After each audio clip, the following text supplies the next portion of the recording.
Chapter 522. Beekland, Sherwood Borough. When the crimson glow in front of her faded, Force saw the familiar desk and the open notebook where she recorded her inspirations. To her, such an experience was nothing new, but it still made her feel awe from the bottom of her heart. This was a power that didn't belong to humans. Even a demigod couldn't do it. I'll get the Spirit Eater's stomach pouch in 2 days. My apprentice potion has also been digested. Finally, I'm going to become a trick master. I wonder what kind of beyonder powers I'll obtain. By relying on myself to complete the advancement, teacher will definitely value me more. In the future, other than the potion formula, he'll definitely provide me with more or less beyonder ingredients. I'm looking forward to it. I don't even know what the corresponding sequence 6 and 5 are called. All I know is that sequence 7 is astrologer. Once I become a trick master, I'll immediately write to teacher. Force felt that she was one step closer to escaping the curse of the full moon. At that moment, she heard a series of hurried footsteps approaching from afar. Finally, it turned into a clanging sound as the door opened. Zio is out again. She sure is busy. Force sighed silently. If it wasn't for the £400 she owes Viscount Glaint, we would be on vacation at Desi Bay. After a long period of hard work, thanks to the increase in her strength, certain missions that she couldn't complete in the past had become simple. In addition, she would occasionally receive small missions that paid well from the Golden Masked Man. Zio had already raised her savings from £110 to £320. She was only £80 away from paying off her debt. Actually, I can help her pay the £80 first. Unfortunately, although she's not tall, she has a strong pride. Force reined in her thoughts and began considering the matter that Mr. World had entrusted her with. As a doctor and an author, she didn't know much about radios or even machinery. She usually didn't pay attention to the relevant content in the newspapers, so she had no idea where to buy the radio transceiver that Mr. World wanted. A department store? I don't think so. Right, Avil writes science fiction. He should know quite a bit in this area. Force quickly found someone to consult. But she immediately had a new problem. Should she visit him directly or write a letter to ask? Glancing at the reclining chair covered with a thick, soft blanket, and smelling the aroma of coffee and tobacco in the room, she felt a slowly wriggling warmth. Force's motivation to go out slowly dissipated. I'm not familiar with him. I shouldn't pay him a visit. She muttered as she sat down and unfolded the letter. City of Silver, Berg Household. Derek opened his eyes, waking from his pretend sleep. According to his original plan, he should have held the sacrificial ritual now and sent out the Spirit Eater's stomach pouch. However, the words of the hanging man reminded him, making him decide to be more cautious and observe more. I'll first gather all the ingredients that Mr. the Hanging Man wants and complete the sacrifice in one go. After a few seconds of silence, he attached the axe of Hurricane and headed straight for the steeple. He first checked the information of the items available at the Merit Exchange Point, but he wasn't in a hurry to complete the transaction. He planned on heading to the underground market to take a look after the lightning in the sky lessened. Derek went up to the 3rd floor and headed straight for the mythical and ancient classics section of the library. Filled with hunger, he searched for valuable knowledge that he hadn't learned before. Suddenly, he saw a book with a hard yellow cover. Giant King's Court, Book of Blackrock, a handwritten collection. A record passed down directly from the Giant King's Court? I wonder if there's any content related to Kings of Angels. Derek reached out and pulled out the book, discovering that it was bound with brown monster hide. At this moment, on the upper level of the library, Colin Iliad, who was wearing a linen shirt and a brown coat, was standing silently, looking down. His ungroomed white hair was gently blown by the wind that blew in through the window. His light blue eyes were deep and reserved. Wednesday, January 12th, 5:40 p.m. The sky was dark, and the clouds were rolling. Dark blue waves rose and fell, rising and falling. The white agate bobbed up and down in this scene of an impending storm, like a toy in the hands of a giant. This is the sea. No matter how powerful one's strength is, it will appear insignificant in front of it. Danny stood by the window and admired the scene outside. Fortunately, We're about to arrive at the City of Generosity. After leaving Banzi Harbour, the White Agate's voyage had been rather smooth. With the help of the wind, its speed had stabilized at 15 knots. Therefore, it only arrived at Tiana Harbour a little later than scheduled, completing the entire journey half a day earlier than usual. This also meant that the White Agate, which was scheduled to arrive at the City of Generosity on the morning of the 13th, would arrive at the harbour on the evening of the 12th. Upon hearing Danny's wistful words, Klein only glanced up at him before retracting his gaze and continuing his thoughts. The more he played the role of German Sparrow, the more he had to force himself to act in accordance with his persona, and the more deeply he realized what kind of person he was.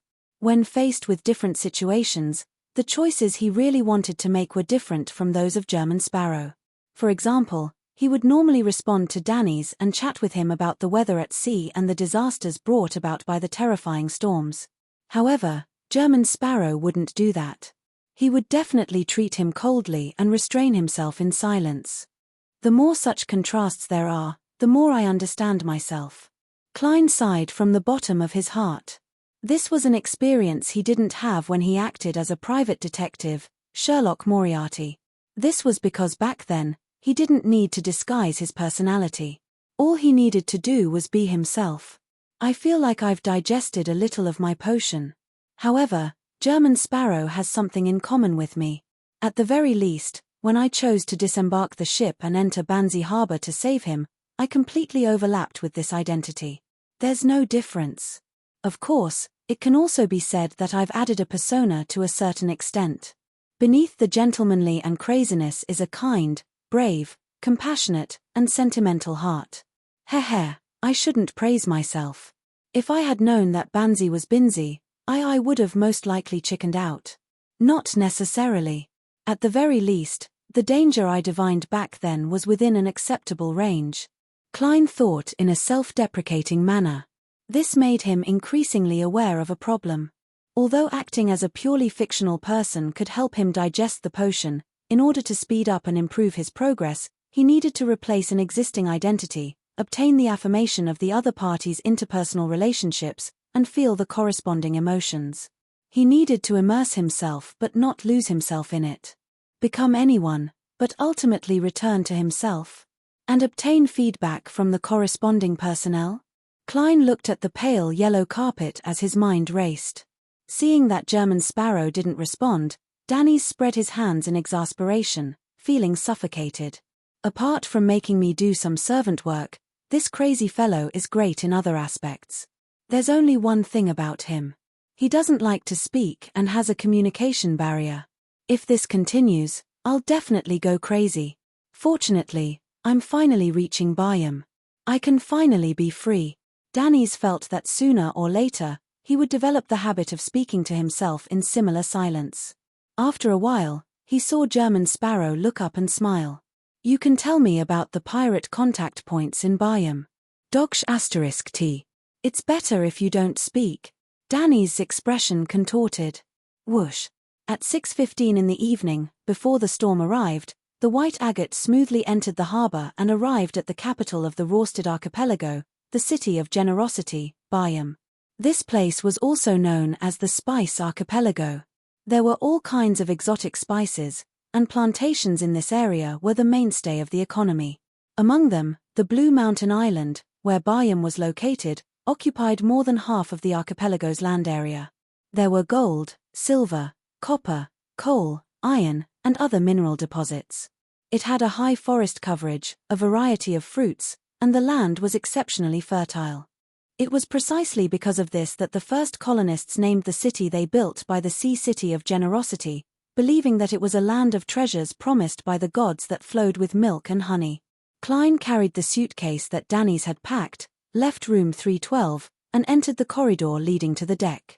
As expected, he met Donna's family and Cleves and the others.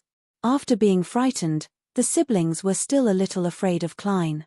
They hid behind their parents and bodyguards, not daring to speak, like deflated balloons.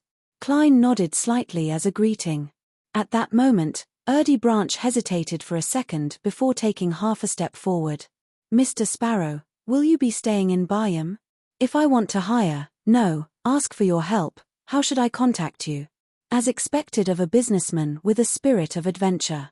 Even if he's afraid, he still wants to befriend someone with beyonder powers. Klein thought for a moment. What newspapers are there here?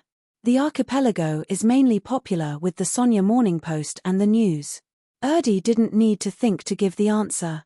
Place an advertisement in the Sonia Morning Post for 3 consecutive days to buy Demis special cured meat. Leave your address, and I'll look for you. If I don't show up after 3 days, it means that I've gone out to sea again. Klein cautiously gave him a one-way contact method. All right. Erdi exhaled and smiled. Cleves and the others expressed their gratitude once again and left the cabin in an orderly manner. Seeing that the gangway was in sight, Donna suddenly slowed down and shrank back to Klein's side. She looked up and bit her lip. And said, Uncle Sparrow, since that kind of power is bound to bring danger and madness, why did you choose it? She had thought about this question for a long time before she finally mustered the courage to ask. Klein was stunned for a moment before he instinctively smiled. For a dream. Then, he lowered his voice and spat out 2 words. And, to protect. Protect. Donna muttered the word in a daze as she quickened her pace and caught up to her parents. After watching the Branch family leave the White Agate, Klein retracted his gaze and said to Danny's beside him, You're free. You're free. Ah. Danny's was still a little unaccustomed to it. Chapter 523. Klein didn't say anything else, nor did he bother with Danny's. He pressed down on his top hat, carried his suitcase, and walked down the gangway. You're really letting me go? Blazing Danny's stood on the deck, his face filled with suspicion. Although he had expected such an outcome since he could imagine what would happen today when German Sparrow let him go in Demi Harbor, he still found it unbelievable. He felt that everything had happened too easily. No matter what, I'm worth £3,000. No, this is just a one-sided bounty from Ruin. Isn't that madman, German Sparrow, an adventurer? How could he let go of the huge fortune placed in front of him? I can't understand. It's true that normal people can't understand a madman. Danny's gradually came to his senses. He took his luggage, carefully walked down the gangway, and stepped onto the concrete floor of the harbor.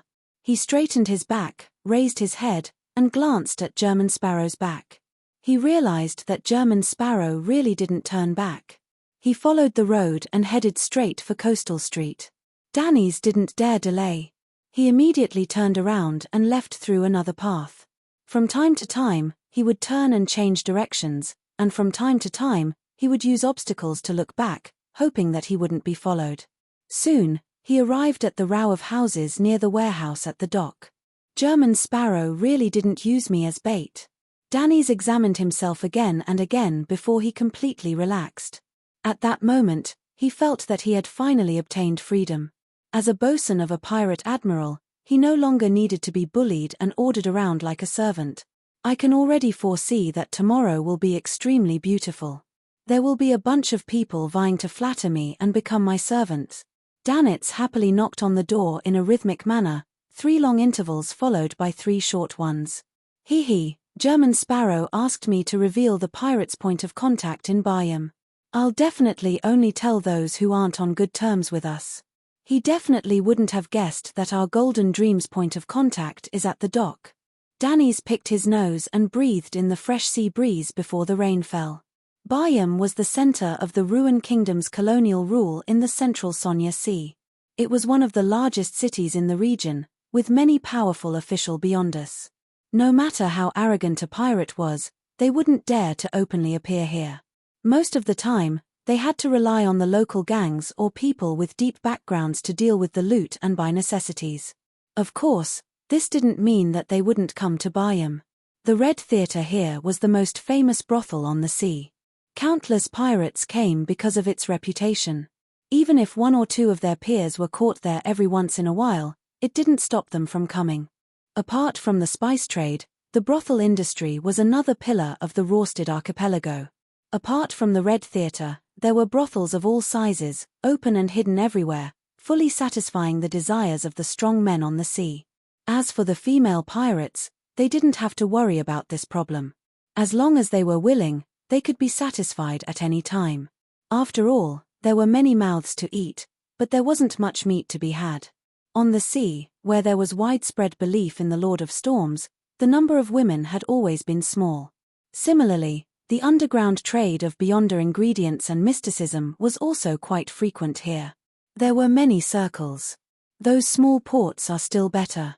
We don't have to be afraid of being discovered at all. We can openly sit in bars and quarrel with the adventurers across from us, or even get into a fight. As long as we don't cause any trouble or kill anyone, the local official beyond us will pretend that they don't see anything. With their strength, it's often very risky for them to interfere. Danny's thought mockingly. At this moment, he heard footsteps and saw the door creak open. A familiar face came into view. "Old man, you didn't drink today?" Danny's greeted with a smile. Standing at the door was one of the contacts of the Golden Dream in the Rorsted Archipelago, Old Lynn. Old Lynn coughed twice and made way. Danny's stepped into the dark room, and his nose suddenly twitched. He smelled the fragrance of Lanty proof. No, Old Lynn liked to drink the locally produced Bayam Black Rand. As this thought flashed through his mind, Danny's was alarmed. Then, he saw a man with his back facing him stand up. He was tall, tanned, and muscular. His hair was curled like marbles. Steel Mavetti. Danny's pupils constricted rapidly.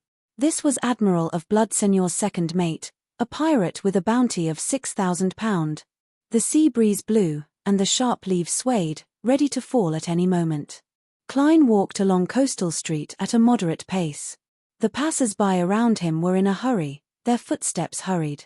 His spiritual intuition told him that the storm would take some time to fall. He had enough time to find a hotel to stay in. Whoosh! The sound of the wind grew louder as tree branches fell to the ground. There weren't many people left on the entire street. Just as Klein was about to turn into another alley, he suddenly heard the sound of hurried but messy footsteps. Tap, tap, tap. As Danny's ran with all his might, the scene in front of him began to shake. He felt abnormally painful from his wound as his life was rapidly draining away. His spirit body had already left his body, and he was close to the legendary underworld. As such, he could only vaguely hear the surrounding sounds, and everything he saw wasn't real. If not for the shadow cloak, he would have been killed by the ambush. But even so, he had suffered extremely serious injuries and could die at any moment by the side of the street. What kept him running towards Coastal Street was the need to spread the news that the contact point had been controlled by Admiral of Blood, so as to remind his captain of his beliefs, as well as the sliver of hope that the crazy but powerful figure brought. If it were him, he would definitely be able to successfully escape from Steel Mavetti's clutches. Danny's began to stagger as his body gradually turned cold. Just as he felt that he couldn't hold on any longer, he saw the German Sparrow standing around the corner. That refined face that hid extreme madness appeared extremely amiable at that moment. Plop! Danny's fell on his back, his hands hanging limply from his chest, revealing a hideous, exaggerated wound that exposed his organs. "Tell Captain that Old Lynn has been discovered. Steel Mavetti, for the sake of that treasure." Danny's saw German Sparrow crouching to the side as he hurriedly said without a care in the world. Klein recalled Steel Mavetti's bounty and asked, "Tell Captain that Old Lynn has been discovered." "Admiral of Blood?" "Yes, tell Captain. Tell Captain," Danny's said as he panted. After getting to the point, he revealed a sorrowful smile. "Don't bother about me. I'm dying. Tell Captain that all the money I've saved has been turned into property. It's at Bayam Zamiris Avenue, 12 to 16. The proof documents are hidden in the walls of basement 13. Help me sell them. Help me sell them. Bring the money to the town of Nozia, south of Intis. Give them to me. Give them to my parents. Tell them that I'm really rich."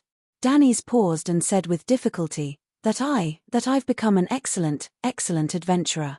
Also, say, I'm sorry." His eyes suddenly moistened as he recalled the rebellious youth from back then. "I'm sorry, old man, Mom, I couldn't go home." Danny's vision darkened, and he felt that his life was coming to an end. At this moment, he saw German Sparrow stretch out his hand and press on his wound before wiping it away. Danny's sorrow suddenly stopped. He felt the numbing pain in his chest and abdomen suddenly disappear, but his left hand felt like it was broken.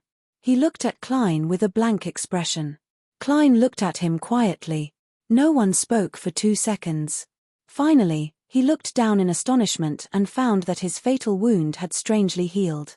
His left arm was badly mutilated and his bones were protruding out. "I am fine."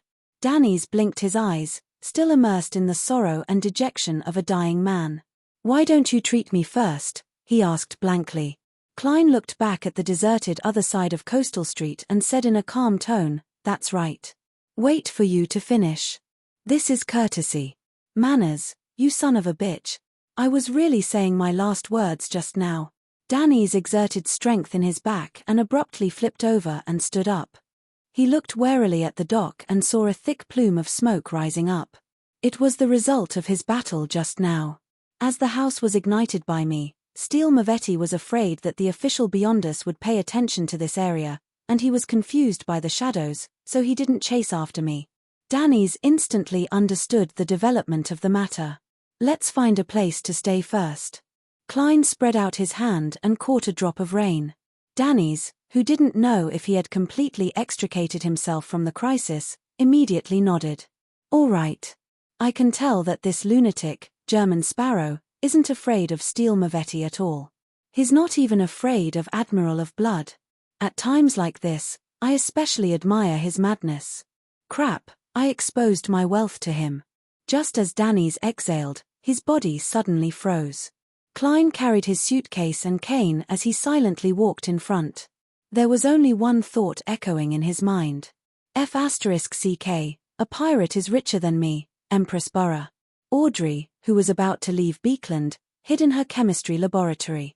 She used the fruit of the Tree of Elders from Mr. Vampire, the blood of the Mirror Dragon, and the other ingredients she had previously gathered to concoct the psychiatrist potion.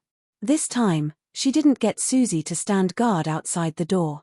Instead, she crouched inside and watched the process. Earl Hall had already instructed everyone not to approach her while she was experimenting, but they had to keep an eye out for any abnormalities. Phew. Audrey heaved a sigh of relief and poured the successfully concocted potion into a prepared glass bottle. The slightly golden liquid gently rippled like a deformed, gigantic pupil. Its gaze could shine into the pupil in everyone's heart. "Susie, have you memorized the process? You're a mature beyonder. In the future, you have to learn how to concoct your own potions. No, it's not that I don't want to help you. I'm just pointing out a possibility. There might be times when I'm not by your side, and you happen to need a potion," Audrey said to the golden retriever in delight. Susie was confused by the lecture. She could only respond with one word. Woof. Restraining her emotions, Audrey raised her head and drank the psychiatrist potion. Chapter 524. The golden liquid was ice-cold, making Audrey feel like she was enjoying a delicious ice cream. Following that, she drank a mouthful of champagne. Tiny bubbles constantly rose and exploded silently, giving her a tingling stimulation. Her hearing suddenly spread out. She could even hear the conversation between the two maids at the end of the corridor, who were regretting not having the chance to visit the Hall family's castle and manor in Eastchester County. At that moment, Audrey felt as though she had dissolved into an illusory gas that rapidly expanded outwards. It occupied the entire house and overlapped with the sea formed by everyone's mind and consciousness. Her vision also changed. Everything she saw was abnormally smooth, turning into an unconventional mirror that reflected her present appearance. Under the description of her beauty as pure, exquisite, magnificent, and spirited, golden scales slowly grew on her exposed skin.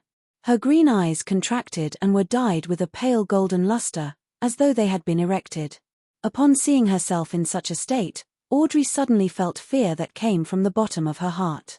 She didn't want to become an inhuman monster. With a hum, her mind began to blur. It was as though something was slowly and painfully drilling out from the surface of her body. At that moment, she heard the golden retriever, Susie's gentle voice.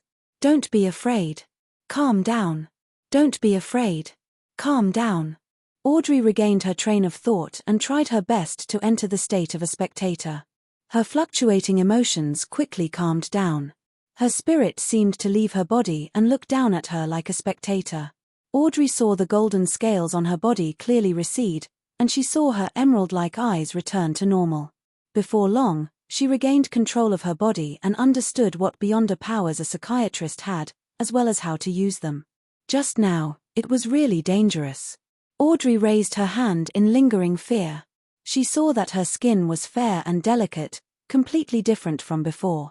After this incident, she truly understood how terrifying the danger of losing control was, which Mr. Fool would occasionally mention and Mr. the Hanging Man always emphasized. She deeply understood the difficulty of the beyonder path. Even with the acting method, it was impossible to completely eliminate the hidden danger.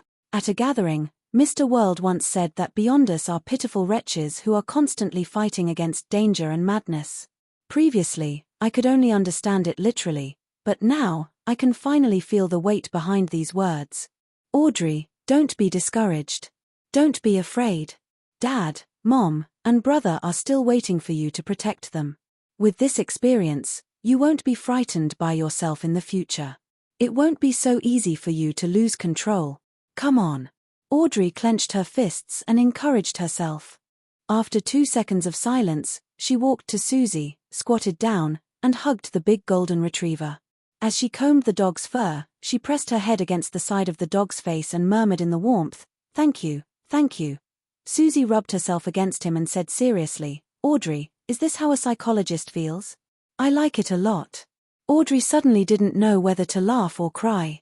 Then, she pursed her lips and promised, "Susie, let's treat each other in the future." "Yes, psychological problems. All right, woof." Susie replied happily.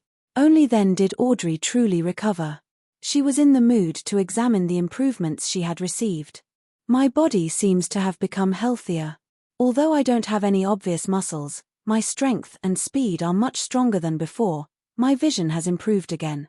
I can even clearly see objects hidden in the darkness. My sense of smell can distinguish more minute smells, allowing me to grasp the target's true emotions and thoughts. I finally have beyonder powers in the truest sense of the word." One is awe. It can be used on a single target, or it can be used on a group of people within a certain range. It can make them feel like they are facing a dragon, instantly panicking and causing chaos. The other is frenzy. It can trigger the target's emotions or mental state, causing them to fall into a frenzy and suffer intense damage on a mental level. At times, it can even cause the target to directly lose control. The other is psychological cue. Through specific actions, specific words, and specific mediums, I can hint to the target, making them unknowingly follow my arrangements. Or, it can strongly make them not want to break a promise from the bottom of their heart. The first is placate, also known as psychoanalysis. It can allow beyonders who are on the verge of losing control to regain their rationality and escape from a dangerous situation. There's a certain probability of failure. The higher the sequence, the easier it is to succeed. It can also calm down patients who are mentally unstable due to various reasons, allowing them to communicate. The other is true mind reading. Through mediums such as candlelight and extract, I can put the target in a half-hypnotized state, directly communicating with their body of heart and mind, just like what Mr. Hilbert Alucard did to me. If I didn't have Mr. Fool's angel protecting me, I wouldn't have been able to lie under those circumstances. I have to be wary of similar techniques in the future. I can't be deceived by the target. There should be many ways to achieve such an effect. With placate and mind reading, along with some psychological knowledge, I can act as a real psychiatrist, the kind that can open a clinic. Audrey's mood quickly improved. She finally felt that she had matured and was a qualified beyonder. I'm a mid-sequence beyonder. There's indeed a qualitative change. She stood up, lifted the hem of her dress, and walked briskly in a circle. She quickly discovered a problem, and that was that a psychiatrist still lacked the ability to directly attack. Thankfully, I have it. Audrey stopped in front of the experiment table and opened a very ordinary brown box. Inside the box was a silver mask, the kind that could only cover the upper half of one's face. It was the mystical item that the Hanging Man had sold her. Audrey picked it up, placed it in her palm, and observed it for a few seconds. Then, she emanated her spirituality and gave it a certain thought, just like when she was above the grey fog. She saw the silver mask begin to roll inwards, turning into a slightly large earring with exquisite patterns that was hollow in the middle. "It might be better if it becomes a necklace," Audrey whispered. Following that, she tried out the various abilities of this mystical item, feeling like she had gained something. She was most satisfied with the ability to fine-tune her appearance. Unfortunately, apart from controlling flames, it doesn't have any more direct offensive abilities. "Perhaps I'll have to prepare a pistol, one with beyonder effects," Audrey thought regretfully. She quickly reined in her emotions and said to the mystical item in her hand with a rising voice, "From today forth, your name shall be Lai, the most beautiful Lai Tilda, City of Generosity Biome, Dock Area, 48, Sour Lemon Street, Wind of Azure Hotel." Outside, it was raining and a storm was raging, but inside the luxurious suite, the fireplace was warm and the environment was tranquil. Klein sat in a chair, silently watching blazing Danny's deal with the severe fracture in his left arm. After the other party used the torn old clothes to tie his arm, he said straightforwardly, "That's right." "What treasure?" According to Danny's, it was because of a particular treasure that Admiral of Blood Senior wanted to deal with Vice Admiral Iceberg Edwina Edwards. The sound of howling wind and rain came through the window as Danny's drank a mouthful of Lanti-proof on the table and smiled angrily and bitterly. "Those bunch of people whose brains have been gnawed on by zombies. During our previous expedition, we found a sunken ship. Although we didn't obtain anything of great value, we discovered a gigantic black iron key that doesn't seem to be used by humans. Can you imagine? It actually didn't rust after being at the bottom of the sea for so many years." "Yes," Klein replied succinctly. "In the world where beyonders and mysteries intertwined, was there anything impossible? Even the resurrection of the dead, much less the others." Danny's choked. After 7 to 8 seconds, he knew how to continue. "There might have been a traitor among us, and this news spread. Countless pirates believe that it's Death's key, a key that can open the treasure left behind by Death. I originally thought that this problem would be cleared up quickly, so I happily applied for leave. But in the end, the matter became even more complicated. Even Admiral of Blood has joined the ranks of those crazy pirates. I even suspect that it might be Death's key, a key that can make a person a true god." "Foolish," Klein calmly gave his evaluation. Be it in the field of divination or dealing with deities, he could be considered experienced. Therefore, he had his own understanding of Death's key and was very confident about it. He believed that the key was a revelation, a symbol. What opened Death's treasure vault wasn't something in the shape of a key, but a certain characteristic, a certain bloodline, or even a specific few people and their descendants. Danny's was taken aback for 2 seconds before he sighed. "Your words are identical to Captain's evaluation. Even her expression is similar. She suspects that the key belongs to an older era, and it doesn't belong to humans. Before the cataclysm, there were still giants, dragons, elves, and demonic wolves living in this world. The shape of the key vaguely points to one of them. Demonic wolf." Klein suddenly thought of the ravings that always reverberated in his ears when he was advancing. The phlegria in it referred to the ancient god Annihilation demonic wolf. Something related to the treasures of the Second Era? He suppressed his curiosity and calmly said, "Write down everything that Admiral of Blood has done, including Steel Mavetti and his subordinates," Klein said. He remembered that Admiral of Blood and his pirate crew were the most notorious group in the ocean. It could be said that their hands were stained with blood and had committed heinous crimes. "How could I possibly remember? They're not beauties like the captain." Danny spread his hands and said, "I can only list the most important things and some details that left a deep impression on me." "Hiss, what do you want to do?" Bit by bit, Klein revealed a smile that made Danny's tremble with fear. He said in a deep voice, "If it's suitable, I want to hunt them." Genius 1 second remember website. Mobile version. Chapter 525. Hunt them? Danny's subconsciously returned with a question. When he truly understood what German Sparrow was getting at, he instantly became excited. He changed his sitting posture and suppressed his voice. He changed his sitting posture and suppressed his voice as he said, "Is there anything I can do for you?" As a qualified part-time pirate, he had nothing to do with beautiful words like tolerance, pity, and benevolence. Since he had nearly died at the hands of Steel Mavetti and had a chance to seek revenge, he definitely wasn't willing to miss it. He believed that the reason he could survive as a pirate was because he had an accurate grasp of the situation. He knew when to resist, when to risk his life, when to pretend not to see his enemy, and when to settle old scores. And now, it was an opportunity. Danes didn't dare to make an accurate judgment on how powerful the madman, German Sparrow, was. However, from how he had finished off the fallen bishop, Millet, in 10 seconds, it wouldn't be too difficult to deal with Steel Mavetti. Even if he were to encounter Admiral of Blood Seigneur, there was still a chance of victory. Of course, this is in the case of a one-on-one battle. However, pirates never speak of chivalry. Danes thought with deep feelings. Klein leaned forward slightly, placed his elbows on his knees, and clasped his hands together. He clasped his hands and said, "I told you." "Ah! What?" Danes felt that he often couldn't keep up with German Sparrow's train of thought. With regards to this, he could only console himself that a normal person was different from a madman. Seeing Klein remain silent, he thought carefully and finally remembered what he had to do. Write down what Admiral of Blood and his pirate crew had done. German Sparrow definitely wants to know how much they've plundered. Danes quickly confirmed his train of thought and found a pen and paper in the room. He scribbled a bunch of things. During this process, he was especially thankful that he had only injured his left arm. After he was done, Klein reached out to receive it and read it carefully. From the parts that Danes didn't elaborate on, he confirmed that Admiral of Blood and Company were indeed the most classic and vile pirates.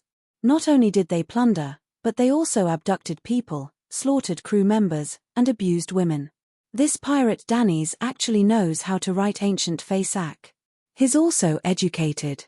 Klein mumbled inwardly as he took out a copper penny and used divination to confirm the authenticity of the material. Following that, he spoke in a tone as though he was ordering what to eat the next morning. "Tell me about Admiral of Blood and his subordinates." Asking for detailed information. Was he preparing to hunt them down? Danes was delighted, but he hated himself for not knowing enough. Admiral of Blood Seigneur is suspected to be an evil spirit. Anyone who faces him will die a bizarre death. They will either strangle themselves to death, commit suicide, embrace a bomb, or slaughter their companions. Our captain said that it's an evil spirit's possession. It's very similar to Miss Sharon's Beyonder powers. Wraith.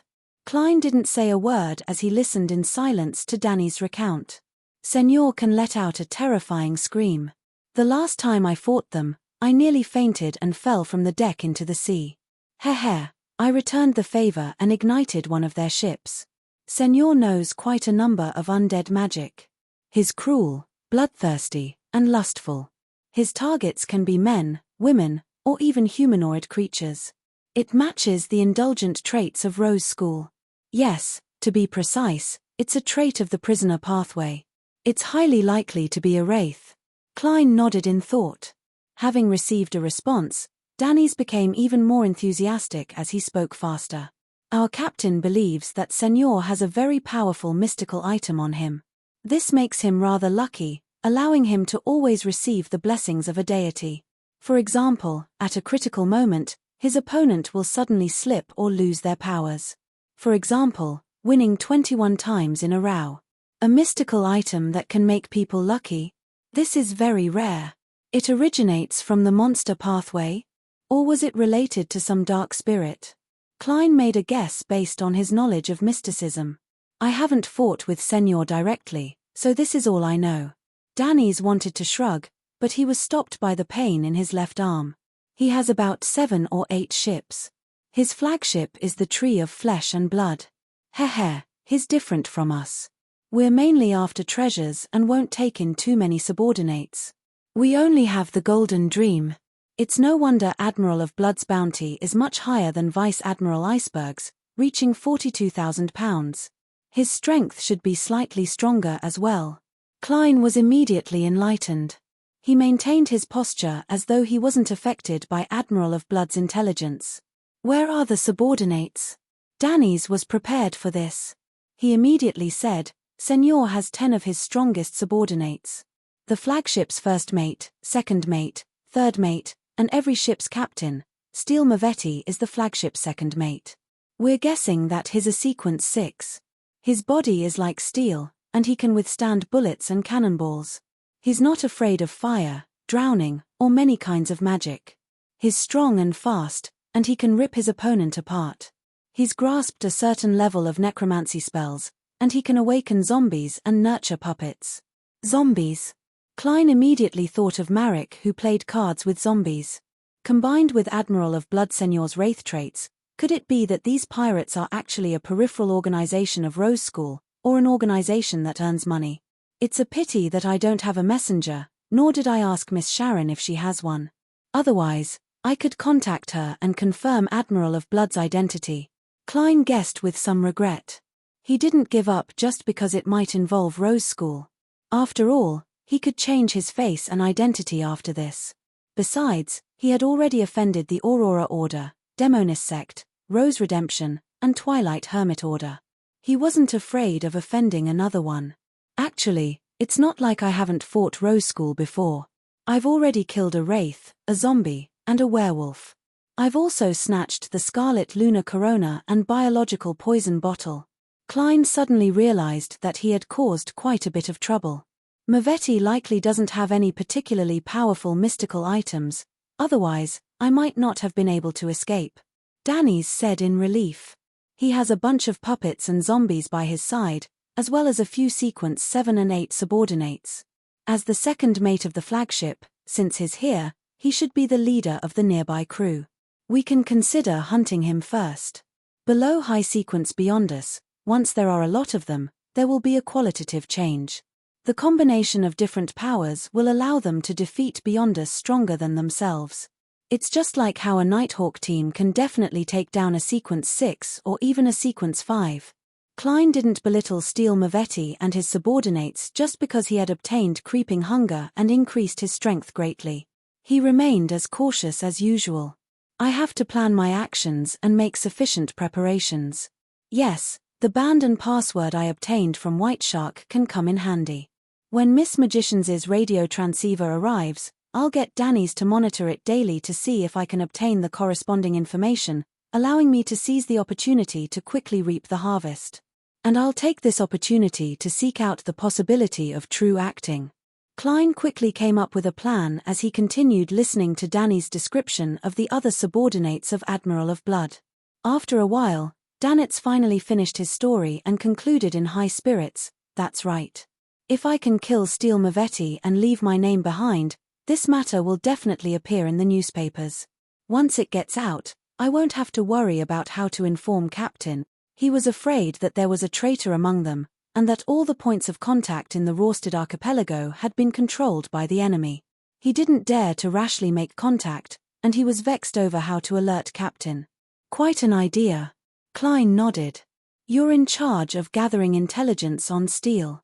"All right," Danny's replied with a sinister smile as he recalled the punch that nearly penetrated his heart in the evening. Klein slowly got up and walked to the window. He saw that the sky was dark outside with howling winds and pouring rain. It was as though the apocalypse had arrived. Thinking about what he was going to do next, he couldn't help but feel a sense of acting in another sense. He smiled and muttered to himself in a low voice. Tonight, German will join the hunt. City of Generosity, Bayam, inside the Cathedral of Waves. Alger Wilson, who had obtained the sanguine anesthetic gas, was preparing to set sail to obtain the other main ingredient of a wind-blessed when he was summoned by the local diocese bishop.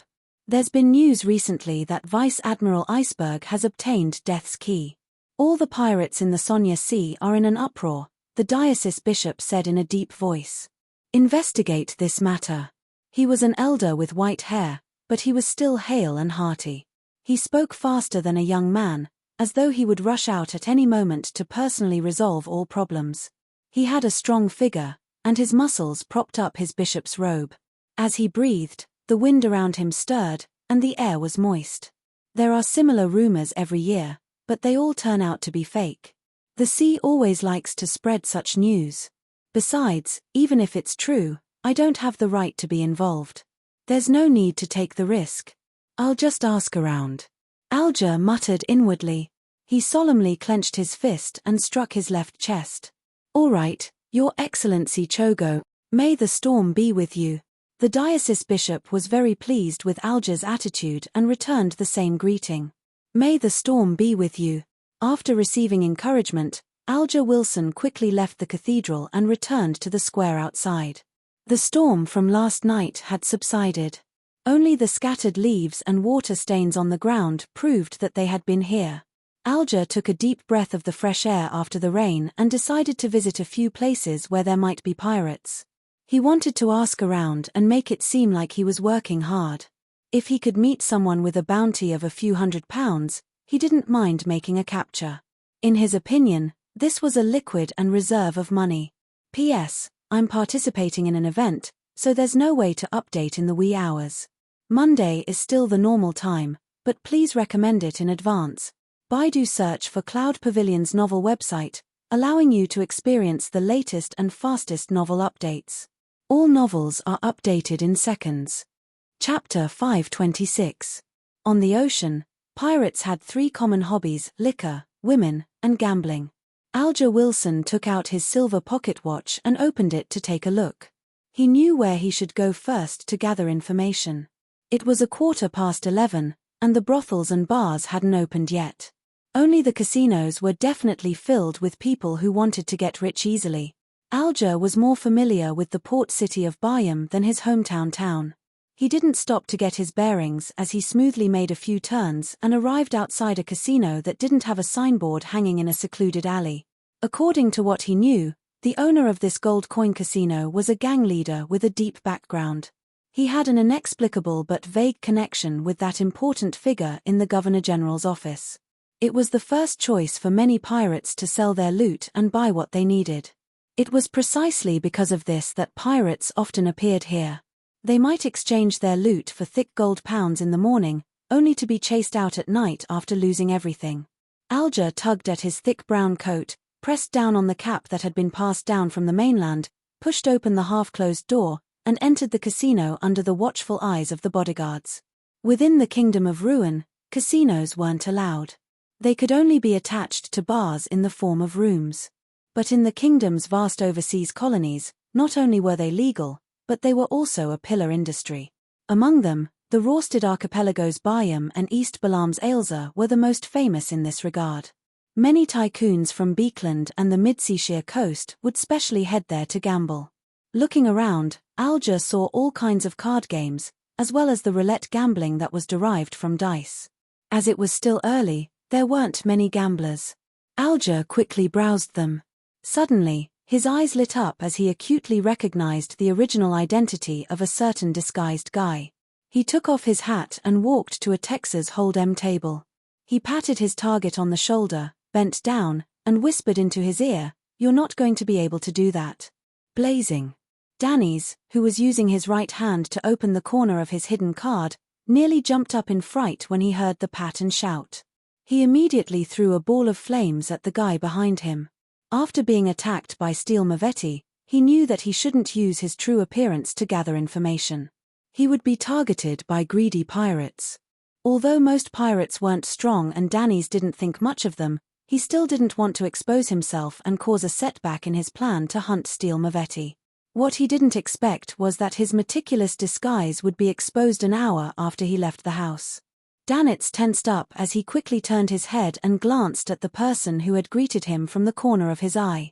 When he saw the signature dark blue hair that resembled seaweed, Danitz heaved a sigh of relief and turned to see if his poker partners had heard him. The gamblers were all focused on studying their cards. They either threw or covered their cards. They didn't notice what was happening here at all.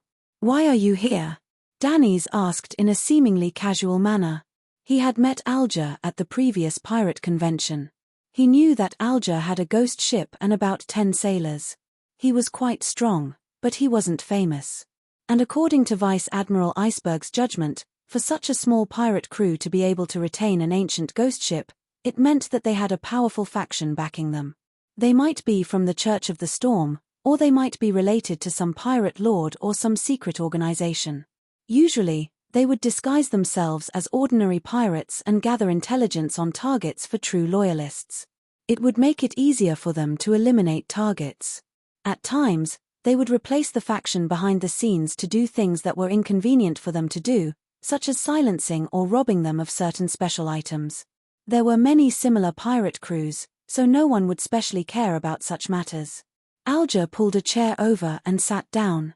He tilted his head slightly and whispered, "What's the matter?" He turned his head slightly and whispered, "I heard that your captain obtained Death's key." Danitz snorted disdainfully. "I thought you still had your own brain, but I'm disappointed. How can something like that be so easily obtained?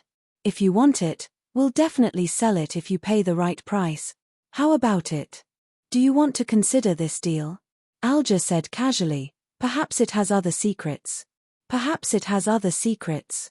Perhaps someone wants to deal with your captain. Who knows?" Doksh *T. Danny's was infuriated by this new round of trump cards as he cursed loudly. Then, he suppressed his voice and said, "That thing doesn't look like a human creation. That thing doesn't look like a human creation. It might belong to a giant or a demon. Creation? Your captain still insists on teaching you how to read?" Alger asked in amusement. Rumor had it that Vice Admiral Iceberg was a lady with a strict attitude towards knowledge. She couldn't tolerate her subordinates being illiterate. Therefore, on the Golden Dream, there were general knowledge and reading classes every day. She forced the crew to take turns attending them. Danny's revealed an expression as though he didn't want to recall it. "It's much more difficult than fighting humans. It's precisely because of this that we can never recruit enough crew members. Every time we dock at a port to resupply, someone will resign." He didn't continue the topic. Instead, he looked at the dealer and said to himself, "Help me keep an eye on Steele's whereabouts." Steele Mavetti, the second mate of Admiral of Blood.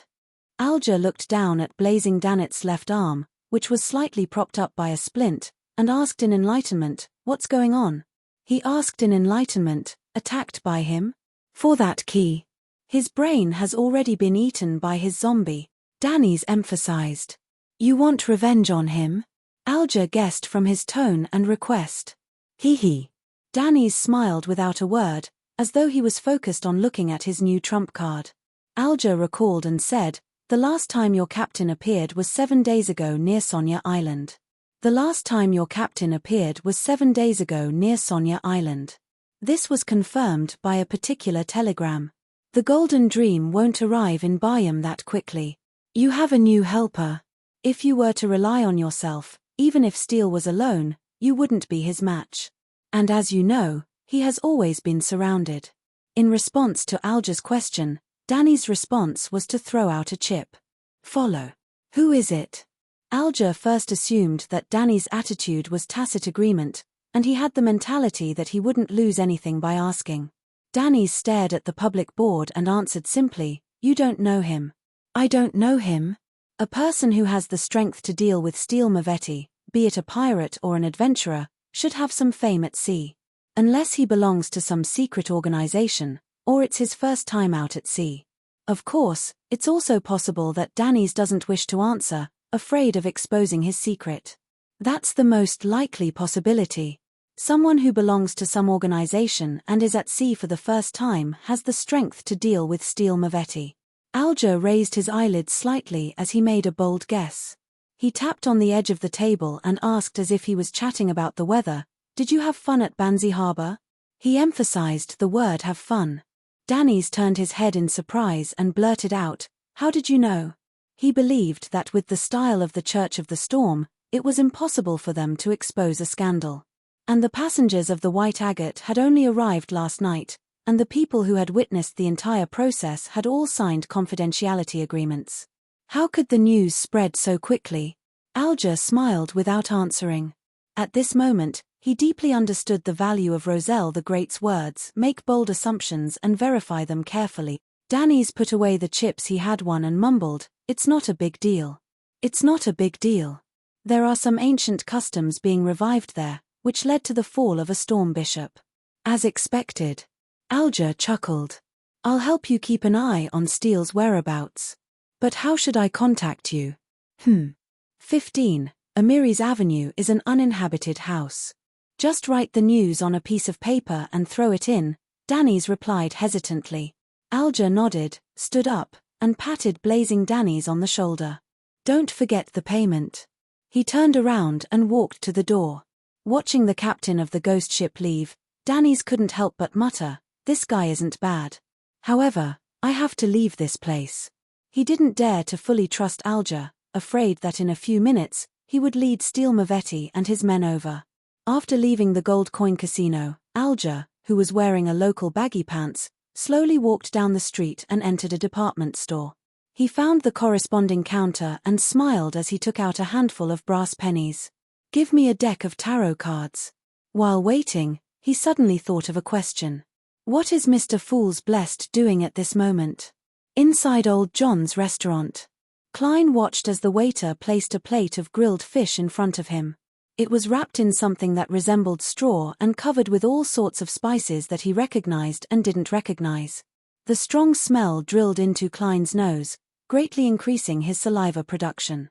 As expected of the Spice Archipelago, just as Klein was about to pick up his knife and fork, he saw the waiter place two tree-like objects on the plate. Chopsticks. Klein was a little alarmed. Then, he quickly locked onto the suspect. Roselle Gustave. When eating grilled stickleback fish, you have to use this kind of cutlery. It's said that Roselle the Great was inspired by elven customs, the waiter introduced. Elven customs? As expected of a race that loves cooking and delicacies. Or rather, it's purely an excuse that Roselle came up with. Klein guessed, knowing a certain someone's personality well. He had gone to a few missionary hospitals in Bayam in the morning, hoping to provide hospice care to some of the dying and help them fulfill their wishes. He also wanted to engage in in-depth acting, but he ultimately failed to find a suitable target. This didn't mean that no one died in the hospital, but that they all had family members who were either by their side or had witnessed the death. If he were to continue acting, there would be no possibility of faking it.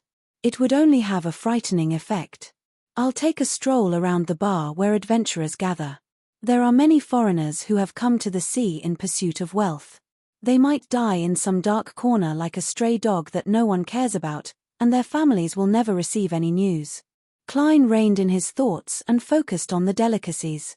P.S. Seeking monthly recommendation votes on Monday tilde. Chapter 527. The meat quality of the stickleback fish was definitely inferior to that of a murloc, but the variety of spices was mixed without being messy. The distinct layers of flavor still left Klein quite impressed. He felt like eating more, unable to stop himself.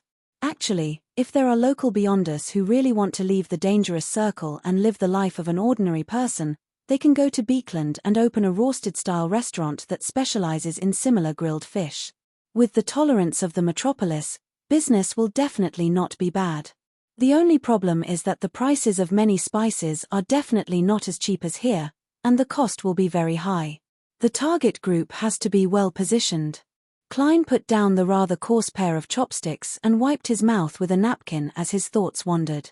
From his point of view, most of the time, commoners couldn't find a way to become rich because they didn't have enough horizons. However, horizons were restricted by their education and daily experiences. They were bound by their social class, and it was really difficult to break out of it.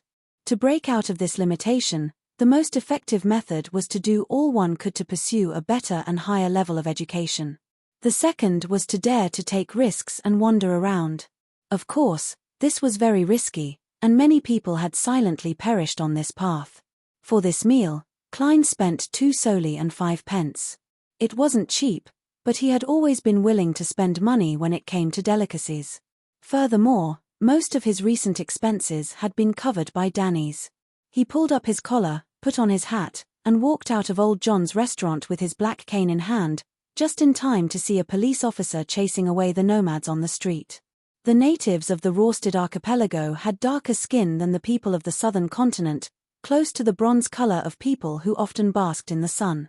Their hair was mainly dark black and naturally slightly curled, making them quite different from the colonists of the Ruin Kingdom. This place had been completely colonized for less than 50 years. In the beginning, the Ruin Kingdom worked with the native princes and chiefs in the name of the Central Sonia Company to extract economic benefits. But later, the management of the Central Sonia Company quickly became corrupted, and they fought for power and profit. They even provoked the enemy for personal benefits and started a war. The most ridiculous thing was that they even reported each other, claiming that their competitors had taken bribes. For this reason, they found the MPs behind them and attacked each other during the House of Representatives, almost going to court. Note 1, the natives would never have imagined that the big shots in Beekland, who could make the princes, dukes, and chiefs bend over, kiss the top of their shoes, and give them carts after carts of gifts, were insignificant characters who were not even members of parliament. Although most of them came from noble families, their inheritance rights were very low. After that dispute, the king and the prime minister reached an agreement to redeem the stock, end the Central Sonia Company, and send fleets and soldiers to fully occupy the Rorstad archipelago to implement true colonial rule. Currently, this archipelago was governed by the Governor-General's office, Parliament, and the courts. The upper echelons all belonged to the Ruin people. Some of the middle, members of Parliament, and judges of the magistrates' court were the descendants of the original princes, dukes, and chiefs. The lower echelons were open to the local educated natives, which included the police officers below the rank of superintendent. The person waving the baton and chasing away the homeless was a local police officer. His target also had obvious Rorstad characteristics. When he saw Klein, who was wearing a double-breasted frock coat, half-top hat, and holding a black cane, looking over, the policeman immediately put away his baton, stood up straight, closed his legs, and bowed. "Good afternoon, sir. Is there anything I can help you with?" Klein felt a little conflicted as he nodded gently. "Are there no carriages here? The Governor-General's office has stipulated that carriages are not allowed on this street. You have to walk to the street in front," the policeman explained with fear and enthusiasm. "Thank you." Klein casually praised him. "You speak Ruin well." The policeman was pleasantly surprised and excited. I think, this is a necessary quality for a good policeman." He wanted to say that he thought he was also a Ruin, but he was afraid that the gentleman opposite him would be infuriated. Klein secretly exhaled and slowly walked to the end of the street. Along the way, he saw that the local style of clothing was completely different from that of mainland cities like Beekland and Tingen. It was even different from ports like Dami and Banzi, which had been colonized for more than 2 centuries. The respectable people from Ruin wore frock coats, top hats, bow ties, and carried canes, making the people around them submissive, not daring to look them straight in the eye or come into contact with them. The other natives or mixed bloods liked thick jacket-style coats paired with baggy trousers and caps from the mainland. They didn't like black, and they advocated brown, coffee, and light grey. To Klein, this was indeed a little strange, but it also gave him the feeling that he had come to a foreign country. Of course, the natives and mixed bloods of higher status also imitated the clothing of the Ruin people, believing that this was a sign of civilization. 2 in the afternoon. Swordfish Bar, a recognized gathering spot for adventurers. There weren't many customers at the moment, so Klein easily passed through the tables and arrived at the bar counter. He discovered that the biggest difference between this place and other places was that there were 3 blackboards supported by wooden frames at the side of the bar counter. On them were white and yellowed notices. The contents were all sorts of strange and bizarre. Some were hiring bodyguards, some were requesting help in finding people, some were investigating the situation on a particular island, some were offering a high bounty for the head of a particular pirate, and some were claiming that they had obtained a treasure map and wanted to form a team. In short, the matters that had been divided between private detectives and security companies in the mainland of the Ruin Kingdom still belonged to the adventurers here. A glass of Zaha. Klein knocked on the surface of the bar counter. This was a locally produced malt beer. It was cheap and tasty, and it was very popular among adventurers. Klein had learned from Blazing Danny's. 3 pence. The bartender glanced at the customer casually, and his attitude didn't change just because the other party's face was unfamiliar. After getting the beer, Klein sat on the high chair in front of the bar counter, sipping it and quietly listening to the conversations of the customers around him, looking for a valuable target. After nearly an hour, the number of customers in the bar increased, and Klein finally heard something that might be useful. He perked up and became more focused. There were 4 people sitting at a table less than 3 meters away from him, and they were feeling sorry for a man named Went. I always thought that Went had gone out to sea.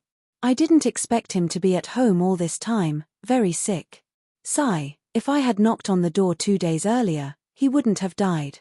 You don't know how terrible it was in the room. His body had mushrooms growing out of it, one by one, white. *T. Stop talking. Can't you see that I'm eating sausages? Okay. Went's room was full of bugs, moths, flies, butterflies, bees, cockroaches. Holy storm, I can't believe that this is a place where humans live. The police who came later were shocked too. As the conversation reached his ears, Klein frowned slightly. He felt that Went's death wasn't normal. A few days after his death, his body was covered in mushrooms, and there were all kinds of insects flying and crawling in the room.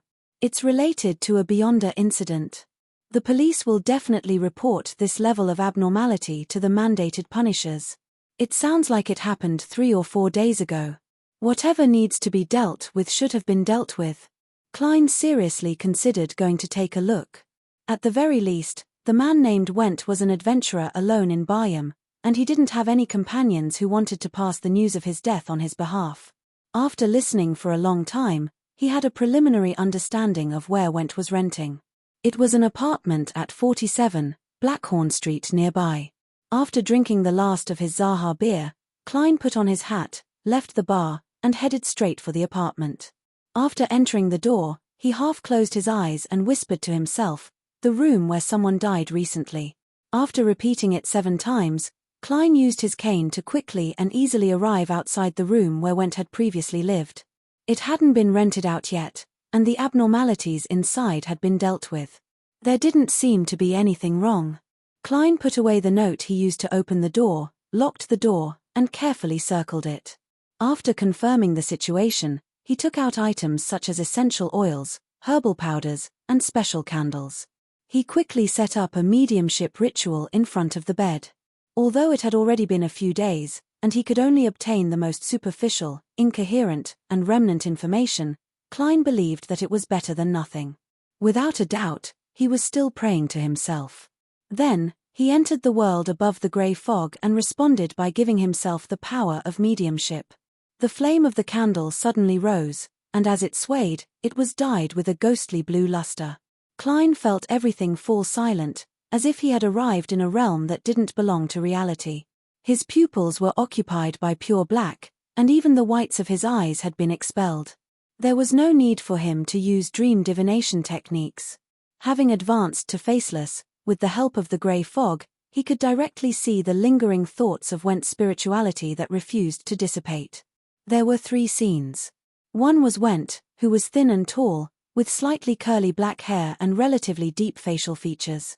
He came to a discarded corpse and was surprised to see a luster flash on it, condensing into a turquoise gem filled with the aura of life. The second scene was Went lying on a bed with his eyes closed and his mouth slightly moving. All kinds of mushrooms grew on the surface of his skin, surrounded by piles of cockroaches and moths. On his chest was a silver necklace, and the pendant was the turquoise gem from before. The third scene was a pretty, flaxen-haired girl with watery eyes. She was sitting by the sea, surrounded by Went's unwilling voice. "Rainy, I'm going to die. I regret it so much. I regret never telling you that I love you. I want you to marry me." The scene shattered, and the mediumship ended. Klein looked around and found that the house was still dark and gloomy. "This guy is really unlucky." Klein shook his head and sighed. He had a preliminary understanding of the cause of Went's death, picking up random things. Most Beyonders didn't know about the law of Beyonder characteristics, indestructibility and conservation. They didn't expect that dead Beyonders could produce characteristics and become materials. And this process was relatively slow, making it easy to miss. Therefore, after they killed Beyonders, they would often plunder the corpses and throw them away, allowing passers-by like Went or creatures in the undersea wilderness to benefit. Went didn't know that it was a beyonder characteristic and thought that it was a magical gem. Therefore, he made it into a necklace and kept it close to his body. In the end, he was slowly affected by the corruption and died in pain. Note 1. This is the crappy matter of the British East India Company in India. As expected of a bureaucratic empire, it has everything that needs to be there. I laughed to death when I read the information. P.S. Seeking for monthly recommendation votes. Please remember this book's domain name. 9 Heavens Divine Emperor Mobile Version. Chapter 528. By the time he left 47, Blackhorn Street, Klein had already figured out Went's basic situation. This was what he had learned from his neighbors after changing his appearance and disguising himself as a police officer. Samim Island, the farthest island in the Rorsted archipelago. It takes 4 to 5 hours to take a liner from Bayam. Furthermore, there are only 2 liners a day, at 9 in the morning and 10 in the morning. I've already missed it today. Went's parents are long dead, and he doesn't have any relatives. The only person involved is a girl he can't forget, Rainey. She's the best person for his first real role. It's suitable for a rookie like me, but it still feels awkward to confess on Went's behalf. If that girl agrees. F***ck, how am I going to clean up this mess? Klein thought with a troubled expression. He tried hard to recall the movies and TV series he had read and watched, hoping to come up with the perfect solution. Soon, he had a general idea, and his mood stabilized. His thoughts began to shift to Steel Mavetti's matter. I hope Miss Magicians can get a radio transceiver as soon as possible.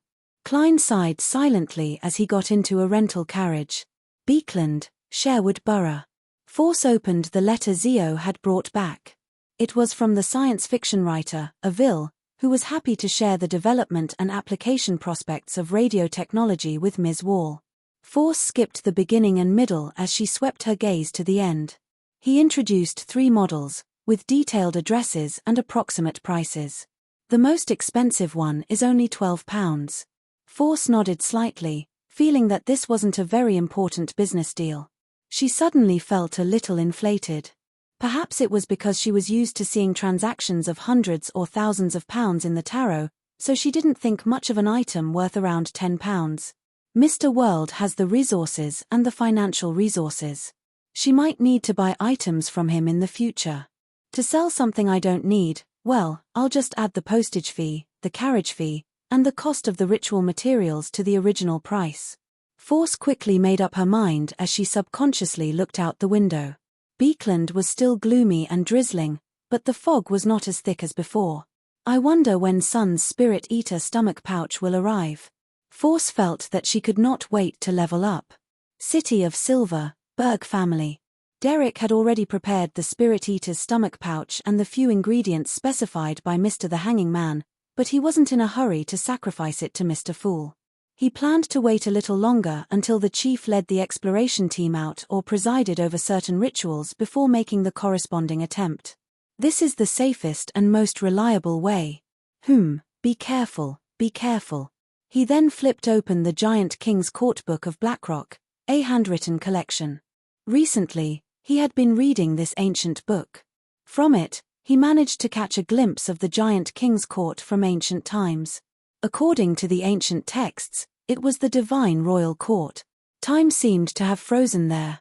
It was always dusk, and all the buildings were extremely grand and magnificent. They even towered into the clouds. When humans walked inside, they felt extremely small and insignificant. They would respect such a scene and the owner of the scene from the bottom of their hearts. Beekland, Hillston Borough, Waymandy's house. After listening to the explanation, Emlyn White combed his hair and deliberately asked, "Lord Baron, I forgot where I heard of it."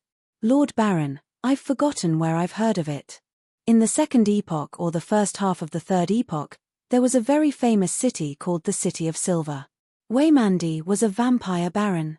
He was more than 200 years old, but he didn't look old at all. Instead, he looked like a mature man in his early 30s. His black hair was neatly combed back, and he wore a dark red cotton shirt. He held a coffee-colored pipe in his hand, and as he enjoyed the warmth of the fireplace, he said in thought, "No. At least in my memories, there was no City of Silver before the Cataclysm." Without waiting for Emlyn to rejoice, he continued as though he was talking to himself. However, there was a nation of silver that was originally ruled by the giant king's court. It later belonged to that person. Nation of silver? Emlyn White thought for a moment and said, "That's right. Lord Baron, do you have any more details?" Waymandy looked up at him and recalled with a smile, the nation of silver had a rather special status in the giant king's court. They didn't directly worship the giant king, Ormir. Instead, they believed in the queen of the giant king's court, Omabella. City of Generosity, Bayham, Dock Area, Sour Lemon Street, Wind of Azure Hotel. Klein stood at the corner of the street, took off the topaz pendant on his left wrist, and used divination to confirm that there was no danger ahead. With a sense of confidence, he slowly walked back to the hotel, went up to the 3rd floor, and opened the door to the luxurious suite. He was slightly surprised to see Blazing Danny's already back. He was slumped in a reclining chair, drinking. After considering his tone, Klein calmly asked, "What time is it?" "Isn't there a wall clock?" Danny's mumbled. "Isn't there a wall clock?" Danitz muttered. He looked at the opposite wall and read out the current time. Before he could finish his sentence, Danny's suddenly jolted awake. Before he could finish his sentence, Danny's suddenly jolted to his senses. He sat up straight and laughed dryly. "I've asked around, and I've asked around. There's no need to stay outside any longer. It will increase the risk of exposure and affect your hunting plans." Klein found a chair to sit down on and said expressionlessly, "That's right." He said with a deadpan expression, "Tell me what happened. What problem could there be? Although I'm mainly an adventurer who pursues treasures, I'm also a qualified part-time pirate." Danny's felt that his abilities had been insulted. After being coldly swept by German Sparrow, he forced a smile again. He recounted where he had gone in the morning and afternoon, who he had met, what news he had heard, and roughly what they had talked about. He picked out the key points and briefly reviewed them. Upon hearing Danny's sigh that a ghost ship captain named Alger knew about what happened at Banzi Harbor, Klein suddenly wanted to frown.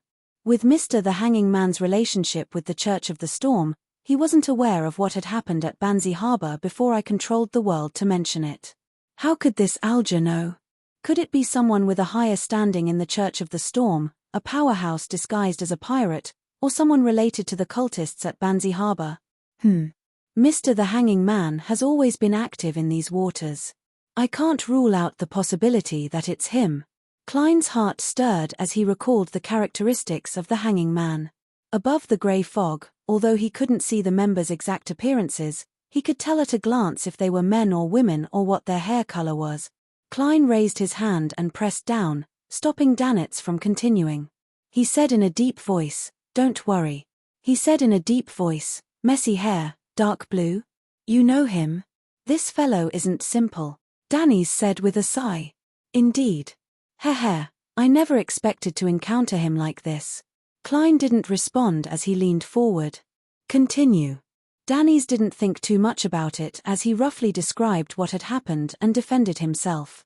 "You know, when it comes to gathering information, no one can be sure when they will get something. After looking for all the people they can find, the only thing they can do is to wait patiently. This will definitely take a certain amount of time, and it won't be short. There's another way." "There's no need to wait," Klein deliberately said calmly. "What way?" Danny's asked in surprise. Klein nudged his gold-rimmed glasses as the corners of his mouth curled up bit by bit. "Use bait." "Bait?" Danny's looked at him, momentarily puzzled. In the blink of an eye, he came to a realization. He was the only one who could be bait, and when it came to fishing, no one cared if the bait would really be swallowed. All they cared about was whether they could pull the prey up. To put it simply, bait was a high-risk species. Haha, this isn't a good idea. Yes, my intuition tells me that there should be something at the Red Theatre. I'll go take a look now.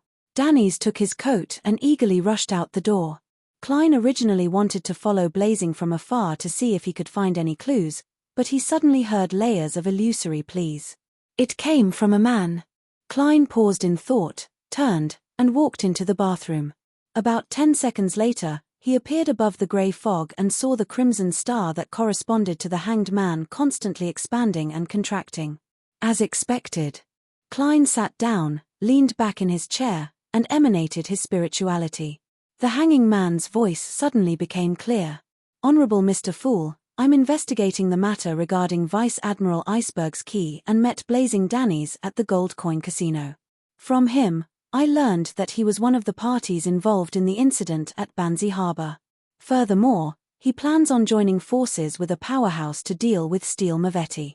I suspect that Blazing Danny's is working with your blessed, so I'm praying to you. If it's indeed the case, and he wishes to receive a certain level of cooperation, I can provide some help. Mr. the Hanging Man has indeed guessed the identity of German Sparrow. He probably only has some suspicions. By asking about the incident at Banzi Harbor, he successfully obtained confirmation from Danny's. That's good too. With the help of a local tyrant like him, the plan to hunt Steel Mavetti will be much smoother.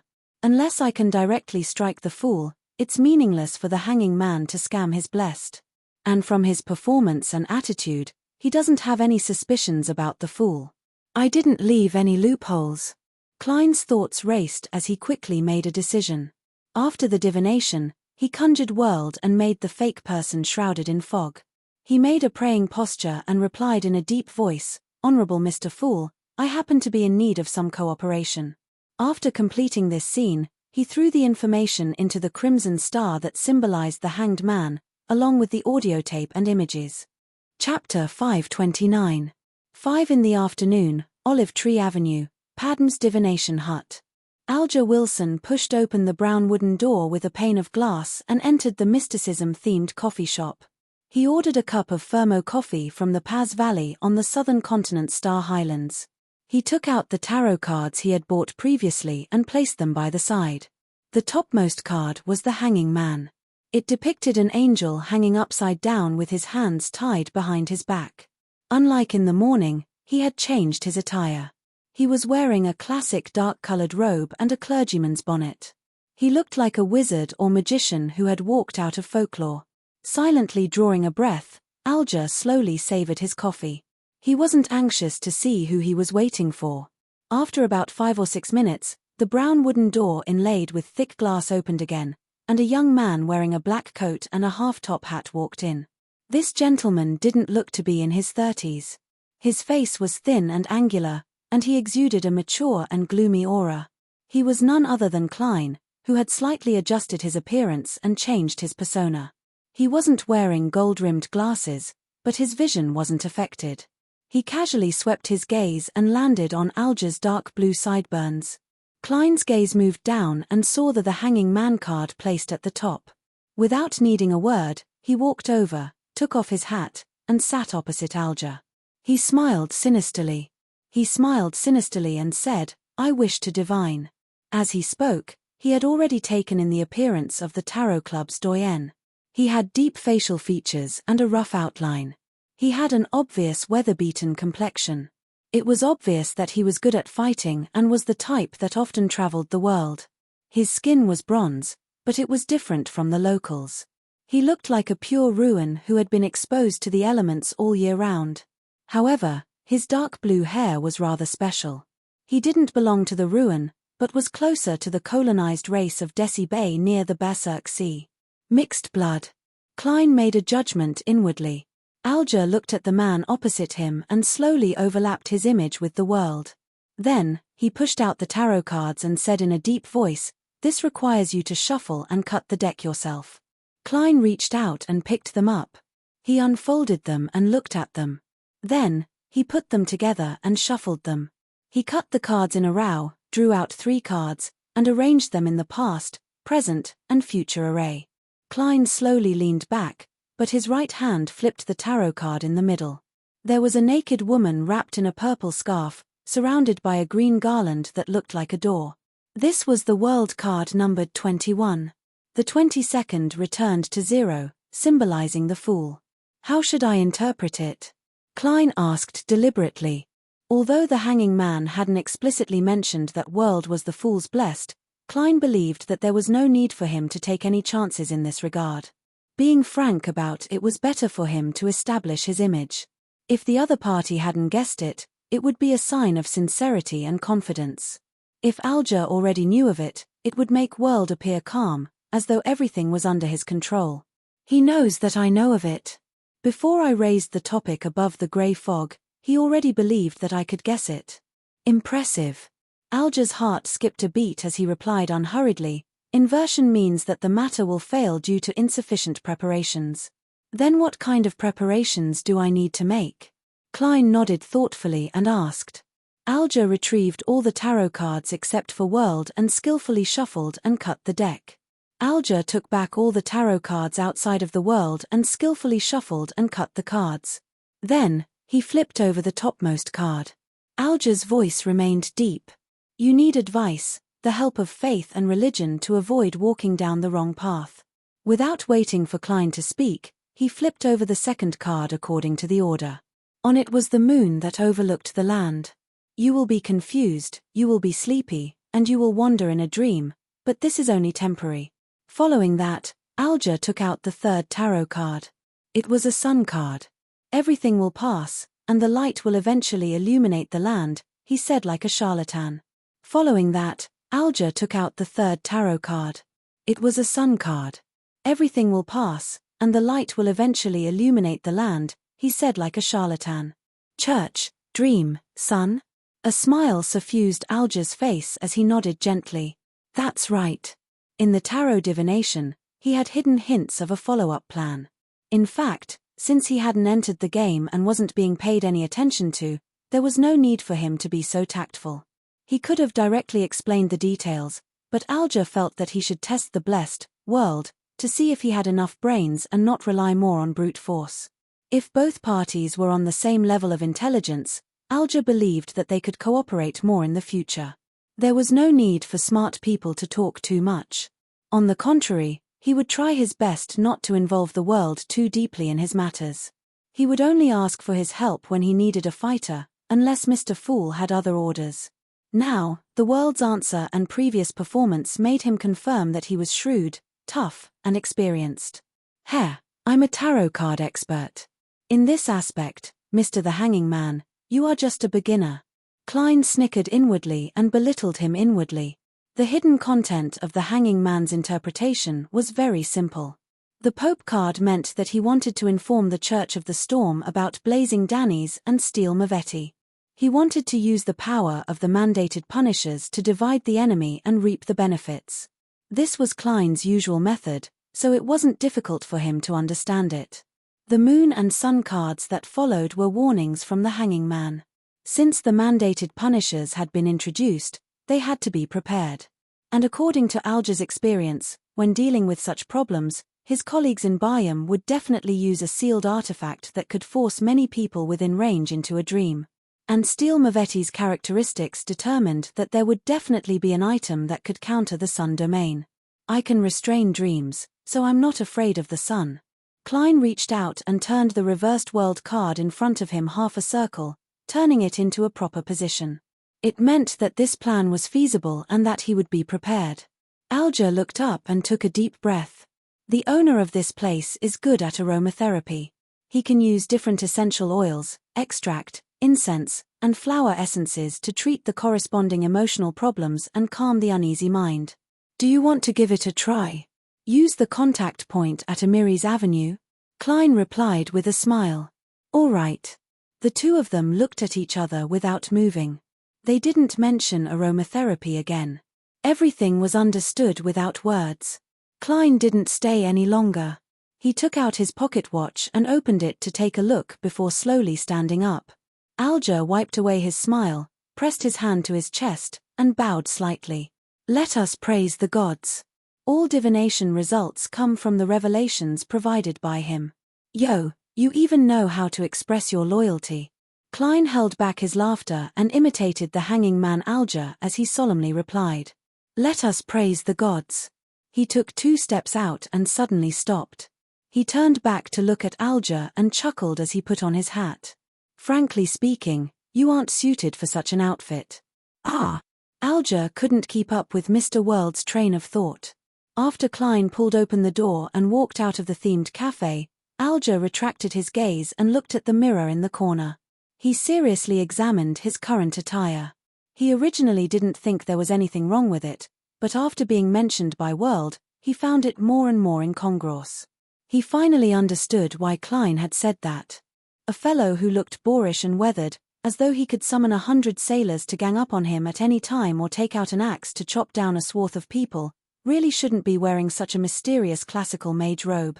It was very out of place. Cathedral of Waves.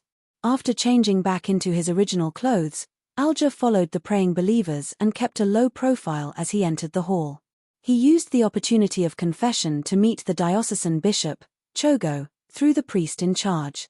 After bowing, he went straight to the point. I met Blazing Danny's.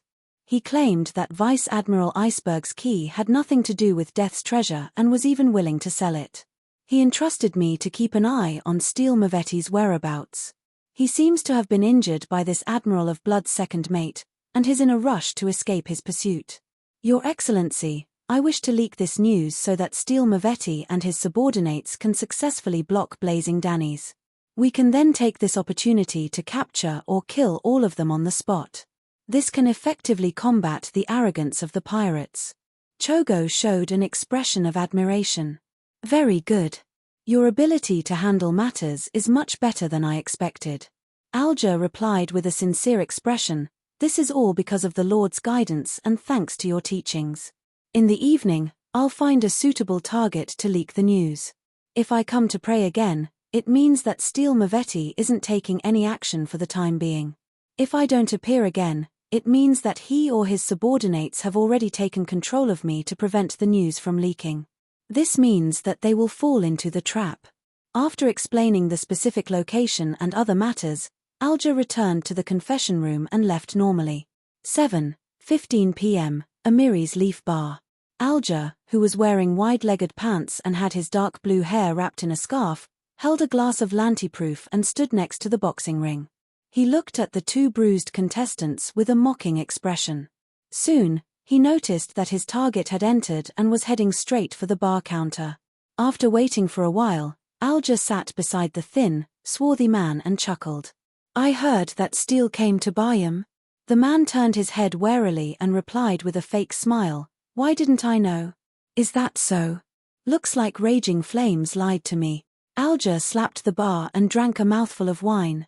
Raging Flames? Danny's? The man's eyes lit up as he asked hesitantly. Yes, that's him. Alger gnashed his teeth. I ran into him in the Gold Coin Casino this morning. The goddamn guy claimed that Steele was in Bayham. Damn it. How dare he lie to me? The swarthy, thin man's eyes darted around slightly, but he didn't interrupt. After listening quietly, he stood up and chuckled. I forgot that I still have something to do. Let's play cards later. He patted Alger on the shoulder and left the bar in a seemingly calm but hurried manner. Alger held his glass and turned his body to look at his back. His eyes were deep and his lips were unsmiling. Chapter 5:30. Looking up at the wall clock, Alger saw that it was already past 8 o'clock. He put down the thick glass, squeezed through the drunkards, and arrived on the street. As the Rorsted archipelago was rich in coal, Bayham was just like mainland cities like Beekland and Pritz Harbour. The streets were lined with black lampposts as tall as a human, and the light from the burning gas seeped through the metal grids, illuminating the relatively tidy ground. Alger pulled off his headscarf and slowly turned into a side alley. At the sealed end of the alley, he smelled the stench of urine mixed with the smell of alcohol. Although the Amiri's Leaf Bar had a bathroom, it was clearly insufficient for the customers at peak hours. Some of the drunkards who couldn't hold it in and couldn't wait had to find a secluded place to relieve themselves. The red moonlight pierced through the clouds and shone into the alley. Just as Alger was considering if he should put on a more convincing act, he heard a firm, plump, and amused voice behind him. Did you deliberately reveal the news of Blazing to us? Not stupid after all. Alger muttered to himself as he slowly turned around, as though he was guarding against a surprise attack. He saw a figure leaning against the wall about 7 or 8 steps away. His posture was terrible. The figure was about 1. 78 meters tall and wore a boat-shaped hat. His face was thin and angular, and he looked extremely aggressive. A lock of black hair hung down, half covering his left dark green eye. This softened his cold and stiff appearance. Although the wanted portrait was often quite different from the person in question, and many famous pirates didn't even need to disguise themselves to roam the city, as a member of the church, Alger had seen many portraits that were drawn using rituals that were close to photographs. Furthermore, he had participated in pirate conventions, so he was able to successfully link the person in front of him to a certain name on the wanted poster. He didn't show this. He deliberately hesitated and asked in return, "The calm Squall?" This was Steele Mavetti's main helper, a beyonder who was good at controlling his emotions and thinking calmly, but he was also inhumane. His bounty was £1,500. The man tugged at his black windbreaker and revealed a smile without a hint of a smile as he said, "Can I deny it?" Looks like it won't work. It's just like how you can't deny that you intentionally mentioned Inferno in front of Olyama. He's not a person who likes to use his brain, and I'm the opposite. I never thought of hiding it. I just wanted to exchange the information I obtained for some reward. Between the lone Blazing and the numerous helpers of Steele, anyone in their right mind would know which to choose. Of course, I wish for you to keep it a secret. I don't wish to be pursued by Vice Admiral Iceberg, Alger replied frankly. Squall nodded slowly and leisurely. Tell me the details. Just as I mentioned before, I met and recognized Blazing at the Gold Coin Casino. He entrusted me to help keep an eye on Steele's whereabouts. He seems to want to counterattack. Alger sneered. We agreed on a point of contact. I think this information is worth at least £1,000. £1,000? Look up at the bloody moon. You're not dreaming. Squall snorted. This might be a trap. Don't you understand? Blazing might have found a helper, which is why he dares to search for us. It's not up to me to judge if it's a trap or not. £500. Anything less than that, I'd rather pretend that nothing happened. Alger argued for the sake of the reward. £300. Come with me to a place and stay for a period of time. This will prevent you from selling this information to others and disrupting our plans. Once we have captured Blazing with this information or connected to his spirit, we'll pay you. Don't worry, food, wine, and bed are all free. No matter what, you've made a profit. If anything happens to you, you should know the consequences, Squall suggested in a tone that left no room for refusal. Indeed, it's just as I expected. With my background unknown and the fact that I'm not in too much danger, the possibility of them choosing to temporarily detain me is far higher than silencing me. However, I've also prepared for the worst and made the corresponding preparations. As long as I'm not careless, escaping isn't a problem. Alger pretended to be troubled as he thought. It can't be more than 2 days, or my crew will leave with my ship. I'll inform them if it's more than 2 days. At some point in time, a sharp scalpel had appeared in Squall's hand. He was making it jump and spin like he was performing acrobatics. After Alger described 15, Amiri's Avenue as a point of contact and the corresponding means of contact, Squall didn't speak further.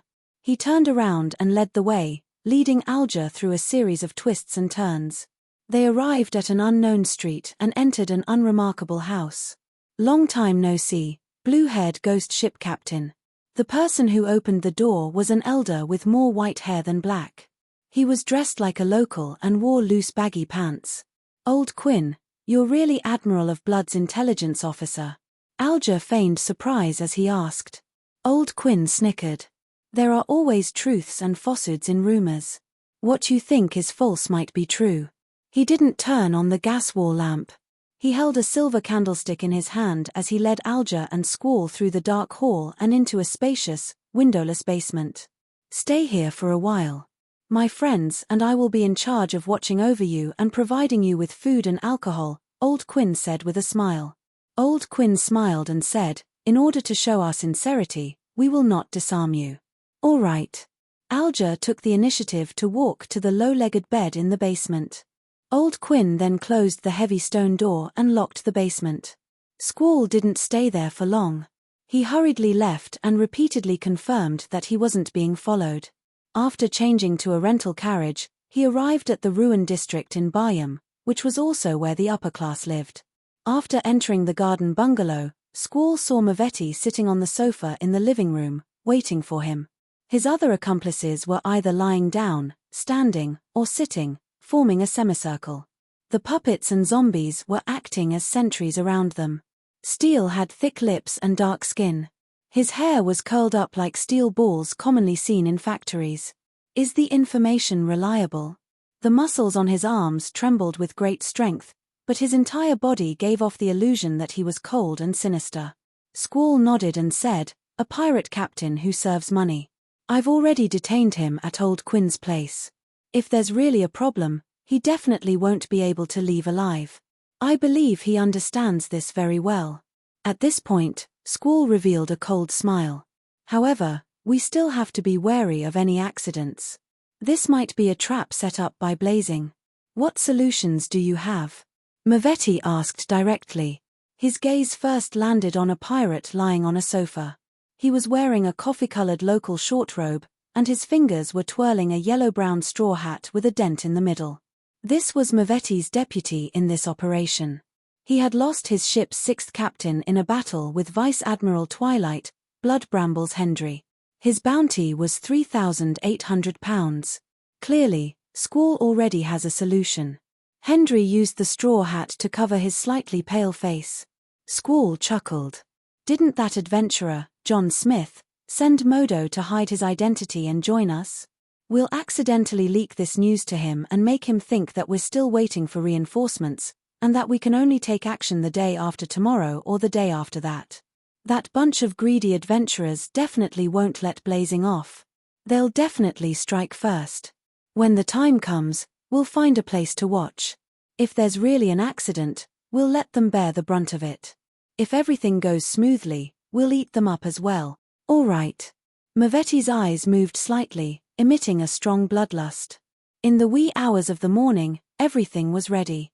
Blood Brambles Hendry carried a leather suitcase and took out a peacock blue carpet from it. He slowly laid it out in front of him. There were many mysterious and strange patterns on it, giving it a flavor that didn't belong to humans. Mavetti, Squall, the other two beyond us, and 7 or 8 zombies and puppets stood on it. Hendry was the last to enter. He half closed his eyes and silently chanted an elvish word, "Fly." The peacock blue carpet suddenly tightened and floated up, carrying everyone off the ground and into the air as they flew towards Amiry's Avenue. During this process, Hendry took out a black handkerchief and flicked his wrist. It transformed into a curtain of night, magically concealing the more obvious traces under the moonlight. In just 7 or 8 minutes, they arrived near 20, Amiry's Avenue. Diagonally across from them was the target house. They didn't proceed any further. They let the flying carpet silently hover in front of the crown of a thick tree while they looked down at the target's condition. Time ticked by as Hendry steadily controlled the mystical item. There were no signs of a lack of spirituality. The long night slowly passed as the horizon suffused a faint red. The sun was about to rise. Steel Mavetti and the pirates began to search for another spot suitable for daytime surveillance. At that moment, a figure with his back bent nimbly traversed the rooftops and arrived above 15, Amiry's Avenue. He wore a black cloak. His eyebrows were yellow, and his eyes were dark blue. His facial features and contours were relatively soft. It was none other than Blazing Danny's. Danny's cautiously looked around for a moment before climbing up a chimney. With a push of his hand, he crawled in and slid down. "He's really here." Steel Mavetti, Blood Brambles Hendry, Squall, and the others felt their spirits jolt. At that moment, a few figures leaped out from the chimneys and periphery of houses 13, 14, and 17. In a swift and violent manner, they entered house 15 from different positions, either by smashing windows, kicking open doors, or using the chimney. Chapter 531. The Rorsted Archipelago was the Kingdom of Ruin's ruling point in the central Sonia Sea. It was also a key parish of the Church of the Storm, and a high-ranking deacon who could participate in the Council of Cardinals was stationed there for a long time. Of course, even a pirate at the level of a general might not be able to alarm such an important figure, much less the so-called second mate and bosun. Deacon Cordoba Roy happily accepted the order and led 2 mandated Punisher teams. He activated sealed artifacts 2-37 and 2-166 and set up an ambush far away from 15, Amiri's Avenue to ensure that nothing went wrong. From Cordoba Roy's point of view, a mandated Punisher team with 2 sealed artifacts was enough to deal with Steele's group and Blazing Danny's. However, the latter's behavior of paying attention to the whereabouts of the pursuers worried him. He instinctively felt that there was a problem, so he called for another mandated Punisher team. Actually, 2-37 is enough. While waiting, Cordoba Roy suddenly sighed. From his point of view, this sealed artifact would be a nightmare for Steele, Blazing, and the others. He closed his eyes, and the corresponding information naturally surfaced in his mind. Number 37. Name, Eternal Dream. Danger Grade 2, Dangerous. Use it with caution and moderation. Only operations involving more than 3 people or deacons or diocesan bishops can apply. Security clearance, bishop, team captain, and above. Sealing method, place it in boiling water. Description, shaped like a heart. It's black in color, cold to the touch, and filled with holes. It often emits a sound like a bagpipe. This item comes from a primitive tribe in West Balaam in the southern continent. They have a spirit warlock as their leader, and they live a life of resting during the day and taking action at night. A Ruan army conquered this tribe and obtained the item that was consecrated on the altar. And in the week that followed, there were incidents of soldiers going crazy, committing suicide, and other incidents. Research shows that as long as one comes into contact with this item, they will enter a long dream. If they aren't awakened, they will forever stay in that illusory world. They will show anxiety, fear, confusion, and other emotions. Their psychological and physiological states will gradually change. The awakened researchers still can't tell the difference between reality and dreams. This leads to a series of tragic events, including but not limited to confessing their love to their superiors, kissing the mouth of a venomous snake, suffering from depression, taking off their clothes, running naked, and attempting to bathe in boiling water. If they aren't transferred to another city, the only outcome would be madness or suicide. This item can be used to make all living creatures within the target's range enter the same dream. Let them choose a target within a certain range and exclude their companions. The maximum range is a 50-meter radius, and it will place a huge burden on the user, leaving them with intense mental damage. Afterward, the user will enter a state where they can't tell the difference between reality and world, and they will. Zeta. Many examples, see appendix, show that even without contact, this object can widely affect the people around it, unless it is placed in boiling hot water. Appendix 1. Similar to the effects of nightmare from the Evernite pathway, but more prominent and uncontrollable. 2. Example 1. A watchman forgot to add charcoal, causing the flames to extinguish and the temperature of the boiling water to drop. He soon showed abnormal behavior, as if he was dreaming of his beloved girl. He made a passionate confession to his glove and attempted to have a relationship that exceeded friendship. Example 2. As his thoughts raced, Cordoba Roy suddenly saw Blazing Danny's. The Golden Dream's 4th bosun had indeed come to this point of contact to collect information. He gestured for the mandated Punisher team member beside him to open the golden box that was engraved with many symbols and magic labels. He then took out sealed artifact 2-37, which was soaked in boiling water. This golden box was another sealed artifact, 2-166. It could allow the items inside to maintain their original temperature and change the weather to a certain extent, allowing for the next holy water of the sun rain. Of course, it also had a lot of negative effects. Otherwise, the mandated Punishers would have long used it to seal 2-37 instead of resorting to a last-minute trick. Among them, the most unacceptable thing was that no matter what item it was, as long as it was in contact with it for a long enough period of time, it would be tainted with the characteristics of being alive. Furthermore, it would devoutly believe in the eternal blazing Sunday. Within the mandated Punishers, there was already a table that sang praises of the eternal blazing sun every day. Every second, it wanted to ignite a candle that could purify everything. The irascible mandated punishers had turned the table into a pile of firewood, and it had been lit by the candle at the back. Seeing figures appear and rush into 15, Amiris Avenue, Cordoba Roy didn't hesitate to press down with his right hand, allowing the team member beside him to activate sealed artifact 2-37. Illusory fish scales immediately appeared on the surface of the team member's palm, and he directly grabbed the black, heart-like sealed artifact from the boiling water. The melodious sound of a bagpipe sounded, and the dense night shrouded the house at 15, Amiris Avenue. The scene in front of the adventurer, John Smith, and the others didn't change. It was still an empty living room without any furniture and a black-cloaked blazing Danny's. They didn't feel like they were in a dream at all. They ran over with all their might, fired their guns, and used their abilities to successfully injure Blazing and capture the famous pirate who had a bounty of £3,000 and was involved in the Key of Death. However, in the real world, they were doing high kicks on the spot, stretching their arms like they were swimming, or using their fingers as guns. Their mouths emitted banging sounds. Move out. Cordoba Roy was the first to leave his hiding spot and rush towards the house at 15, Amiris Avenue.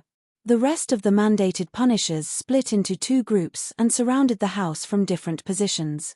Before Cordoba arrived, the living room was already brightly lit, as if a sun was slowly rising. Holy and pure water droplets sprinkled down like rain. It was sealed artifact 2-166 at work. A distance away, the flying carpet floated silently, obscured by the darkness. When Steel Mavetti and the others saw the mandated punishers appear, they knew that it was indeed Blazing Danny's trap. That son of a B*TCH actually sided with the Church of the Storm. Mavetti growled with a maniacal look in his eyes. Blood Brambles Hendry glanced at the calm squall and praised from the bottom of his heart. Fortunately, we weren't careless. Actually, I didn't expect that dumb donkey Blazing Danny's to cooperate with the Church of the Storm, Squall said calmly. Perhaps, the injured him had long been captured by the mandated punishers, and he had no choice but to cooperate. Just as they were about to leave, they suddenly saw something protrude from the shadows outside the house at 15, Amiris Avenue. It stuck close to the ground and quickly swam into the distance. Blazing. Steel Mavetti recalled the scene of the ambush's failure. Danny's. Hendry also recognized the person who had attempted to escape with his miraculous powers. Squall was taken aback at first, but he immediately understood. Either Blazing Danny's wants to take this opportunity to escape the mandated punisher's control, or he has another trap to deal with us, but for some reason, he attracted the mandated punishers and had no choice but to give up decisively and flee in a panic. Regardless, this is an opportunity. Blood Brambles Hendry looked at the mandated punishers who had just rushed into the house and said, as long as we make use of that short few dozen seconds, we can kill or abduct Blazing right in front of the mandated punisher. Mavetti was instantly excited, his eyes turning abnormally crazy. After Squall nodded, he said to the other two beyond us, "Take my zombies and puppets and guard this position. Take my zombies and puppets and guard this position. Once the mandated punishers chase over, let them create chaos and take the opportunity to escape." "Yes, boss." The two Beyonder pirates, along with the zombies and puppets, jumped off the flying carpet at the same time. The peacock blue carpet made a turn and caught up to Blazing Danny's. "You will assist us, mainly guarding against the surroundings. I'm worried that Danny's has other helpers," Squall said to Blood Brambles Hendry as he seized the opportunity. A smile appeared on Hendry's slightly pale face. "All right." Squall didn't say anything else and nodded at Mavetti.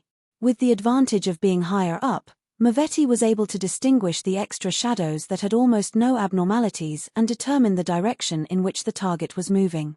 He suddenly jumped off the flying carpet and landed heavily on the ground like a boulder. White frost condensed under his feet as a cold and transparent layer of ice quickly spread to the side. The black shadow was immediately frozen in the corner of the wall. With a crack, Blazing Danny's struggled with all his might and grew out of the shadows. On the flying carpet, Hendry cooperatively threw down the things he had long held in his hands. They were green leaves, flowers, and thorns. The leaves, petals, and thorns either crazily enlarged or connected together, wrapping around blazing Danny's, making it difficult for him to move an inch. Squall took the opportunity to jump off the flying carpet, and with the momentum of his descent, he stabbed the sharp scalpel in his right hand into Danny's neck. Fart. He held the hilt of the knife with his right hand, circled around, and arrived behind his target. Danny's head fell off as his body rapidly shrank, turning into a thin, tattered paper figurine. At the same time, Steel Mavetti felt an indescribable hunger. He felt that it was like a terrifying monster hiding in the darkness, silently watching him. No, it's not blazing. Just as this thought flashed through his mind, a blazing white fireball that had been compressed to the extreme flew over from a particular roof and smashed into his body. Steel Mavetti only did one thing in response to this: raise his arm and block it in front of him. Boom! Flames exploded as a shockwave spread out, blocking Squall and Hendry's line of sight. However, they weren't flustered at all. They had strong confidence in Steel. Indeed, only Mavetti's clothes were tattered, and his skin had some white marks. He wasn't injured at all. But at this moment, he suddenly saw a figure filled with madness walk out of the churning flames. He was clearly wearing blazing Danny's black cloak, but he had neatly combed black hair, emotionless dark brown eyes, and a thin and cold face. The Danny's from before had always been faceless Klein, the German sparrow who was preparing to hunt. Genius. Remember this site's address in a second. Mobile version, M. Chapter 532. Just as he leaped out of the flames, Klein, who was wearing a golden glove on his left hand, had 2 points of light in his eyes grow larger and brighter, as though lightning had suddenly streaked across the sky. After using paper figurine substitutes to attract the attention of Steel Mavetti and company, he had already activated Creeping Hunger and switched to the soul of the interrogator, preparing to use the beyonder power of psychic piercing. Ah! Steel Mavetti suddenly let out a tragic cry. It was as though someone had stabbed a knife into his head, stirring his grayish-white brain. The pain burst out from the depths of his soul, instantly filling all his thoughts. At the same time, his beyonder powers erupted in response, turning into a hurricane that swept in all directions. Beautiful and dreamy snowflakes began to fall from the sky, and a transparent layer of ice constantly spread out from the ground. The trees on both sides of the road were covered in white spikes before they rapidly withered, revealing obvious signs of decay. The lingering, vengeful remnant spirits were awakened one after another. They whimpered, sobbed, and screamed, dyeing the surroundings with a grayish-white and oppressive color. Klein naturally descended from midair, his left glove emitting a brilliant light that resembled the sun's rays. He spread his arms and leaned back as though he was hugging something. Just as his feet touched the cold ground, a pure, blazing, and thick pillar of light descended from above. This holy light enveloped Steel Mavetti, illuminating his dark skin, his firm muscles, and his curly hair that resembled steel balls. Priest of light, holy light. Silently, Mavetti's expression became more and more contorted as the surface of his skin showed clear signs of melting. At that moment, he was like a candle that had been thrown into a burning fireplace. Compared to the corrupted Bishop Millet, who had lost control, he, as a zombie, was even more restrained when facing such attacks. The damage he suffered was even more severe. The falling snowflakes stopped as the layer of ice on the ground rapidly melted. The trees that had white spikes on them revealed their brown color. This magnificent pillar of light had undoubtedly attracted the attention of Blood Brambles Hendry and Squall. The former's expression changed abruptly as he reached into his hidden pocket, about to take out the casting materials and save Steel Mavetti with the advantage of being higher up. At this moment, a crow made of pure flames suddenly jumped out of his eyes. 1, 2, 3. Countless fire crows filled Hendry's field of vision like scarlet stars. They flew over from all directions, fluttering their wings in a dense mass. The scorching temperature was extremely high.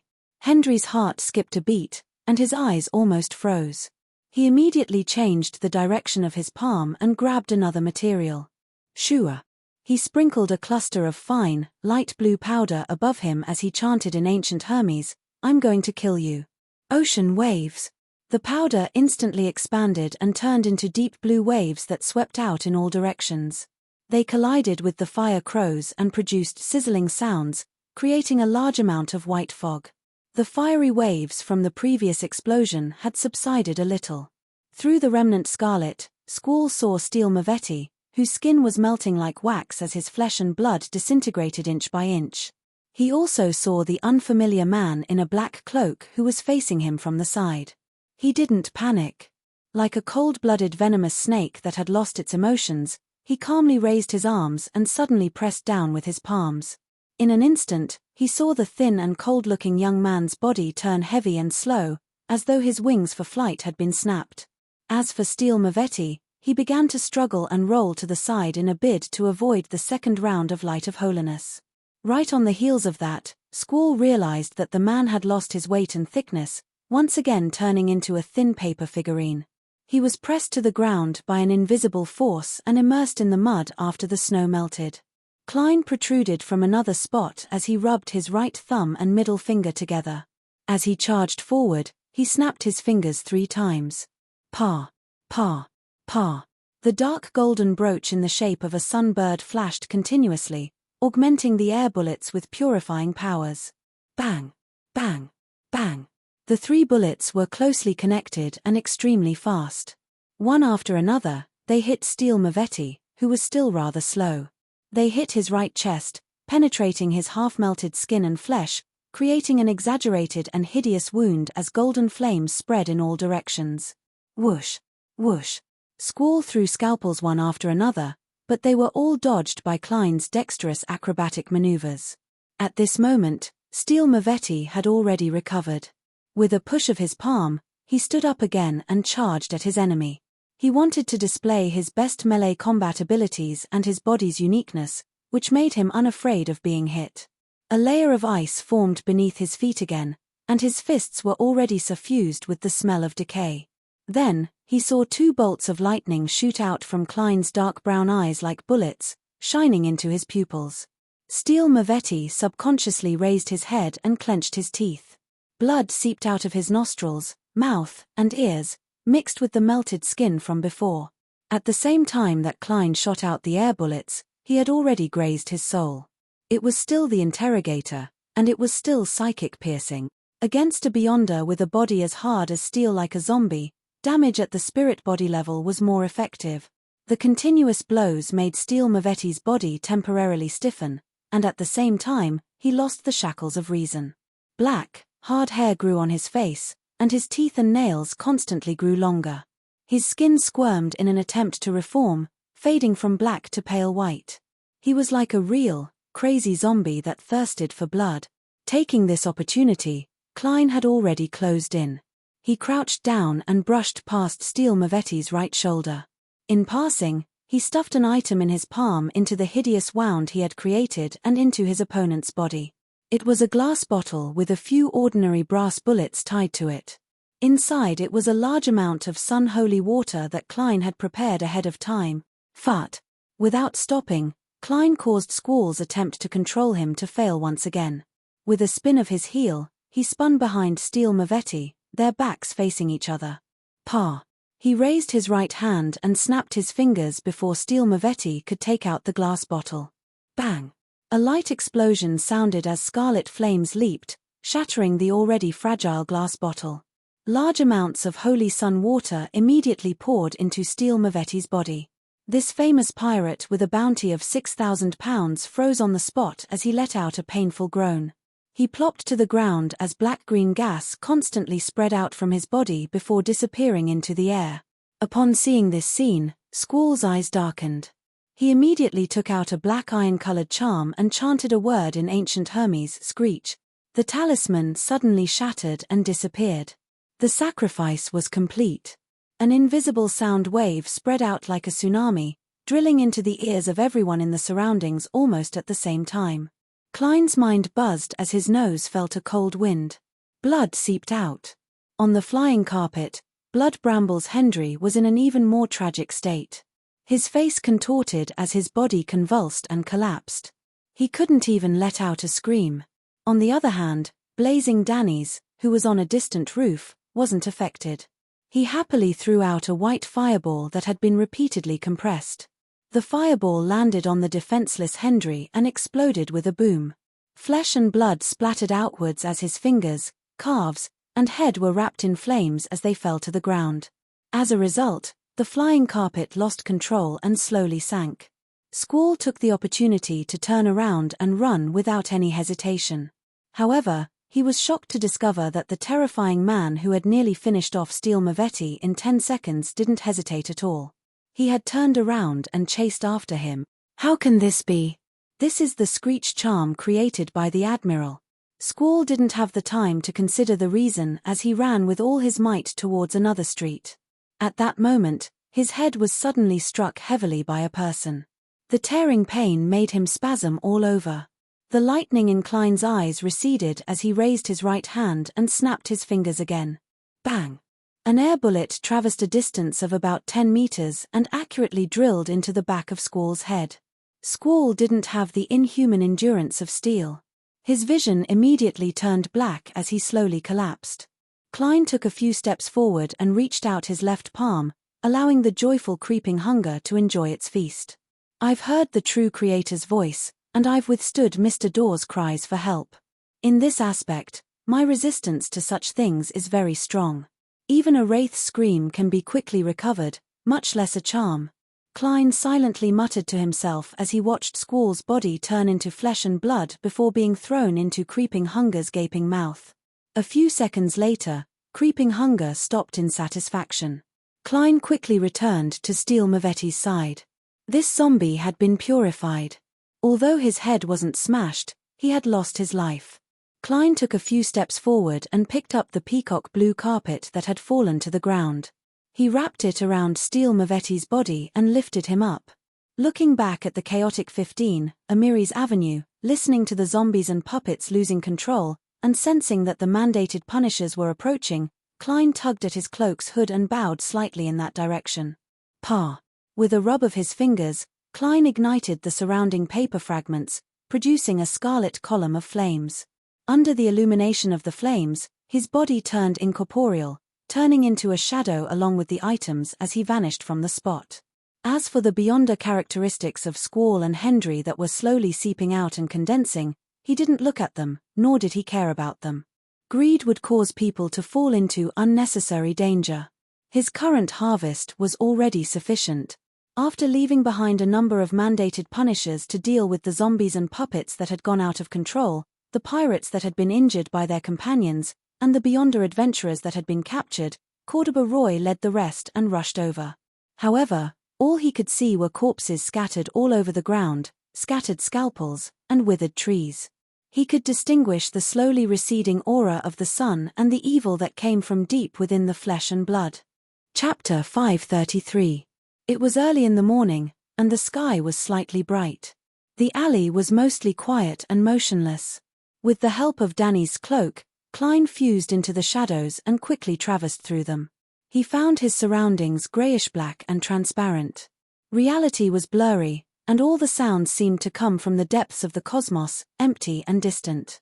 After distancing himself from Amiri's Avenue as much as possible, he identified his location and grew out of the shadows, appearing in an empty alley filled with broken bricks and gravel.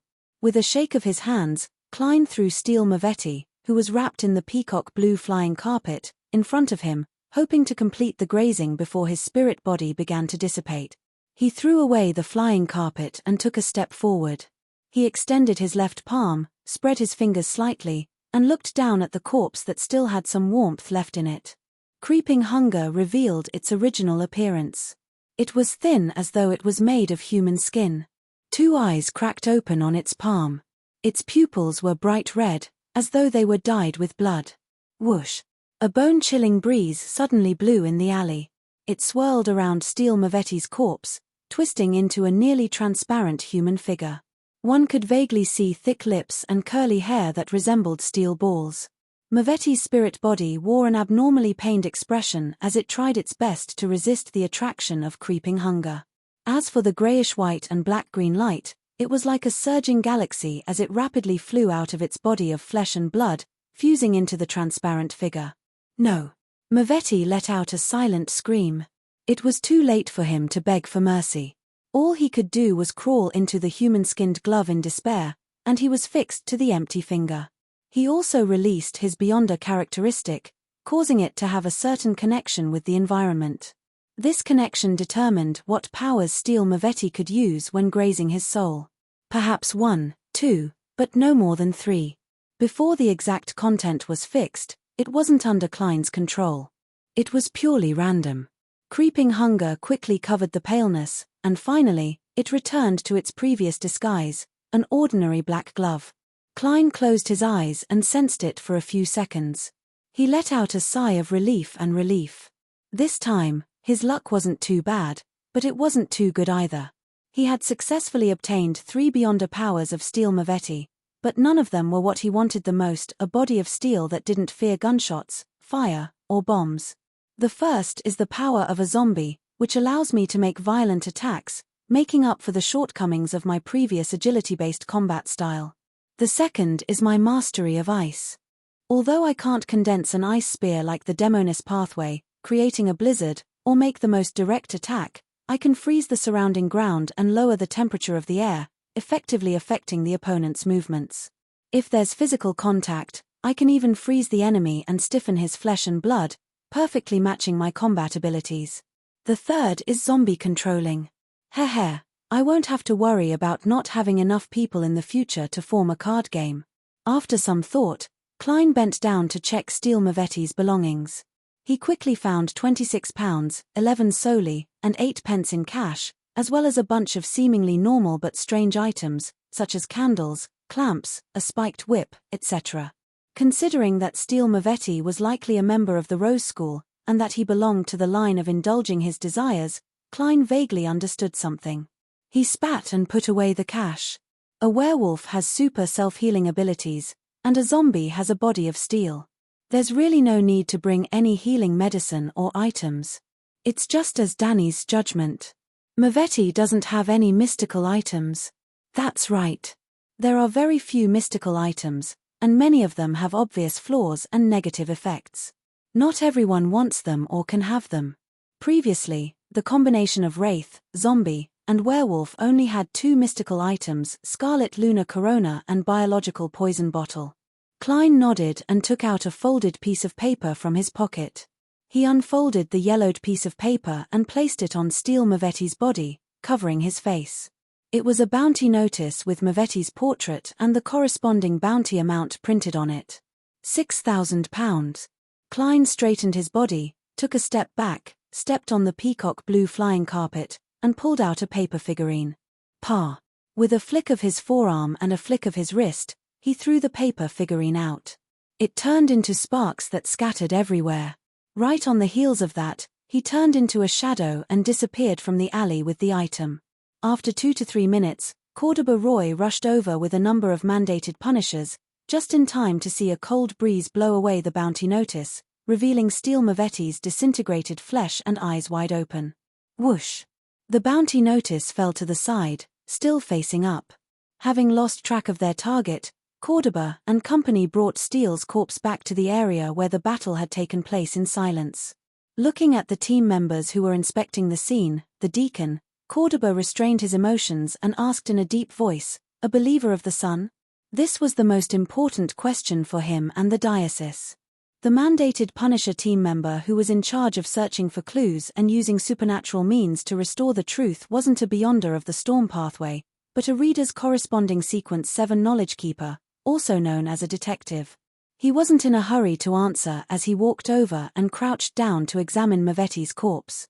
After a while he looked up and said, "He's not a believer of the sun. He likely borrowed the power of a mystical item." "Reason?" Cordoba asked with a frown. The mandated Punisher team member said, "There's a sense of evil that comes from the depths of flesh and blood. One of the corpses was devoured in such a manner, leaving behind only its uniqueness and items. If it were a believer of the sun, even if they relied on items, they wouldn't do such a thing. To them, anything in the true Creator's domain is filthy. It has to be immediately purified or sealed. It shouldn't be used, nor should it be." Cordoba thought for a few seconds and agreed with this judgment. He then asked, "Someone from the Aurora Order?" "No, a real rose bishop or shepherd wouldn't be so crude. They would definitely wrap the corpse within their bodies and deal with it after they leave. There's no reason for them to dismember it on the spot. It would be a waste of time and leave behind a pile of items that are still of value. To be in such a rush to devour is like a negative effect of a mystical item, the knowledge keeper said calmly. A mystical item that possesses the domains of both the sun and secret suppliant. Or something similar to the powers of a shepherd. Berg, which is your judgment?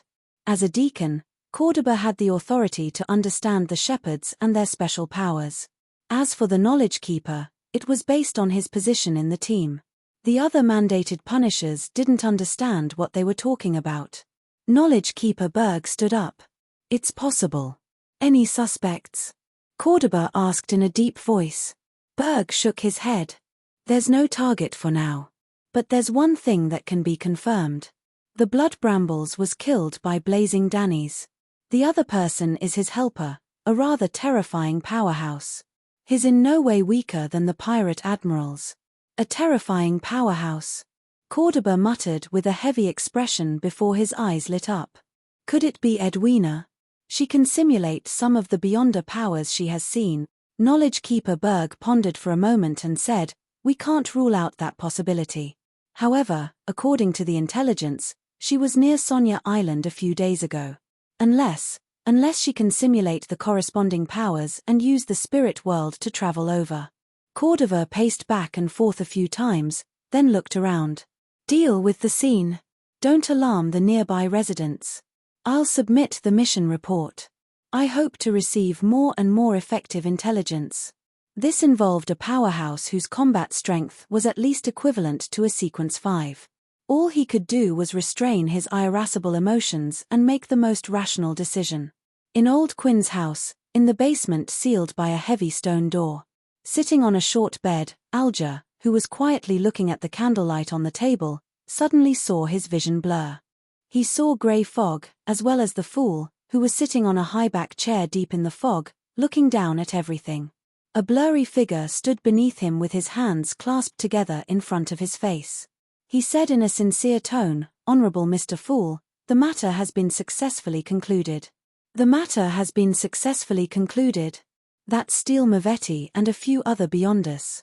The world sure does things efficiently. He's stronger than I imagined. As expected of Mr. Fool's blessed. He can peddle beyonder characteristics on the tarot again. Perhaps there's more than one.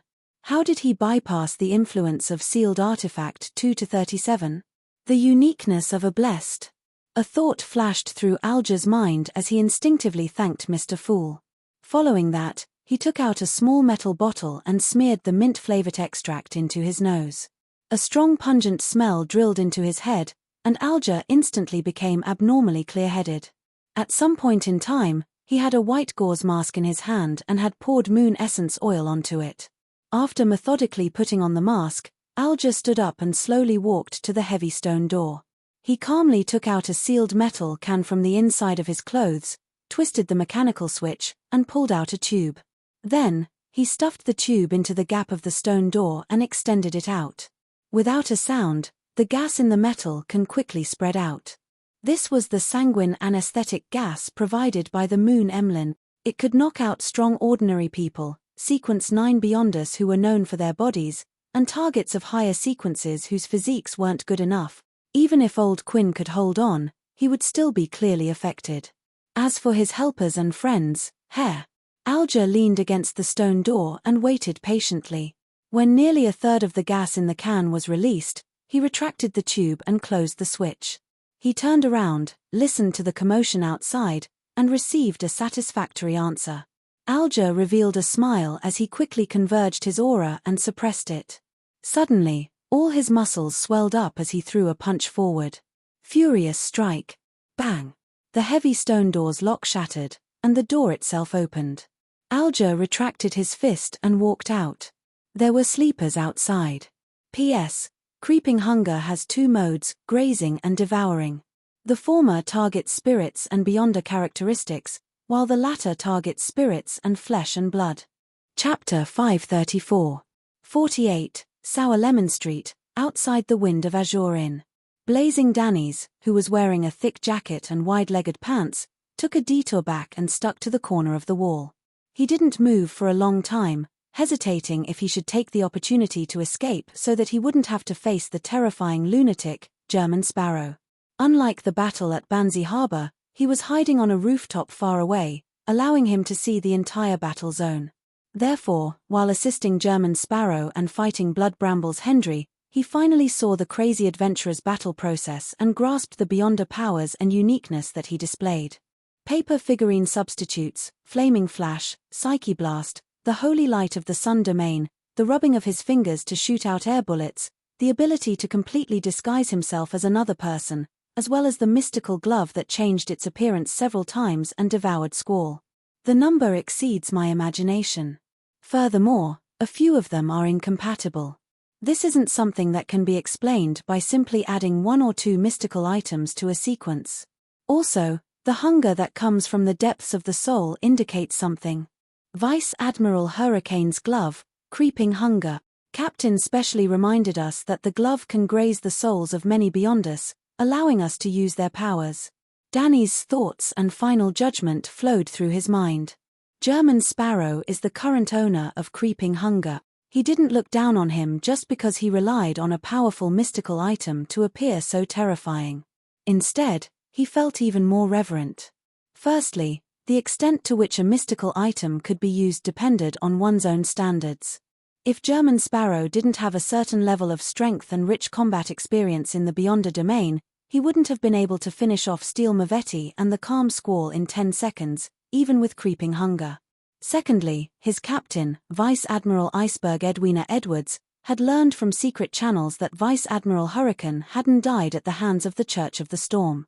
Instead, he had been quickly killed by a powerhouse while escaping. Danny's had no lack of understanding of how powerful Vice Admiral Hurricane Zillings was at his peak. He knew where a powerhouse that could easily finish him off was. It was equivalent to a king that stood at the pinnacle of all pirates. Furthermore, it was one of the two most powerful and terrifying ones, the King of the Five Seas and Queen Mystic. Although there's the element of a surprise attack, I can only lower his evaluation. He's not much weaker than the King of Immortality, and is stronger than Admiral Hell and Admiral of Blood.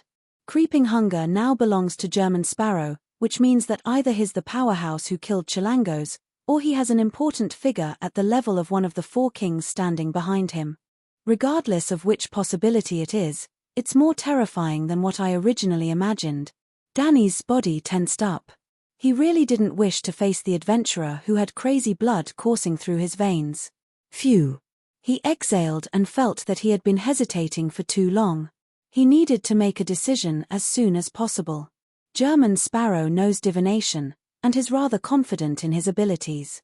With my shadow cloak in his hands, not only will it be difficult to escape, but it will also infuriate him. Shadow cloak is a rare mystical item. Danny's gritted his teeth and turned around the corner. He entered the hotel's main entrance and went all the way to the luxurious suite. After cautiously waiting for a few seconds and observing the situation, Danny's took out his key and opened the door. He saw that the room was dark. The gas wall lamps weren't lit, and the not-so-bright morning sunlight shone in through the window, illuminating the German Sparrow who was facing the door. This adventurer had already changed back into his original attire. He wore a black coat and dark-colored trousers.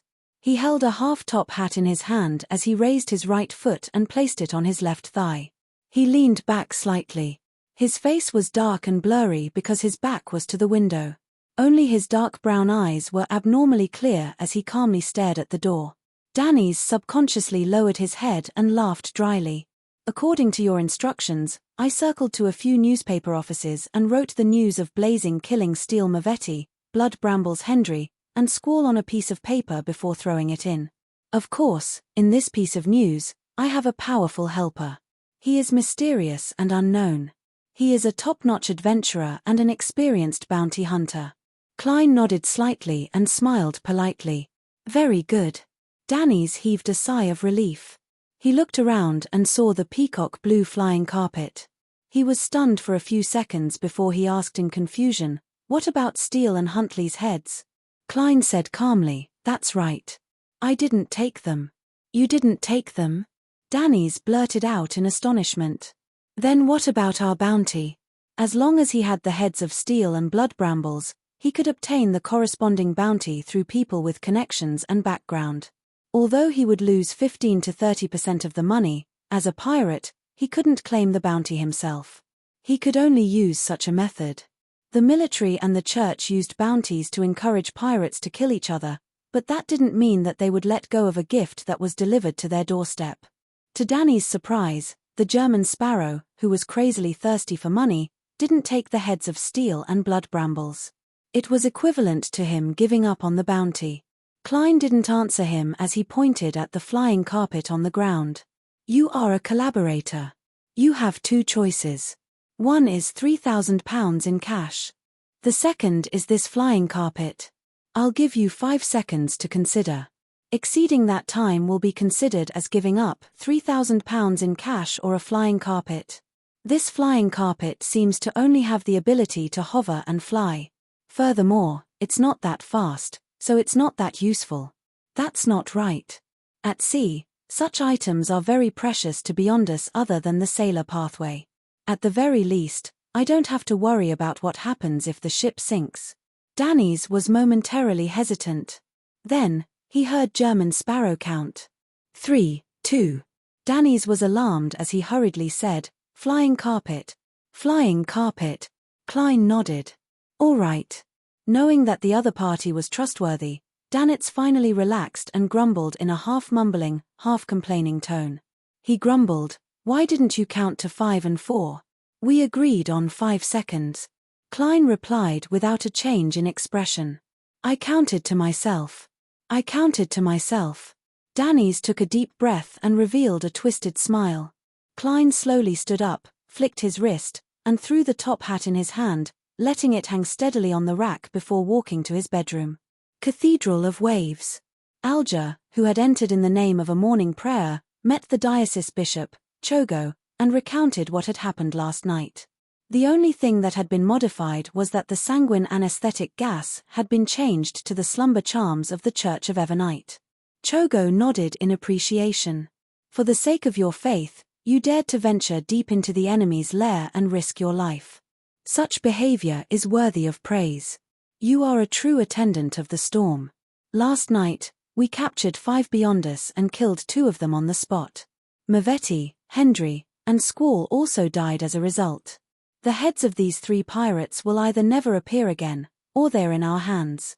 The government's bounty will be ours. This totals to more than £10,000. You will receive most of it, which is £6,000. Don't decline. The Lord tells us that those who fight for their faith must not be trapped. Holy Lord of Storms. Alger pounded his left chest with an excited expression. Although he and the world hadn't agreed on how to split the spoils of war, he believed that the 2 of them had a certain tacit understanding. For example, they wouldn't interfere with each other's hunting of the pirates. The bounty would be split equally between the 2 because they had to clear the church's name. As for the bounties from countries and organizations like the Intis and FASAC, Alger didn't have any extravagant hopes. This was because every claim required him to hand over the target's complete corpse or head. Therefore, he could only choose one of them. Only people with deep backgrounds and good relationships with various countries and organizations could receive all of them. £3,000 belongs to the world. I've suddenly lost £3,000, which will definitely arouse suspicion. Yes, I have to find an opportunity to buy a mystical item. As such items are rare, they often come at a premium. It's even more so when I'm in urgent need. No one will suspect me if I offer £5,000 if I buy it for £3,000. I'll sell the items I obtained from Old Quinn, and this account will be settled. Alger quickly came up with a follow-up plan. Knowing that he would receive £3,000, Klein happily sat on the fool's highback chair and considered a serious problem. That was, after grazing Steel Mavetti, he would release a soul from creeping hunger according to his promise. Their Beyonder powers are very useful. It's quite a pity to release them before I find a replacement. Besides, I've already released that faceless. There doesn't seem to be a need this time. Hesitation, and reluctance fermented in Klein's heart, making him unable to make a decision for a long time. After a while, He leaned back and exhaled. I can't lie to myself. He shook his head and laughed. He felt relaxed because he had made up his mind. He would keep his promise and release a soul. The faceless from before had been released ahead of time because he wanted to obtain the corresponding information. In essence, it was an equivalent exchange. Which one should I release? Miss Justice has bought the ingredients for a psychiatrist and a mystical item worth £5,500. No matter how rich she is, she should be short on funds. It's not appropriate to sell the psychiatrist beyond a characteristic at this time. She still owes my adorer £2,000. She'll repay it in February or March. Klein rejected his previous idea and planned on releasing the nightmare first. As a former Nighthawk, he always had an enhanced impression and feelings for Beyonders in this domain. Therefore, without any other factors, it wasn't difficult for him to make a choice. After calming his emotions, Klein picked up the human-skinned glove that he had previously brought above the grey fog. He closed his eyes and sensed the distorted and illusory souls. Without any hesitation, he released the nightmare. Chapter 535. At the side of the long bronze table, Nightmare appeared. This was a man in his 30s. He had black hair and blue eyes. His cheeks were long and thin, and there were obvious grooves on both sides of his nose. His mouth and chin were covered with a thin beard. As the pain and distortion he could feel eased, he pressed his hand to his chest and solemnly bowed. Compared to the faceless from before, this nightmare was clearly not as muddle-headed and weak after being released. It was unknown if it was because the Evernight pathway enhanced the spirit more than the Seer pathway, or if it was because he had been grazed for a shorter period of time. Klein sighed inwardly and asked directly through telepathy, "Why did you die at the hands of Zillings?" The corners of the shapeshifter's mouth curled up into a bitter smile. "I'm a red glove of the Nighthawks. I'm currently investigating a batch of ancient documents from the Balaam royal tomb. They're suspected to be related to the fallen death. I found that some of them might have fallen into the hands of a rich man, so I took 2 companions and boarded the ship he was on. Unfortunately, when we were about to investigate, we were attacked by the Zillings fleet." "Where are your companions?" Klein asked. The nightmare said with a pained expression, "That's right. We had a chance to leave and even kill Zillings with our skillful teamwork, but our ship sank, and we could only take lifeboats. Everybody died. No, they died in the line of duty. May the goddess bless you." Klein silently drew a crimson moon in his heart. This made him realize that battles at sea were very different from those on land. The environment was very important. Those who weren't Beyonders of the sailor pathway would be at a great disadvantage. If it weren't for the fact that the flying carpet was large, inconvenient to carry, and its slow speed, making it an easy target, Klein would definitely have chosen to keep it and give Danny's the cash. "Thankfully, I have the bladder of a murloc. I can get an artisan to create a mystical item that allows me to move underwater. Unfortunately, artisans are very difficult to find. Most of them are from the Church of Steam and Machinery. There aren't many in the wild, otherwise, the mystical items in circulation wouldn't be so rare. If it really doesn't work, I'll have to seek Mr. the Hanging Man's help." Klein looked at the nightmare who had died in the line of duty and leaned back gently. "What's your name? Do you have any unfulfilled wishes?" The nightmare's figure was already slowly dissipating. Upon hearing that, he smiled. "My name is David Raymond. I lost my parents, wife, and siblings in a black magic incident. I only have a daughter left. Her name is Nilu, and she was born in 1330. She's a very cute girl. I regret that I joined the Nighthawks in order to investigate the truth of the black magic incident. Later, I became a red glove, but I didn't have the time to accompany her. While she lost her mother, she nearly lost her father. Heh, I believe that the church will definitely give her the pension and give her some help in secret. I'm not worried about her life. I only wish to see her enter the hall of marriage under the witness of the goddess. She will have her own family and no longer be lonely. It's 1350 this year. She might already have someone to marry," Klein said with a sigh. "Time really flies." Davy Raymond replied dreamily. "Tell her that all the murderers have been punished. I died because of an accident. There's no need to hate anyone. Tell her that Daddy loves her. Daddy is very sorry. His figure became more and more transparent as he was about to disappear. Klein closed his eyes. Where does she live? What's the name of the tycoon who collected death's documents? We live in Dessie County's Conant City. It's a beautiful coastal city with abundant rubber nearby. If she hasn't moved, she's still living at 67, Red Indus Street. That tycoon's name is Jimmy Necker. He should have also fallen into the hands of the Zillings.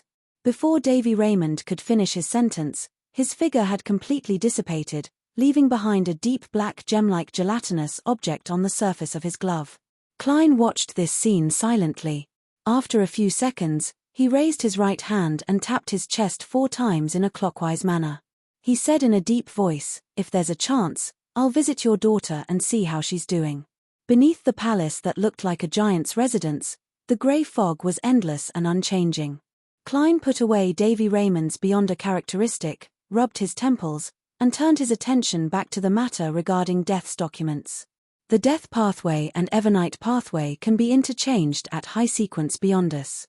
There's nothing strange about the church sending people to track down the corresponding documents. I wonder if Jimmy Necker is dead or not. I have to find out. If he has already passed away in that tragedy, and the items have fallen into the hands of the Zillings, then I have to start investigating from the pirates. Zillings's fleet is now under the control of Vice Admiral Ailment Tracy. As it involved death and might be able to help Mr. Aztec, Klein decided to investigate in passing. If there were any difficulties, he could directly write a letter to inform the big shot. After clearing his thoughts, he quickly returned to the real world and used a ritual to bring creeping hunger out again. After doing all of this, seeing that it was already late, he gave up on the idea of catching up on sleep. He decided to summarize the experience and lessons from last night's operation. To Klein, the biggest lesson was that he had overestimated the patience of the mandated punishers. He had originally hoped that even if there were certain accidents at the beginning, the mandated punishers would be able to restrain themselves and wait for the true protagonist, the true target, Steel Mavetti, to appear. When that happened, they would definitely use a sealed artifact that allows many people to enter a dream and control all the wild beyond us who were involved. And with my unique nature, being able to sense the dream and forcefully break free, I would be able to deal with Steel Mavetti and his helpers with ease, completing the achievement of instant kill and taking away 1 or 2 corpses. In the end, just as there was an accident, that bunch of irascible brothers all rushed out. They didn't even leave any backup teams to prevent any accidents.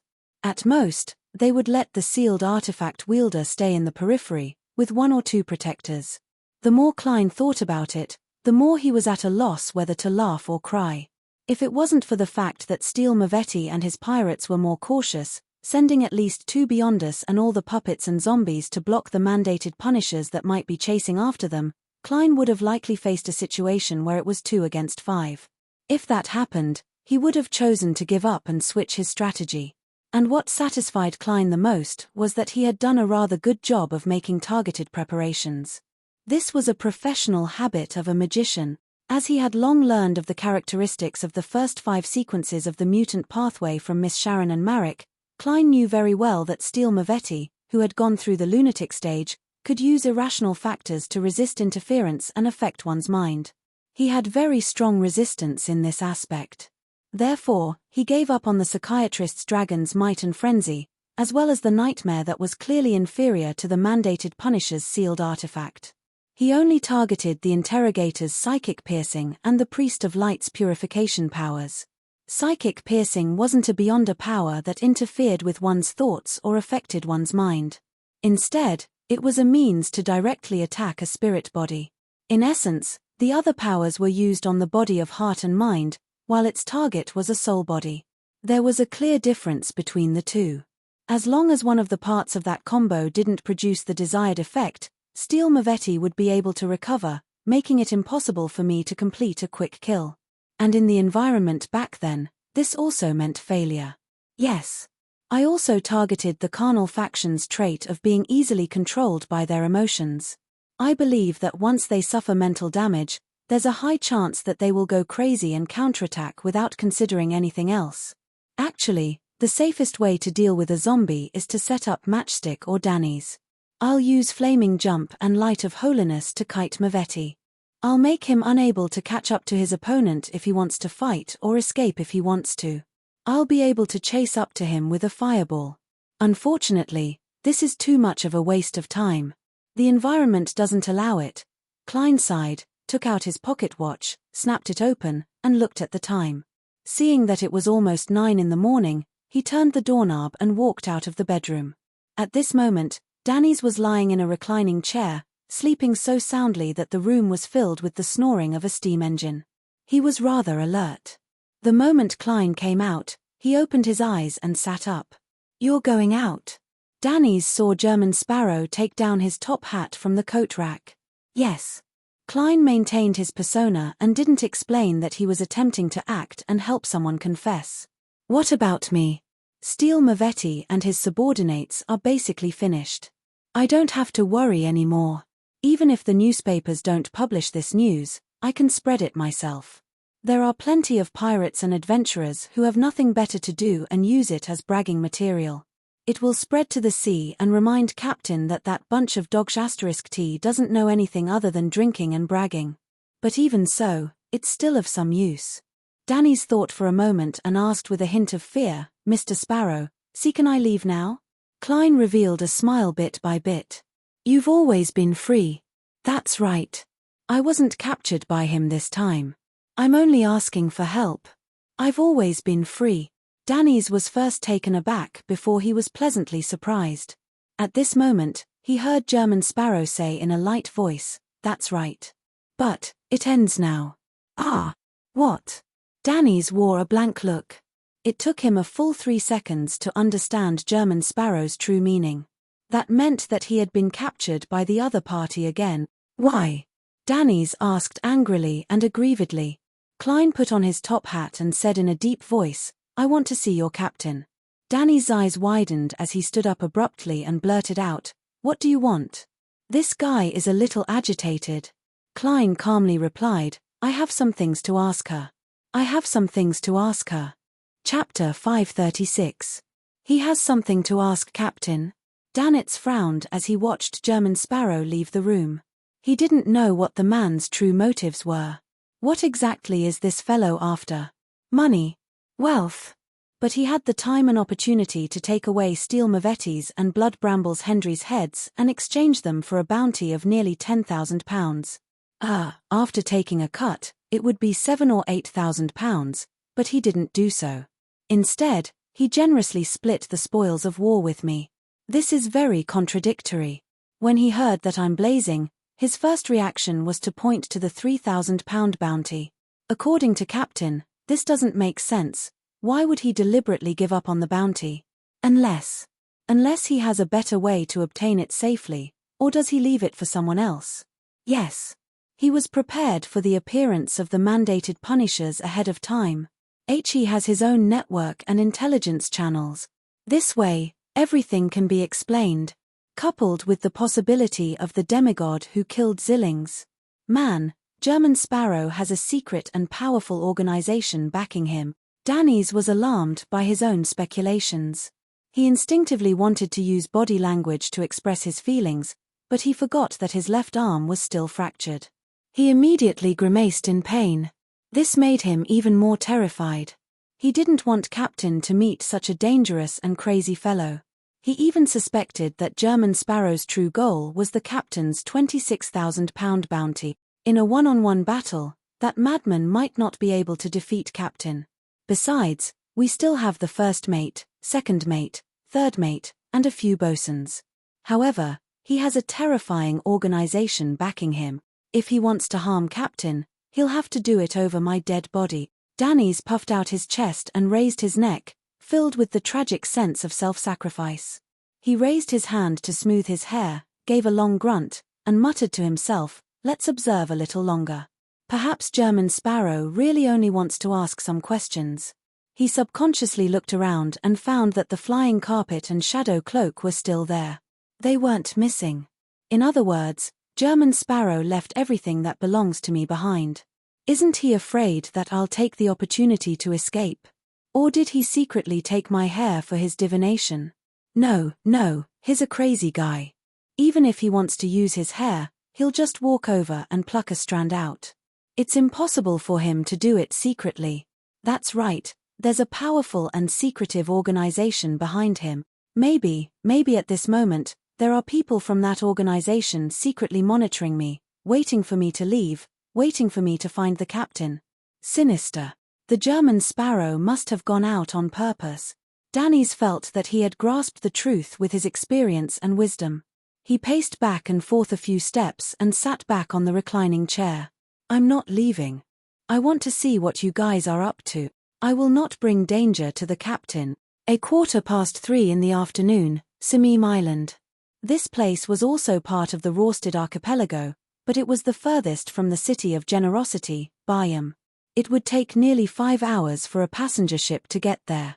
On the way, Klein purchased a set of local clothes and bought a small suitcase to store his clothes. He spent a total of 14 soli, which was less than £1. How cheap. It's only a fraction of the cost of a formal suit. Wearing wide-legged pants, a thick coffee-colored jacket, and a light brown cap, Klein walked off the liner and entered the somewhat old harbor of Samim Island. Having spent time buying clothes and changing his appearance, he had missed the 9 o'clock ferry and could only take the 10 o'clock one. Thinking of the expenses of this acting, he couldn't help but calculate his current financial situation.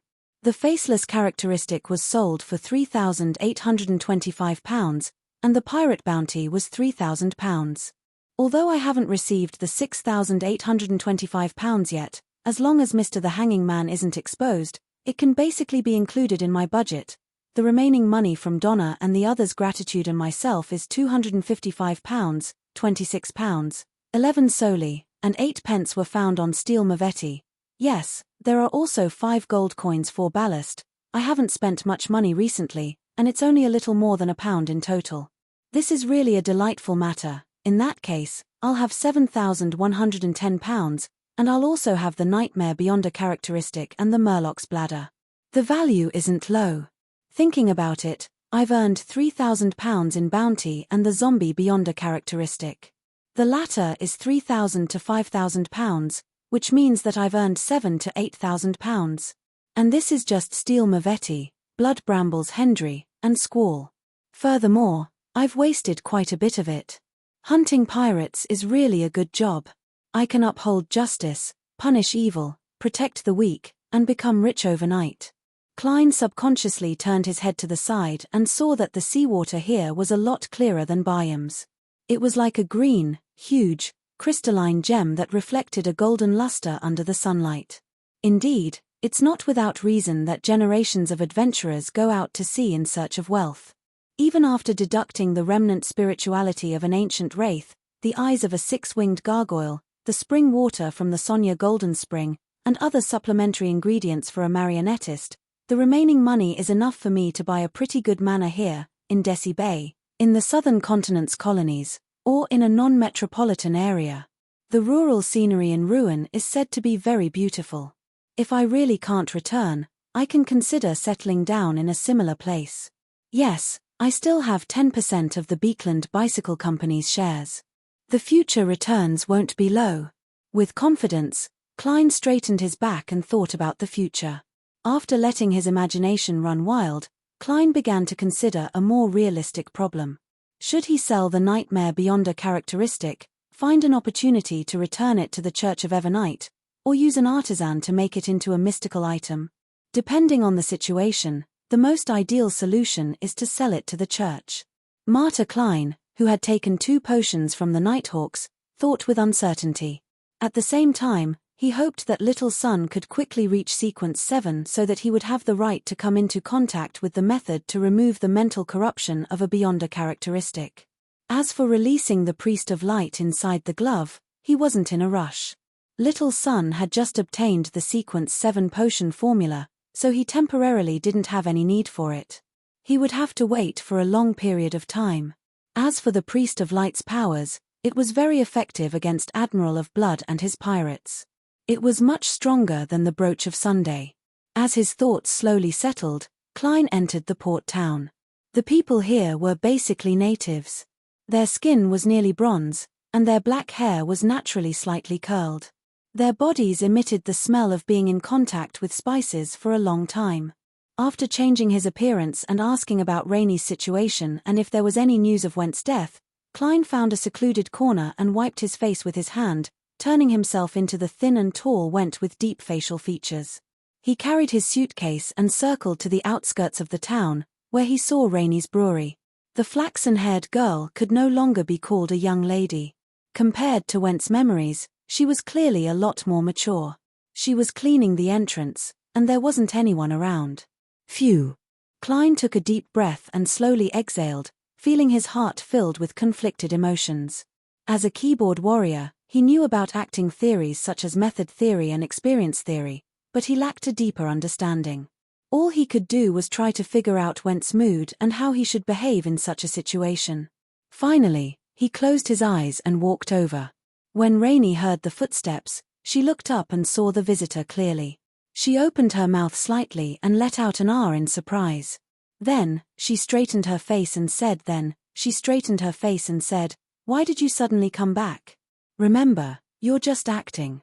Klein revealed a smile. "I'm here to bid you farewell." He spoke in the local dialect with a nondescript Bayam accent. The language of the Rorsted archipelago also originated from ancient Fasak, and it was a different variant. To Klein, who was half a historian, it wasn't difficult. It only took him a little time to master it. "Farewell?" Rainey asked in surprise. Klein turned his head, looked to the side, and smiled.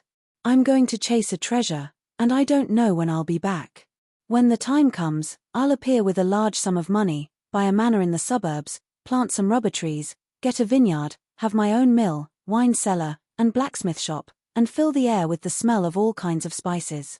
Then, I'll buy a few slaves and hire some servants, just like those old masters. Heh, I'm still lacking one thing." He fought the goosebumps that were about to appear and turned to look into Rainey's eyes. "I'm still lacking a wife and the mistress of the manor. Rainey, I like you. I want to marry you. I'm saying it today not to obtain an answer, but because I'm afraid that I won't have the chance to tell you again." Rainey listened quietly and suddenly cursed angrily. "Winter, you're a coward." "Ah. This reaction isn't right." Klein deliberately revealed a surprised expression. Rainey suppressed her voice and said, 3 years ago, I was already prepared to go to Bayam with you. In the end, you didn't say anything. You coward. You coward. What's the point of telling me now? You're about to go out to sea, and you might never return." The more she spoke, the more agitated she became. "By saying it, you'll be happy and won't have any regrets, but what about me? Will I keep thinking that you'll return and continue suffering? You selfish bastard." She waved the broom in her hand and slammed it at Winter, who was opposite her. Klein knew that the Real Winter would throw away the broom, hug the girl, and tell her that he wouldn't go out to sea again, but he couldn't do it. He could only pretend to be chased away in a sorry state. He ran all the way to a nearby alley and knocked his head against the wall, silently cursing to himself. "This is 2F** King Awkward. This is 2F** King Awkward." Rainey returned to the door, held the broom, and squatted down. Her face was ashen, and it was unknown what she was thinking. Vaguely, she heard a voice, and then she fell into a deep sleep. After using the charm, Klein turned around and pushed Rainey, who was sitting on the ground against the wall. Then, he quickly left and hid in the distance to watch the outcome. Rainey quickly woke up and realized that she had fallen asleep at some point in time. Everything that had just happened seemed like a dream. She still sat there for a long time without moving. Suddenly, she lowered her head and let out a sharp, thin curse that seemed to be squeezed out from the depths of her throat. "Winter, you selfish bastard." Sigh. Klein, who felt a little digested, sighed, changed his appearance, and left the place. He had to stay on Samim Island for the night because there was a liner to Bayam in the morning. Chapter 537. Turning into one of the two main streets, Klein, who had changed his face, went straight to the green mailbox and took out a letter that he had long prepared from his pocket. This was a death notice that he had written in imitation of the police station's official document format. It was addressed to the sheriff of Samim Port Town. The content was about the sudden death of a local resident, Went, in Byam. When he decided to do this acting, Klein had already formulated a corresponding plan. He wanted things to proceed smoothly without deviating from the track, and he didn't want to cause irreparable harm to the girl, Rainey. His plan was to use the slumber charm to disguise the real acting as a dream. This way, if the girl, Rainey, had no love for Went and directly rejected his confession, she wouldn't feel any guilt when she heard of his death later. At most, she would feel afraid, and this could be effectively appeased by praying and confessing to the church. If the girl, Rainey, also liked Went and responded to his confession, the reason of the dream would help Klein escape. The subsequent death notice would cut off Rainey's expectations, and it wouldn't have a negative impact on her future life. But even so, it's still a little cruel. No matter what kind of woman it is, when faced with a dream confession from a boy she likes after his death, they would definitely be devastated. They wouldn't be able to get over it for a long time. Yes. If I don't do anything, Rainey will definitely be abnormally sad when the news of Went's death comes back, but it might not be that serious. However, the knot in her heart might never be untied. She will be conflicted for the rest of her life over whether Went went out on an adventure to pursue their future, or if he simply didn't like her. It's not a bad ending. Once she's relieved of her pain, she'll treat her future life with the gentleness of having been sincerely loved by someone. Sigh, no matter what, for the sake of acting, I've forcefully interfered with the lives of others and affected the innocent to a certain extent. Even if I have the excuse of fulfilling a wish, it's not really a good thing. Just as Roselle said, the further I go down the Beyonder pathway, the more warped and sinister it becomes. The acting method might be a catalyst. All I can do is try my best to minimize the effects. After delivering the letter, Klein exhaled and walked to the only inn in town with his featureless local face. On the way, he summarized his experience. It was that disguising as another person and receiving feedback should be the main clause of the faceless rule, second only to you can disguise as anyone but yourself. If it were some other faceless, they might seal off the news of Went's death and agree to Rainey's confession. They would spend 1 to 2 years in a relationship with her, marry her, and have children. Then, they wouldn't be bound by the various relationships of this identity. They would remember who they are and coldly leave. During this process, if they don't expose themselves, the potion will almost be completely digested. But I really can't do it. I can't get past myself at all. All I can do is play by the edges. Klein sighed and felt an inexplicable sense of fear. He shook his head and silently mocked himself. What a Beyonder must constantly resist is not only danger and madness, but also all kinds of evil thoughts that originate from themselves, as well as the gravitational pull of depravity that can cause them to sink if they aren't careful. Even so, in the end, they might still be corrupted by the abyss and become the kind of monster they swore to get rid of. Sigh, reining in his thoughts, Klein stepped into the hotel and said to the boss behind the counter, "An ordinary room." The thin boss looked up and said, "An ordinary room. A valid identification document. Why would I have one on a face that I just created?" Klein gave a sheepish smile. "I forgot to bring it with me." "Then you can't stay here. That's a rule of our town." The boss buried his head again and calculated the day's income and expenditure. Klein took out a 1 solely note and pushed it over as though nothing had happened. The boss immediately widened his eyes. "No, no, keep it. I don't want to be locked up by the sheriff. Get out, you filthy fellow without any identification documents." Klein was chased out of the hotel in shock. He couldn't believe that the almighty money had just lost its effect.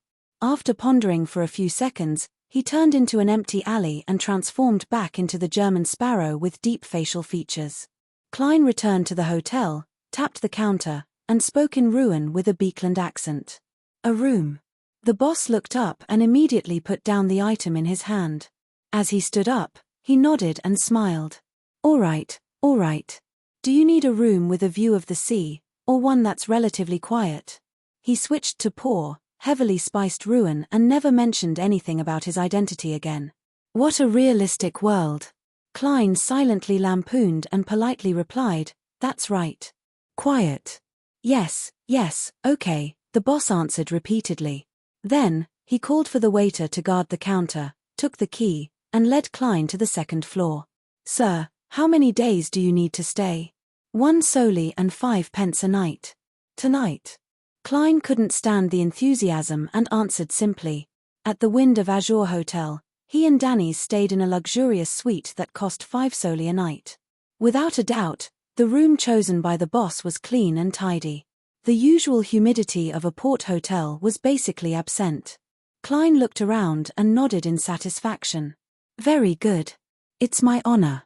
There was an obvious fear in the boss's flattery. Klein put down his luggage and rested for a while. He then got up and returned to the ground floor in preparation for dinner.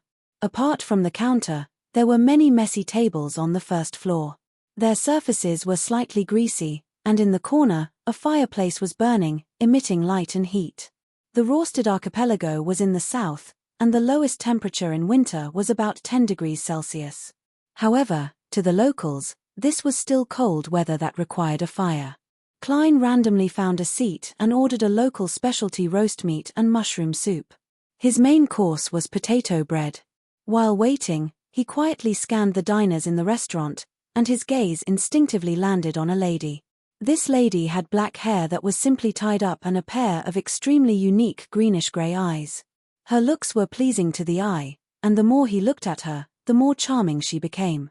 She was clearly not a local, but she was wearing a man's shirt and a thick brown jacket.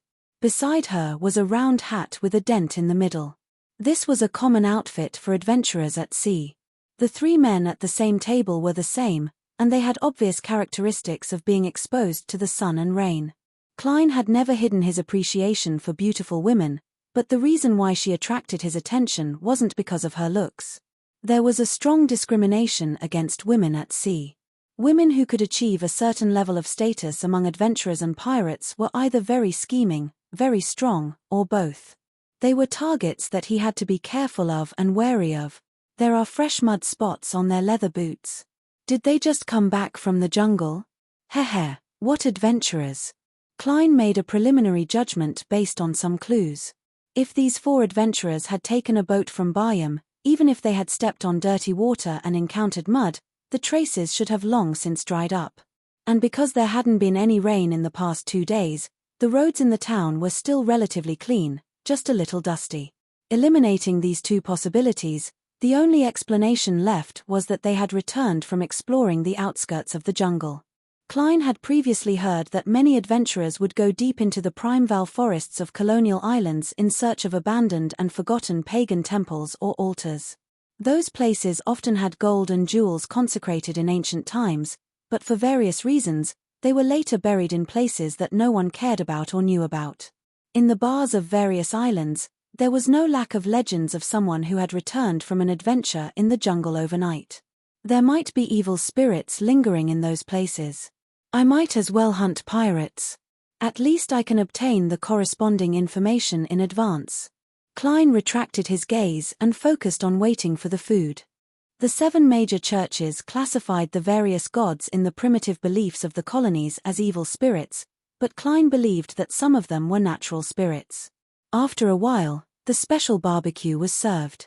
It was cut into many small pieces and skewered on wooden skewers. The surface was smeared with a brownish-red sauce, and the aroma was rich and the color was tempting. It's a bit like the kebabs in my previous life. In Ruin, large pieces of meat are roasted one by one, and the chef will only divide them after they're done. The method here is more flavorful. Klein picked up a wooden skewer and bit a piece of meat. He felt the juices overflow, and there was a hint of sweetness in the salty aroma. It's my type. He nodded in satisfaction. Klein was quite satisfied with the meal. He even tasted the local guru tree sap. It was a special drink, like lemonade with sugar and milk. When he returned to his room, he hadn't slept all night because of the hunt last night. He washed up early, extinguished the fireplace, and got into bed. And sleeping too early was bound to have a problem, and that was waking up in the middle of the night to pee. Klein's sweet dream was interrupted. He opened his eyes and slowly gathered the courage to lift his blanket. The temperature in Samim in the middle of the night was about 8 to 9 degrees Celsius. In terms of body temperature, it was considered cold. After lying quietly for a while, Klein stretched out his arm and silently retracted it. After thinking for a few seconds, he reached out again and picked up the sun brooch on the bedside table. Although it only provided mental heat and didn't actually provide him with heat, he could at least deceive himself that he wasn't cold. Klein moved out of bed and went straight to the bathroom in the room. He narrowed his eyes and eased the pressure in his lower abdomen. After everything was done, he pulled up his pants and was about to wash his hands when his spiritual perception was triggered. Klein frowned slightly and looked up at the bathroom vent. Suddenly, something black and slippery fell down and hung there. It was a venomous snake with a forked tongue. Klein jumped in fright. He opened his mouth and made a sound. Bang! The venomous snake was brutally hit and split into two. What happened? Klein stared for a few seconds. Seeing that there was no more movement, he walked out of the bathroom and took out a gold coin from his pocket. P.S. Please give me a boost card for the Golden Keyboard Award. You can get it with your previous purchases. Give it to the character. Give it to Little Coup Genius 1 second to remember this site's address. Mobile version. Chapter 538. There's danger in the hotel. Klein recited a divination statement, entered cogitation, and flicked the gold coin upwards. Clang. A weak but clear sound echoed in the quiet room as the gold coin tumbled down and landed in Klein's palm. This time, the number was up, indicating a negative result. There's no danger. Klein frowned as he surveyed his surroundings. He took out a bottle of essential oil that had the effect of repelling pests from his coat on the coat rack. He sprinkled it around him, quickly took 4 steps counterclockwise, and entered the world above the grey fog to make a confirmation divination. In just 10 seconds, he received a revelation that there was still no danger. Returning to the real world, Klein shook his head, put the gold coin and bottle back, put on his coat, pants, and leather boots, and sat on the edge of the bed. He leaned back against the pillow and treated it cautiously. He still remembered his seer's rules, especially the one that divination isn't omnipotent. Therefore, even if the answers were very safe, he didn't dare to relax and continue sleeping. This wasn't to say that he didn't believe in the grey fog's ability to block out interference, but that there were too many possibilities. His divination statement might not be accurate or inclusive, resulting in an incorrect interpretation. He already had a certain guess about what had just happened. The 4 adventurers in the restaurant had indeed found an abandoned and forgotten ancient temple in the primitive forest of Samim Island and obtained wealth or cultural relics. However, they had also alarmed the evil spirits that were struggling at death's door, causing them to be haunted by evil thoughts or curses. As time passed, Klein suddenly felt a subtle spirituality fluctuation spread out from the nearby room, quickly merging into the surrounding darkness. The hidden undercurrent that he had sensed disappeared, and the tranquility of the night returned completely. Indeed, they do possess beyonder powers. It's settled just like that. Wait a little longer. There's still another hour or 2 before daybreak. If anything were to happen, there's still the cathedral and the mandated punishers here. Klein half closed his eyes and began cogitation. Bayam, Amiri's leaf bar. Danny's, who had made up his mind to fool the monitors, was holding a lanti-proof as he drunkenly watched the girls in the boxing ring perform a sexy dance. Doksh *T. You haven't lost a single piece of clothing all this time, he shouted along with the other drunkards. Then, regardless of whether there was a response, they laughed heartily at each other, clinked glasses, and took a gulp of strong liquor. Have you read the newspaper? A man who was still fooling around in a bar late at night let out a long burp and said to his companion, Was your brain eaten by a donkey? Do you think I can read those squiggly letters? By the storm, I am only interested in such wriggling. Ha, ha, ha. His companion raised his glass and pointed to the dancing girls, and laughed at what he thought was a humorous reply. The man who had spoken earlier smacked the back of his head. Steele is dead. He was killed by raging flames. Danny's, who was nearby, was stunned for a moment before he sat up straight and tilted his head slightly. He cleared his throat and gulped down a mouthful of hard liquor. He pretended that nothing had happened, but he secretly moved towards the other side, wanting to hear what the others had to say about this matter. The adventurer and pirate who had brought him into the business had once said that life at sea would be meaningless without liquor, women, and bragging. Steel? What steel? Let me tell you, when I was young, I once defeated a steel pipe, another drunkard interjected. What did you do to the steel pipe? Should I say, oh, you're so meticulous? The man who spoke first revealed an I understand smile. He didn't wait for an answer as he continued, Steel Mavetti is dead. Steel Mavetti is dead. Admiral of Blood's second mate is dead. He growled the last half of his sentence, scaring a man who couldn't stand still and causing him to slide under the table. He muttered in horror, it wasn't me. I didn't do it, T. Bars are always so chaotic. Hurry up and get to the point. I'm waiting for you to praise Lord Raging Flames. The disguised Dannies wished he could throw the glass in his hand at the group of people's heads. The newspaper said that the Navy and the Church worked together. Steel is dead, Blood Brambles is dead, Calm Squall is dead, and John Smith and his gang of scoundrels have been arrested. A sober drunkard squeezed his way over and joined the conversation. No, no, no. That's not the truth. The man who first brought up the topic shook his head with a smile. I have a friend in the newspaper. He told me that they have accurate information, but they were unable to publish it. The Navy and the Church are just targets to be used. The real murderer is Raging Dannies and a mysterious, experienced, and powerful adventurer and bounty hunter. Impossible. There's no way Raging Dannies can defeat Steel.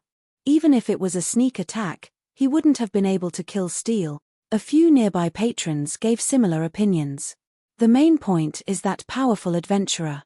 I suspect that he's an adventurer close to the level of a pirate admiral. The man who led the conversation emphasized. I wonder where Danny's got to know such a fellow. He also contributed. It's said that he was the one who killed Blood Brambles. Didn't you notice? Raging Flames's bounty has changed. It's been raised to £4,200. That's right. Really? Raging Flames isn't simple. What a ferocious pirate. No, a great pirate. Great pirate. I really couldn't tell when I was drinking with him the last time. Pooey. You son of a bitch, when did I drink with you? I don't know you at all. Amidst the exclamations, Danny's thought happily. £4,200. If those fellows were to learn of this, they would definitely wake up at night in envy to wipe the deck. Ha ha ha, I can now be said to be the strongest bosun of the Golden Dream. At that moment, Danny's wished he could fly back to the ship and brag with iron skin and bucket. He wanted to tell them about the horrifying incident at Banzi Harbor, how he defeated the fallen bishop, how he escaped from Steele and Company's ambush, and how he set up a trap to wipe out all his enemies, so that he could no longer play this game of life. Unfortunately, for the sake of Captain, I have to continue being the servant of that lunatic, German Sparrow. Sigh, I'm already a great pirate worth £4,200. Danny's sighed and allowed himself to continue being numbed by the alcohol. As the Storm Cathedral's bell rang, the orange-yellow sun rose from the horizon. The surroundings remained so quiet that only the sound of water could be heard. Klein heaved a sigh of relief when he didn't see any abnormalities. He took off his clothes, returned to his bed, and slept for more than 2 hours. With his strong spirituality, he woke up at 8:30. He slowly washed up and changed his clothes. He went to the first floor to buy a loaf of bread with cooked chestnuts and a cup of gurgle tree sap. As he ate, he walked to the dock. As he had already bought a return liner that departed at 9, Klein timed it and prepared to board the ship. At that moment, he saw the lady with greenish-grey eyes and the 3 male adventurers in her team. They were buying tickets at the ticket booth. The ship is about to depart. They definitely won't be able to make it for the 9. I wonder what they took from the abandoned temple that attracted an existence similar to an evil spirit last night. Don't let any accidents happen when you board the liner. Klein used his body to block the adventurer's line of sight and took out a gold coin to do a divination. The revelation he received was that the liner behind him wasn't in danger. Klein hesitated for 2 seconds and looked at the passengers waiting for the 10 o'clock liner near the ticket booth. He silently rubbed his fingers and lit the ticket in his palm. He returned to the ticket booth as though nothing had happened and spent 4 soldi to buy a ticket for the 10 o'clock liner. Following that, he went to the bathroom at the dock and went above the grey fog to quickly divine the problem he was worried about. He had thought it through very clearly. If the results showed that there was a huge latent danger, then he wouldn't take the risk of boarding the ship. Instead, he would think of a way to prevent the ship from sailing. If necessary, he would secretly destroy the ship to prevent the innocent from dying. If it was the same as the divination revelation, he would take the ship normally, just to prevent any accidents. In the end, the answer was no problem. Klein heaved a sigh of relief and returned to the real world. He adjusted the position of the Murloc's bladder to the most convenient place to take it out. If an accident were to happen, this Beyonder material would be rather important in the vast sea. Beyonder materials could also be used in a basic and simple manner, just like the all-black eye that had been corrupted by the true creator. At 10 o'clock sharp. In his German Sparrow appearance, Klein picked up his suitcase and followed the group of adventurers onto the liner. Along the way, he appeared to be taking a nap or reading the outdated newspapers and magazines on the ship, but in fact, he was constantly paying attention to the lady with bluish-grey eyes and her companions. This vigilance continued all the way to the Bayam harbor without any accidents. Did they solve all the problems? What did they get?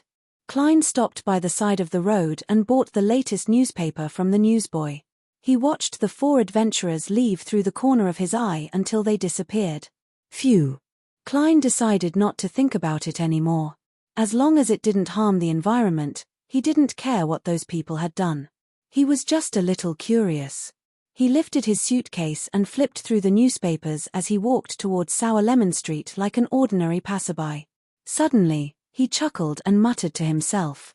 Danny's bounty has risen to £4,200. If this continued, he suspected that he wouldn't be able to stop himself from handing the fellow over to the Governor-General's office. Strolling back to the Wind of Azure Inn, before Klein could take out his key, he heard waves of snoring coming from inside. He didn't escape. Klein was slightly surprised, but he wasn't too surprised. He had previously tampered with the shadow cloak. As long as Danny's left, he could use divination to track him and find Vice Admiral Iceberg. Although timid, he's still cautious. Klein opened the door and entered. Seeing the jolted Danny's, he grinned. Congratulations, Mr. £4,200. Danny's instantly sobered up to the extreme. He wanted to give a dry laugh in response, but he couldn't. At this moment, he felt that his life might be in danger. P.S. Let me remind you again. It's little coup on the character rankings, not the author rankings. Chapter 539. Danny's worries didn't come true. Klein only glanced at him before walking into his bedroom to rest. During the 5 hours on the liner, he had been in a highly tense state. Furthermore, he had been disturbed last night and hadn't slept well. It was inevitable that he was a little tired. With a thud, Klein closed the bedroom door. Phew. That scared me. Danny's relaxed and slumped into the reclining chair. Just now, the scene of him turning into a gold pound appeared in his mind. One scene after another, and he found it difficult to stop. After a period of peace, Danny's, who had fooled around in the bar until dawn before returning to the hotel, unknowingly fell asleep again. He dreamed that his captain had come to save him, but failed. Instead, he was captured by German Sparrow, giving the crazy adventurer a maid. Just as Danny's was fuming but didn't dare resist, he suddenly saw the blurry scene around him turn clear. He was fixed in the luxurious suite of the Wind of Azure Hotel. Knock, knock, knock. Danny's heard a slow and rhythmic knock on the door. Am I not dreaming? With such doubts in mind, Danny's walked to the door and turned the handle. The gap in the door widened, and he saw a familiar figure. It was a beautiful lady with a face shaped like a goose egg. She had a high nose bridge and thin lips. She had a pair of light blue eyes that were as clear as spring water. Her long brown hair was parted in the middle and tied into a simple but exquisite knot at the back of her head before it slid down smoothly. She didn't wear a hat. Instead, she wore a beige coat that was tightened at the waist. At the collar, there was a large patch of white lace woven into a palm-sized flower-shaped decoration that extended down. Paired with the coat was a dark knee-length skirt. The hem of the skirt was pleated and slightly fluffy. On her feet was a pair of leather boots that were similar to the color of her hair. "Captain!" Danny's exclaimed.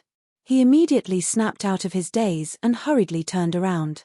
He took a defensive stance in the direction of German Sparrow's bedroom. "Be careful. Run. There's a lunatic looking for you. There's a terrorist organization behind him." As his feelings of sacrifice gushed out, Danny's heard his captain say calmly, "This is a dream." "Dream? That's right, I'm dreaming. What's there to be afraid of?" Danitz looked around, retracted his arms, and retreated as he turned. "Captain, did you imitate the ability of a nightmare?" "No, you were near Sonia Island last week." Sonia Island was the largest island in these waters, and it was also where the name Sonia Sea came from. It was almost equivalent to a small continent, and it was originally the only place where elves resided after the cataclysm.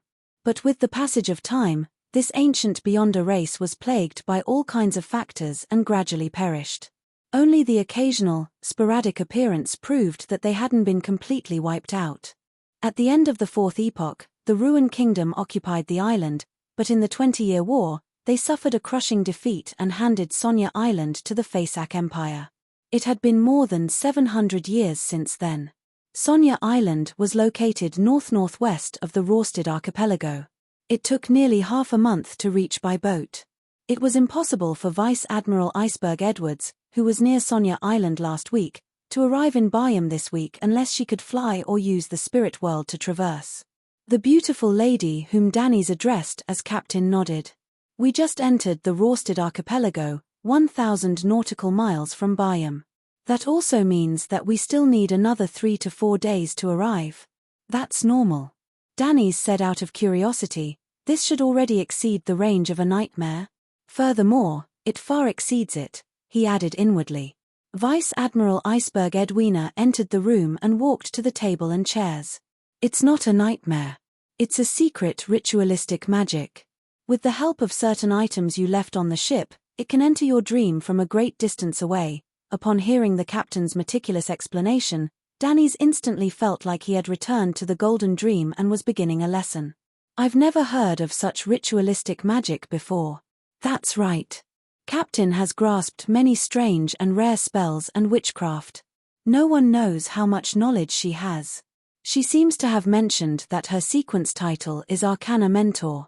Sigh, if I had known that she had such a mystic spell, I wouldn't have been vexed over how to inform her of the changes in Byam." Danny's thoughts were in turmoil as he interrupted Edwina's description. "Captain, have you noticed that there's a problem with the contact point here?" "Yes, it's another kind of mystic spell." Edwina seemed inclined to describe the exact method in detail. Upon seeing this, Danny's hurriedly sighed. "Poor old Lynn and the rest." Edwina stopped, her back facing the window, and she simply asked, "What happened?" "This needs to begin from Demi Harbor." Danny's felt his mind jolt. He felt that his long-repressed feelings had finally paid off. He described in a long-winded manner how he had attempted to recruit German Sparrow, only to realize that he was a lunatic. He also exaggerated his tragic encounter on the White Agate. According to the script he had prepared last night, he described the strangeness and horror of Banzi Harbor, Steel Mavetti's ambush and encirclement, and the counterattack and hunt after he joined forces with German Sparrow. He also seriously elaborated on his guesses of German Sparrow's abilities and background, including creeping hunger and the secret and powerful organization. During this process, he tried his best to restore the truth, only slightly exaggerating the role he played. He raised his status from servant and attendant to assistant and collaborator. Vice Admiral Iceberg Edwina listened silently without interrupting him. Finally, she nodded slightly. "He means no harm." "Him? German Sparrow doesn't have any ill intentions?" Danitz hurriedly said, "That's right. Captain, no matter what, he is a dangerous guy." "Are you sure he means no harm?" "I'm not sure," Edwina replied very calmly. "Then just now." Danny's took a silent breath. He felt that the captain was similar to the German Sparrow. They were the type that couldn't be talked to properly. Vice Admiral Iceberg Edwina said with an unperturbed expression, That's right. That's my speculation and judgment. Danny's rubbed his temples with his right hand. In short, he's very dangerous. There's a secret organization behind him that we don't know about. Captain, I don't think you should take the risk of communicating with him, even if he claims that he has something to ask. Edwina thought for a moment. There's no need to take risks. I can communicate with him through you. Danny's heaved a sigh of relief, then asked curiously and expectantly, Captain, what should we do? Or, how should I cooperate with you? Edwina raised her right hand and conjured a frame and a blackboard in the dream. I need you to hold a ritual. It's called the Soulfall Ritual. It allows my psyche to pass through the spirit world and attach itself to your body, allowing me to directly communicate with German Sparrow. The effective range doesn't exceed 500 nautical miles for those below the demigod level. It involves reason and communication. It belongs to the domain of the god of knowledge and wisdom. You need to draw the corresponding symbols and magical labels. In mysticism, the corresponding blue star is the god of knowledge and wisdom. It requires mercury, brass, lavender, pepper, and mint as materials. The blue star corresponds to Saturday. The blue star time is from midnight to 1 on Friday, and from 11 to 12 on Saturday. As Edwina explained, she wrote down the key points that needed to be remembered on the blackboard. Danny's instinctively sat down and adopted a posture of attentively listening to the lesson. As he listened, he suddenly felt a little lost. Why do I have to learn even in my dreams? In the bedroom, the sleeping Klein suddenly jolted awake, vaguely sensing something. He got up and listened attentively. He discovered that although Danny's was snoring in the living room, it was a lot calmer than before. This wasn't a strange behavior, but to a veteran in mysticism like Klein, who had experienced many things, it was abnormal enough. He walked softly to the door that separated the bedroom and the living room. He reached out to grab the handle and slowly twisted it. Silently, Klein walked out of the bedroom and saw Danny's lying on a reclining chair, sleeping soundly. Everything around him was as normal as before. Klein secretly activated his spirit vision and checked on Blazing, but he didn't discover any problems. Be it the color of the aura or the changes in its emotions, there was nothing abnormal about it. It was within a reasonable range. After looking down for a while, Klein frowned slightly and reached out to take out a silver charm. Dream charm. In the dream, Danny studied the soulful ritual with a bitter expression. He didn't suspect that the captain in front of him was someone else in disguise. No one could impersonate such a style, such hobbies, and such specialties. At this moment, he heard the sound of a lock turning. Subconsciously, Danny's looked back at the bedroom and saw the crack in the door widen. German Sparrow, who was wearing only a white shirt, walked out with a deadpan expression. You. Why did you come out? Danny's suddenly stood up and blurted out in shock. He quickly snapped to his senses and stammered, This is my dream. He quickly snapped out of his daze and stammered, This is my dream. Why did this fellow, German Sparrow, appear just like that? With one hand in the pocket of his dark-colored trousers, Klein walked towards the lady with her back facing the window. He replied in a deep voice, a charm. Following that, he looked straight at the woman and asked with near certainty, Edwina Edwards. This attire is a little strange. She doesn't look like an adventurer, nor does she look like a pirate. She looks like a woman who has a respectable job and is able to support herself independently. This style of clothing seems to have been passed down from Intis. Klein thought, feeling a little unaccustomed to it. Edwina nodded gently and returned with a question. German Sparrow? Yes. Good afternoon, Ma'am. Klein revealed a smile bit by bit as he pressed his hand to his chest and bowed. Edwina nodded in response. Good afternoon. Maintaining his persona, Klein didn't say another word as he waited for her to ask his motives. He looked at Edwina. Edwina looked back at him. A few minutes of silence suddenly appeared in the dream. Danny's looked to the right and to the left from time to time. For some baffling reason, he felt that all of this might really be a dream. P.S. There's only one draft left. There's no way to update it in the wee hours of the morning. Let's stick to the usual time.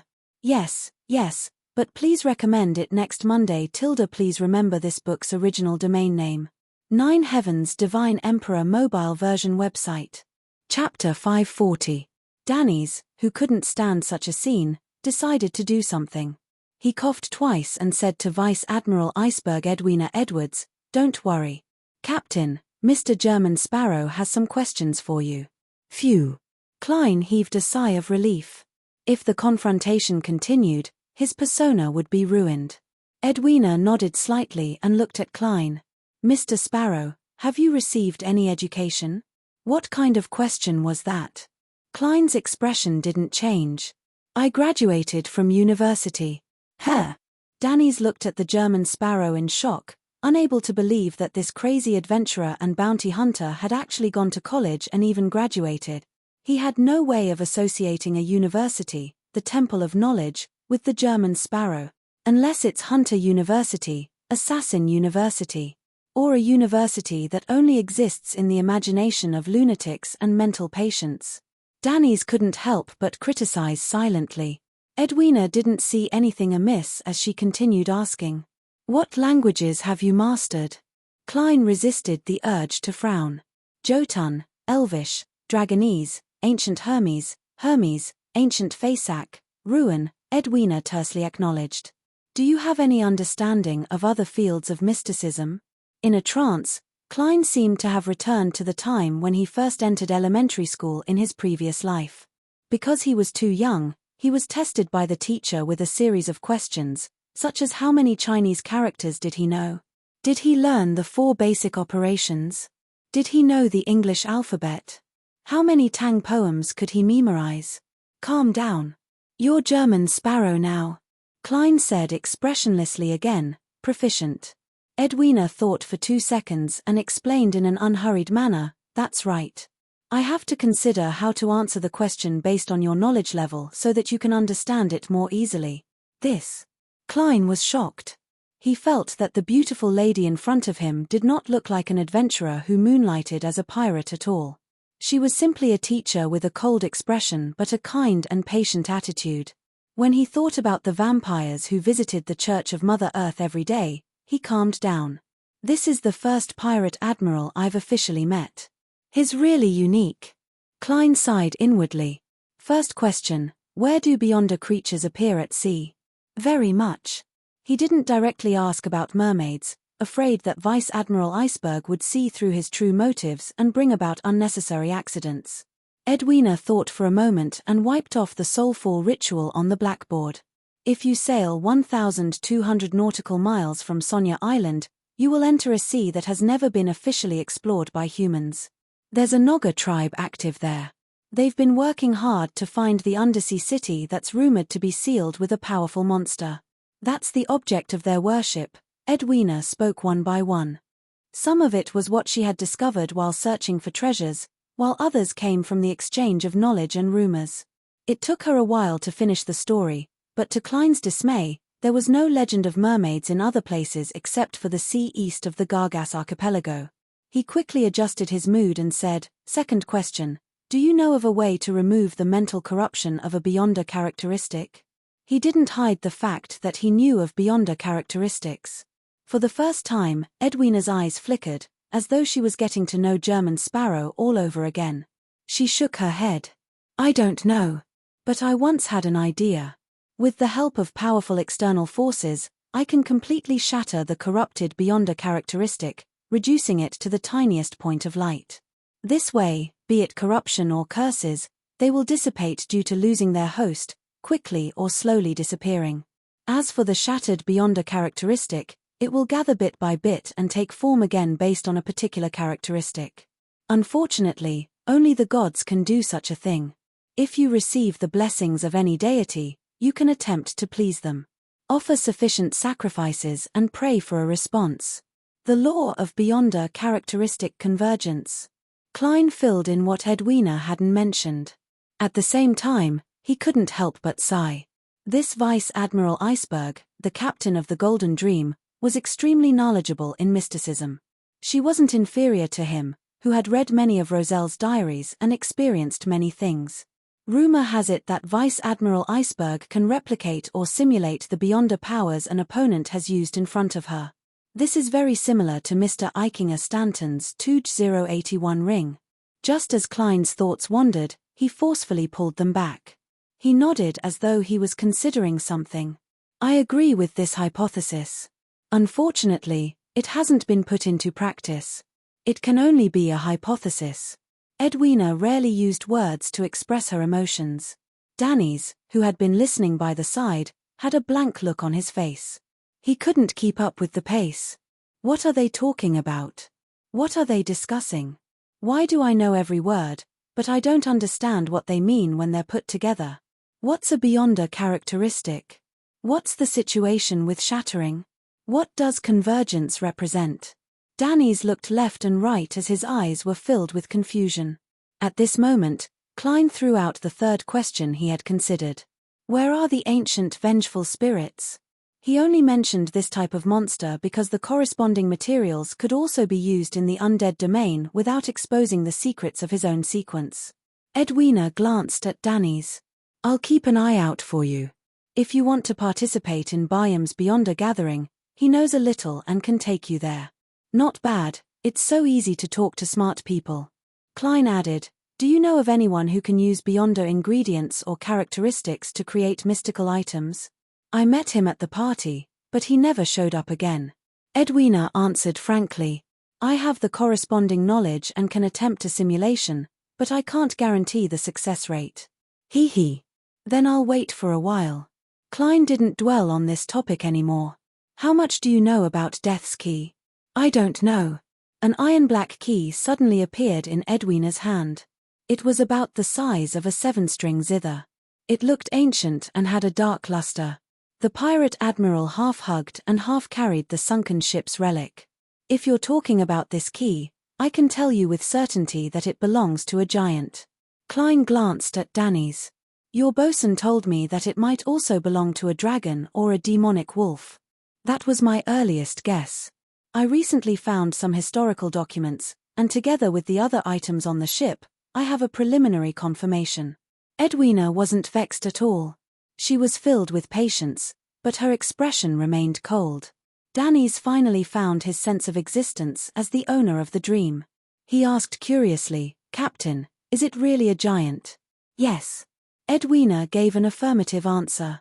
That batch of documents shows that there were still many giants active in the Fourth Epoch. Some of them converted to the god of combat, while others were scattered everywhere, becoming the targets of humans. One of the tribes built a ship and attempted to head out to sea in search of the lost giant King's Court, but they never returned. The sunken ship we discovered and the items inside are extremely similar to the ancient items they left behind in their original settlement.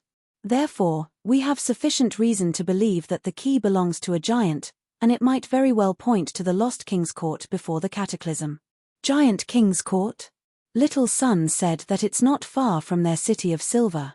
Klein didn't say a word as he quietly listened to Vice Admiral Iceberg's description. I have to say that the city of silver and the forsaken land of the gods are things that completely surpass other Beyonders in my knowledge. Yes, even the 7 orthodox deities are unable to find that place at present. It's difficult for them to figure out the exact situation. On this point, I'm better than them. Klein thought in a smug and self-deprecating manner.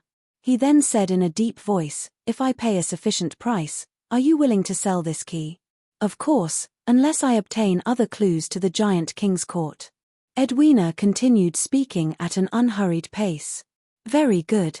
If Taro were to organize an expedition to the giant King's Court one day, I'll buy this key. Klein was about to ask the final question when he suddenly recalled the 4 adventurers he had previously encountered. With the power of the dream charm, he conjured a lady with bluish-grey eyes and a man's shirt, as well as her 3 companions. Do you know them? Edwina took a glance and said without recalling the process, Letitia Dolera. Letitia Dolera, an archaeologist and adventurer. Rumor has it that she's a member of the Moses Ascetic Order or the Element Dawn. Moses Ascetic Order. That ancient organization that believes in the hidden sage. Indeed, it's not for money. Their goal must be something inside the abandoned temple. Klein casually asked, what do you know about the Element Dawn? What do you know about the Element Dawn? This mysterious organization was similar to psychological alchemy. It had only been around a century or two ago, and it was a combination of elements from various schools of mysticism. It had its own set of theories, and its members were all good at casting spells and grasped many ancient witchcraft. Edwina pursed her lips and said, "They have always been fighting against the Moses ascetic order. Rumor has it that it was established by Roselle the Great's eldest daughter, Bernadette Gustave. The leader of the element Dawn is Bernadette. Zaratul's prophecy is rather accurate. She's really an important figure in the Beyonder world." Klein came to a realization as he sighed. He held back the urge to sigh and looked at Vice Admiral Iceberg Edwina. He calmly said, "One last question." When the beautiful lady and blazing Danitz focused all their attention on him, the corners of his mouth curled up bit by bit. "Are you interested in cooperating?" "What kind of cooperation?" Edwina returned with a question. The smile on Klein's face widened, and there was a hint of madness to it. "Hunting, Admiral of Blood. P.S. Monday's recommendation votes and monthly votes tilde." Chapter 541. What? Hunt Admiral of Blood? Danny's almost raised his right hand to pick his ear. His first reaction was that he had misheard. But German Sparrow's maniacal smile and his captain's unusual frown reminded him that what he said just now was true. This crazy German Sparrow really dared to dream. This was one of the 7 great pirate admirals. A character like Steele Mavetti definitely couldn't compare to him. Danny's pupils shrank, and he was almost screaming in his heart. Ignoring how powerful Admiral of Blood Senior was, just the powerful pirates and famous pirates under him were enough to strike fear into people's hearts. The first mate, third mate, and the captains of the various ships were all capable of independently leading a large pirate crew. Steele Mavetti had brought Byam's team, and there were quite a number of them in the Blood Pirate. Back when Rear Admiral Hurricane Zillings died silently in Beekland like a stray dog, it was mainly because he wasn't with his pirate crew. As for Admiral of Blood Senior, he was different. He rarely left his flagship or his subordinates. Even if we return to Senor's personal strength, he is still extremely terrifying. He is mysterious, strange, and one of the strongest in the sea, second only to the Four Kings. Even the captain doesn't dare to say that he is stronger than him. The madman's boldness is beyond my imagination. No, he doesn't know fear at all. The death and replacement of a pirate admiral was definitely something that would shake the 5 seas. Thoughts flashed through Danny's mind, but in the end, he strangely calmed down.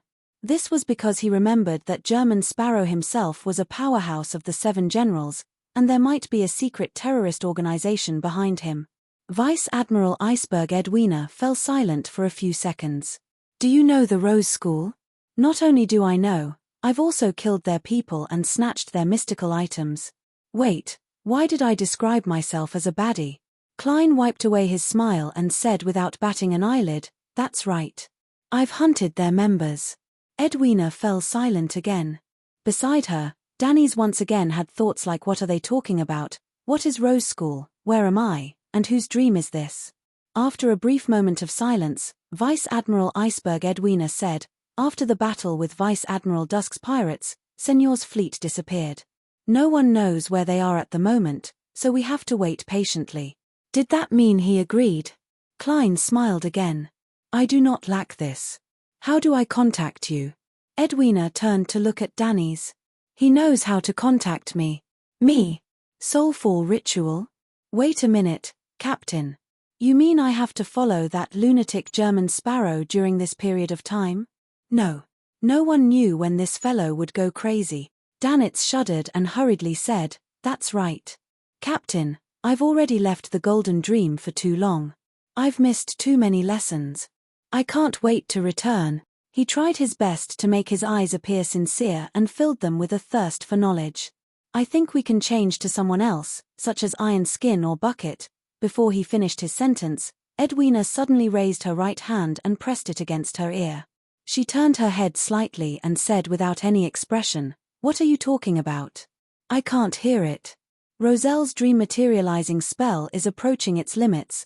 The pirate admiral's skirt fluttered as she took a step back. Her figure quickly faded away, turning into fragments of light. Danny's subsequent words were stuck in his throat. He extended his right hand in an attempt to grab something, but he was powerless to do so. Roselle's dream materializing spell?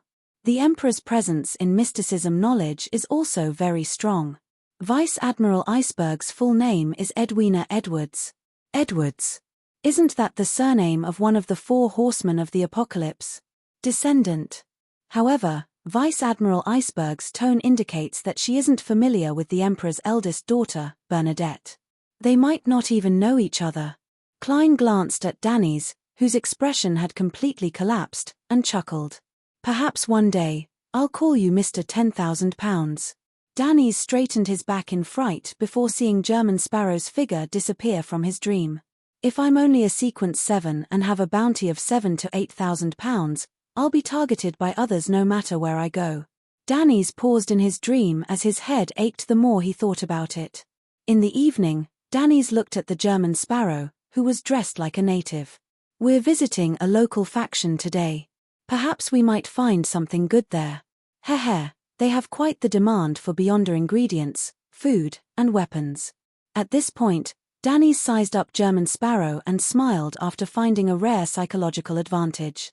Their area is filled with natives, and there aren't even many mixed bloods. They'll be discovered if their attire is slightly abnormal. It's fine for you to match your wide-legged pants with a brown jacket, but you can't wear a shirt underneath. The real natives wear Turabar shirts, which are similar to sea sole shirts, but they're all blue or white. They don't wear caps, headscarves, or anything else. Also, with your obvious ruin appearance, you'll be met with severe rejection and hostility. You're like a wolf that has infiltrated a flock of sheep, completely unable to conceal your existence. Before he could finish his sentence, he saw German Sparrow turn his head and glance at him. His deep facial features quickly softened, and his fair skin was instantly dyed bronze. In just a single movement, he had undoubtedly become a native without any special characteristics. Danny's was momentarily speechless. After a few seconds, he laughed dryly as if nothing had happened. I'm the same. I have to disguise myself. Your disguise? Hair. Klein took off his cap and sat on a chair. What local faction? They're actually buying Beyonder ingredients, food, and weapons. To put it simply, the resistance. Danny's suddenly wasn't sure if German Sparrow and the Ruin officials had any sort of connection. Klein was taken aback for a second. The resistance. Danny's smiled awkwardly. They're the ones who shout about independence. The natives are in charge of local affairs. Their base is deep in the jungle, above the sea. They cooperate with many pirates and adventurers. Of course, they're mainly supported by Phasacians and Intis. Missionaries from the god of combat and the eternal blazing sun often sneak over. Bayam isn't too peaceful. Only after leaving the kingdom and coming to the sea did Klein truly understand what the international situation was. It wasn't something that could be compared to reading about the war in East Balam from the newspapers. He nodded slightly and didn't object to paying a visit to the local faction. After leaving the Wind of Azure Inn, Klein was led through the streets and alleys by the black-faced Dannies as they headed southeast. After leaving the earliest confines of the City of Generosity, they entered a zone with completely different architectural styles. There were houses that were erected with wooden stakes, and the ground floors were empty. There were 3 to 4 story buildings that had evolved from Lonese-style buildings. The roads that separated them were narrow and dirty, with a large number of stalls on both sides. They sold all kinds of headwear, earrings, and accessories made of stone. Among them, bright red and colorful ones were the most common. What a bunch of strange people with strange aesthetics. They like especially bright colors, just like the venomous snakes in the jungle, Danny's mumbled softly. You people with Intis aren't any better. You advocate the color gold, luxury, and exquisiteness. It's obvious that you're a nouveau riche. Klein lampooned inwardly. They passed by dark-skinned, thin, and shriveled natives, passing through alleys with clothes hanging on their heads. Suddenly, the area in front of them opened up as they arrived at a square that wasn't too big. On the square, a group of natives surrounded a pool in the middle. They were either kneeling, prostrating, mumbling, or singing softly. Their expressions were pious but numb. The moment they sensed someone approaching, they suddenly got up and ran into the surrounding alleys in a panic. The windows on the second, third, and fourth floors of the surrounding buildings closed with a bang. The square turned rather quiet, but Klein's spiritual perception told him that many people were behind the windows, at the corners of the alleys, and in dark corners, watching the strangers who had suddenly barged into this world. Danny's lowered his head and suppressed his voice. "Don't mind them. This is their way of protecting themselves." "Oh." Klein expressed his puzzlement. Danny's chuckled. Before it was completely colonized, the natives of the Rorsted archipelago had always believed in sea god Cavituis. They believed that this deity, who often appeared in the form of a gigantic sea serpent, protected all the islands here to prevent them from being engulfed by earthquakes and tsunamis. Now, this belief has been banned on the surface. The Church of the Storm has also been cracking down on heretics. Even the Church of Evernight and the Church of Steam are unable to expand their influence here. There are only a few cathedrals. But in fact, how can such a belief that has existed for hundreds or even thousands of years be eliminated so easily? There are still many believers of Sea God in Bayam, Blue Mountain Island, and the Rorsted Sea. Even if a batch of people is captured every month or two and sentenced to all kinds of extreme punishment, it's impossible to reverse the situation in a short period of time. The main pillar of the resistance is the believers of Sea God. In my opinion, it'll take at least another 100 years for the Sea God's faith to completely disappear. Of course, that's assuming that there are no other factors interfering. Sea God Cavituis. His image is a gigantic sea serpent. Klein listened in thought as he followed Danny's into a 4-story building in front of him on the right. They followed the narrow staircase to the top floor. Dong dong dong. Danny's knocked on the door on his left. "Who is it?" someone asked in a low voice. Danny's chuckled in response. "Friends who brought good wine and roasted meat." "Where?" The person inside asked a strange question. Danny's took a step back. "On the sea. Creek." The door slowly opened, and Klein saw a naked arm. There was a blue, ferocious sea serpent tattooed on his arm. P.S. Looking for monthly recommendation tickets on Monday Tilda. Chapter 542. Standing behind the door was a bare-chested man with a ferocious blue sea snake tattooed on his arm. On both sides of his cheeks, chest, and abdomen were short stripes smeared with red paint, in groups of 3. How exotic. But aren't you afraid of being too conspicuous and being stopped by the police the moment you leave? You are the resistance army that operates in secret. Just as Klein was about to retract his gaze, he nearly frowned when he saw the man's coarse eyebrows and cold-blooded eyes. He's killed many people. Klein made a rough judgment based on his spiritual intuition. To be frank, due to his identity and knowledge from his previous life, he initially had a lot of sympathy for the rebels of colonial rule. He didn't have the self-awareness of being a ruin, but when he heard that the other party and Sea God Cavituis's believers almost overlapped, he became more wary and repulsed. This wasn't to say that he was discriminating against the local faith, but according to his understanding, the traditional faith of all colonial islands remained at the primitive sacrificial stage. They advocated blood and living sacrifices, and they were in a rather ignorant state. In addition, based on the Emperor's experience and my own, this world's beyonder nature has crazy and distorted elements. A deity that's still in the primitive sacrificial stage can't resist such tendencies. It's obvious what his style is. Klein didn't say a word as he followed Danny's into the room. "Edmonton, who's here?" A mellow voice sounded from a seat by the window. The tattooed man closed the door and said, "They've disguised themselves." At this moment, Klein had already taken in the situation in the room and gained a basic grasp of the situation. The living room wasn't big. It was cramped with a cabinet, a table, and a few chairs. On the right were 2 doors that led to what appeared to be a bedroom. On the left was a kitchen separated by a cabinet. As for a bathroom, there was no doubt that it didn't have one. When Klein went upstairs, he discovered that there was a public bathroom at the corner of each floor's staircase. The smell of something that hadn't been washed in a long time emanated, urging the passers-by to quickly head upstairs.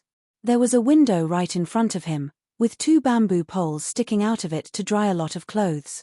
At the door of the bedroom and in the living room, There were 4 or 5 men standing or sitting. They were all locals with darker skin and slightly curly black hair. They wore dark blue Tarabar shirts and had more or less red paint smeared on their exposed skin. As for the sea snake tattoo, Klein couldn't see it because it was blocked by their clothes. Some of them had revolvers on their waists, some were carrying brownish-red hunting rifles, and some were even carrying grayish-white steel backpacks and long, thick high-pressure steam rifles. They formed a semicircle around Danny's and Klein. The person who asked the question was a man in his 40s sitting in an iron wheelchair. He had a blanket on his knees and was wearing a jacket. He had a shaved head and a green beard grew on both sides of his cheeks. His dark brown eyes were reserved and seemed to be emotionless. He glanced at the visitor and slowly revealed a smile. Raging flames. Danny's was stunned for a moment before he forced a smile. Kalat, you have a good eye. Bullshit. Is my disguise really that bad? He roared inwardly, unwilling to accept it. Kalat ignored Raging Flames's insincere praise and chuckled. I heard you killed Steel and Blood Brambles. Why else would they die? Danny's asked without hesitation. Kalat narrowed his eyes and slowly shifted his gaze to Klein, who had an ordinary face. He knew very well that Raging Flames Danny's alone wouldn't even be able to kill Blood Brambles Hendry, much less Steel Mavetti. For him to succeed, it was rumored that he had obtained the help of a powerful adventurer and veteran bounty hunter. Is it the person beside him? Kalat stared into Klein's eyes and didn't find any nervousness, worry, or wariness. His eyes were like a deep ocean. It's very likely that he's at least stronger than Raging Flames. He signaled to Edmonton and the others with his eyes, secretly raising their guard. What are you doing here? Kalat didn't dwell on the previous topic. Danitz subconsciously glanced at Klein, and after seeing his affirmative nod, he replied, That's right. Let's see what you have. Kalat pointed at the table. It's all up there. There were many oddly shaped objects placed there, including a whistle made of bones, a simple and crude bagpipe, iron-black leaves, stones stained with blood. Without waiting for Klein and Danny's to examine it, Kalat clapped his hands. I have a mission. If you can complete it, you can freely choose an item from here without paying any price. He chuckled and added, according to the definition of foreigners like you, they aren't mystical items, but they have some supernatural powers. However, they will slowly, yes, not too slowly weaken until they disappear. What mission? Klein asked calmly, not hiding the fact that Danny's was only a follower. Kalat reached into the blanket on his knees and took out a stack of white paper. Find their whereabouts. If you can directly capture them, you will obtain even more. He raised his arms and began to display a lifelike portrait. One of them was a lady with greenish-grey eyes and a man's shirt. Letitia Dolera. Klein immediately recognized the person the Resistance was looking for. It was the female archaeologist and adventurer he had met last night and was on the same ship this morning. She was suspected to be a member of the Moses Ascetic Order or the Element Dawn. Danny's looked at her carefully for 2 seconds and found her vaguely familiar. Suddenly, he recalled where he had seen her before. The German sparrow beside him had shown it in his dream. He had just questioned the captain in the afternoon, and he had encountered a related incident at night. Isn't this intelligence-gathering ability a little too powerful? Danny's resisted the urge to look at the crazy adventurer beside him, afraid that Kalat and Edmonton would discover something amiss. In this regard, he was very experienced. The Resistance who believes in Sea God is searching for Letitia. The faith of Sea God is spread throughout the Rorsted archipelago, including Samim Island. A snake appeared last night. The image of Sea God is a gigantic sea serpent. Klein overlapped the two matters and quickly came to a preliminary conclusion. Archaeologist Letitia and company had obtained an important item related to Sea God from a forgotten temple in the primitive jungle of Samim Island. This led to last night's probe and the Resistance's search. Klein thought for a moment and replied perfunctorily, I'll keep an eye out. I'll keep an eye out. I won't meddle in matters related to evil spirits. Of course, if necessary, I'll report it, he added inwardly. Kalat nodded. Let's see what you want first. Klein walked over, and just as he was about to pick an ask, he suddenly sensed something and subconsciously looked to the right of the pile of items. There was a short sword made of slender bone. It was slightly longer than a forearm, and it was milky white in color with a few deep dark red stripes. It can trigger my spiritual perception. Klein reached out his right hand and tried to pick up the sharp bone sword to examine it carefully. As soon as his fingers touched the bone sword, cries of despair and pain suddenly echoed in his mind. A thick stench of blood vaguely appeared at the tip of his nose, and it was as if he could see a distorted, rotten, illusory figure wrapped in mucus in front of him. Klein felt a pain in his forehead, as though he had been pricked by a needle. He subconsciously retracted his finger. It's a little sinister. It's not a simple item. Klein, who had experienced it more intensely, only had a slight change in expression. He resisted the urge to activate his spirit vision, afraid that he would see something he shouldn't. Upon noticing this scene, Kalat and Edmonton looked at each other and said with a smile, "This bone sword can suck the enemy's blood dry. This bone sword can suck the enemy's blood dry. Not bad. Do you want it? A little proactive." Klein frowned slightly, then relaxed his brows and said in a deep voice, "No, there's nothing I want here." If Kalat hadn't asked, he had planned on buying the bone sword and studying it above the grey fog. However, Kalat's initiative to promote it made him wary. Therefore, he rationally gave up on his original plan. Kalat clasped his hands and said, "It's not expensive. Or should I look at the others?" "No need." Klein's pupils constricted. He turned around and walked to the door. Danny's hesitated for a moment before hurrying to catch up. Edmonton, who had a sea serpent tattoo on his arm, watched silently, as if he would reach out to stop them at any moment, but in the end, he didn't take any action. He was the powerful adventurer who had killed Steel Mavetti, Blood Brambles Hendry, and company. After exiting the room, Klein didn't say a word and stomped down the stairs. Danny's chased after him, inexplicably frightened. He understood the situation and didn't ask any questions. All he did was follow. The two quickly returned to the square, and the crowd that had gathered once again, either kneeling or prostrating, dispersed again.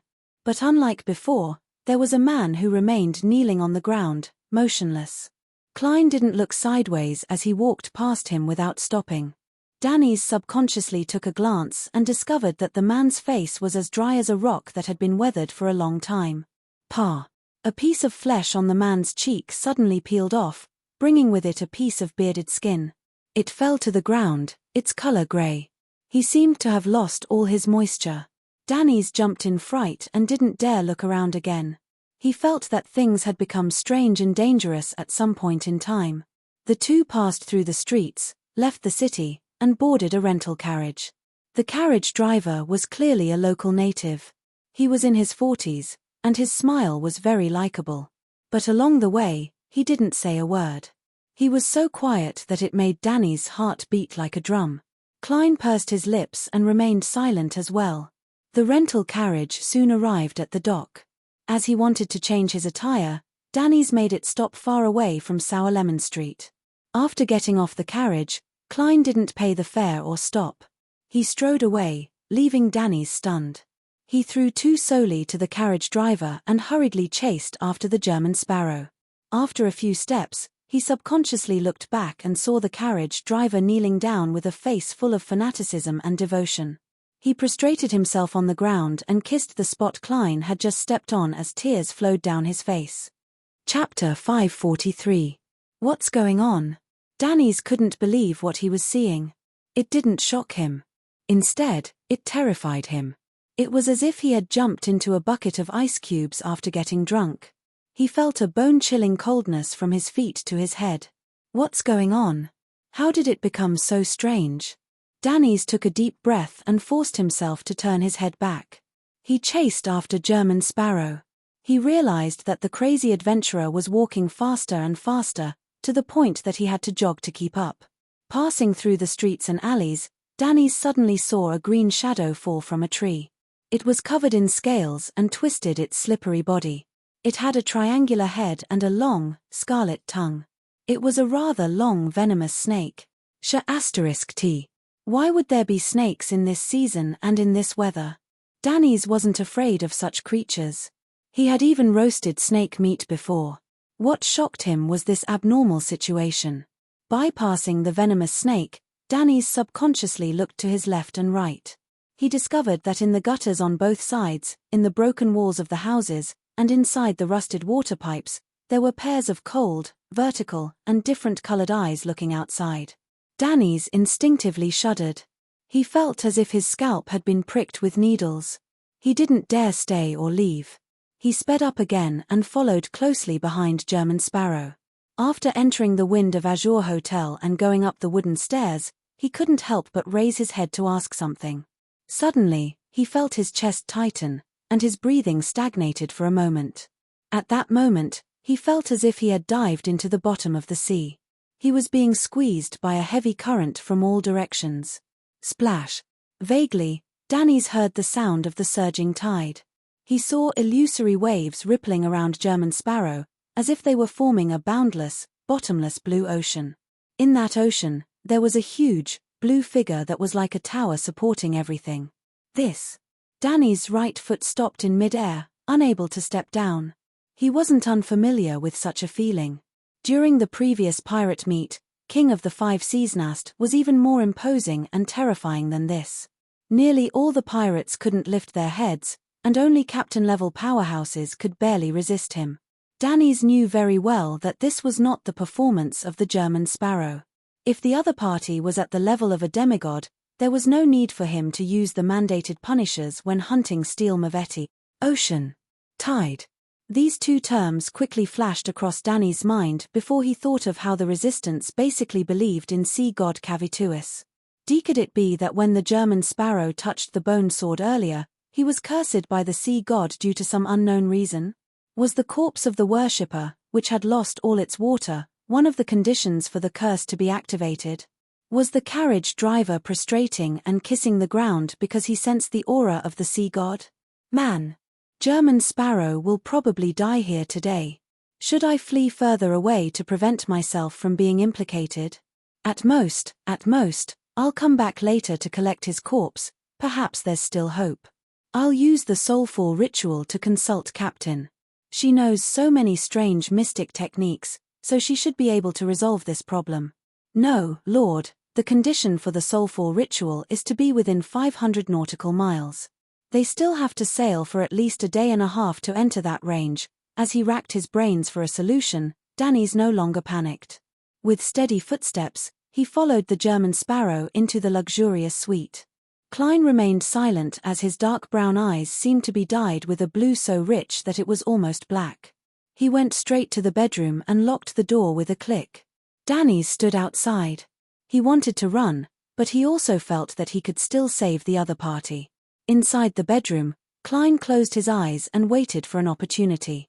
Suddenly, he took 4 steps counterclockwise. Each step was accompanied by a chant. A series of manic or sharp ravings quickly sounded in his ears. His spirit body turned illusory as it headed straight into the grey fog.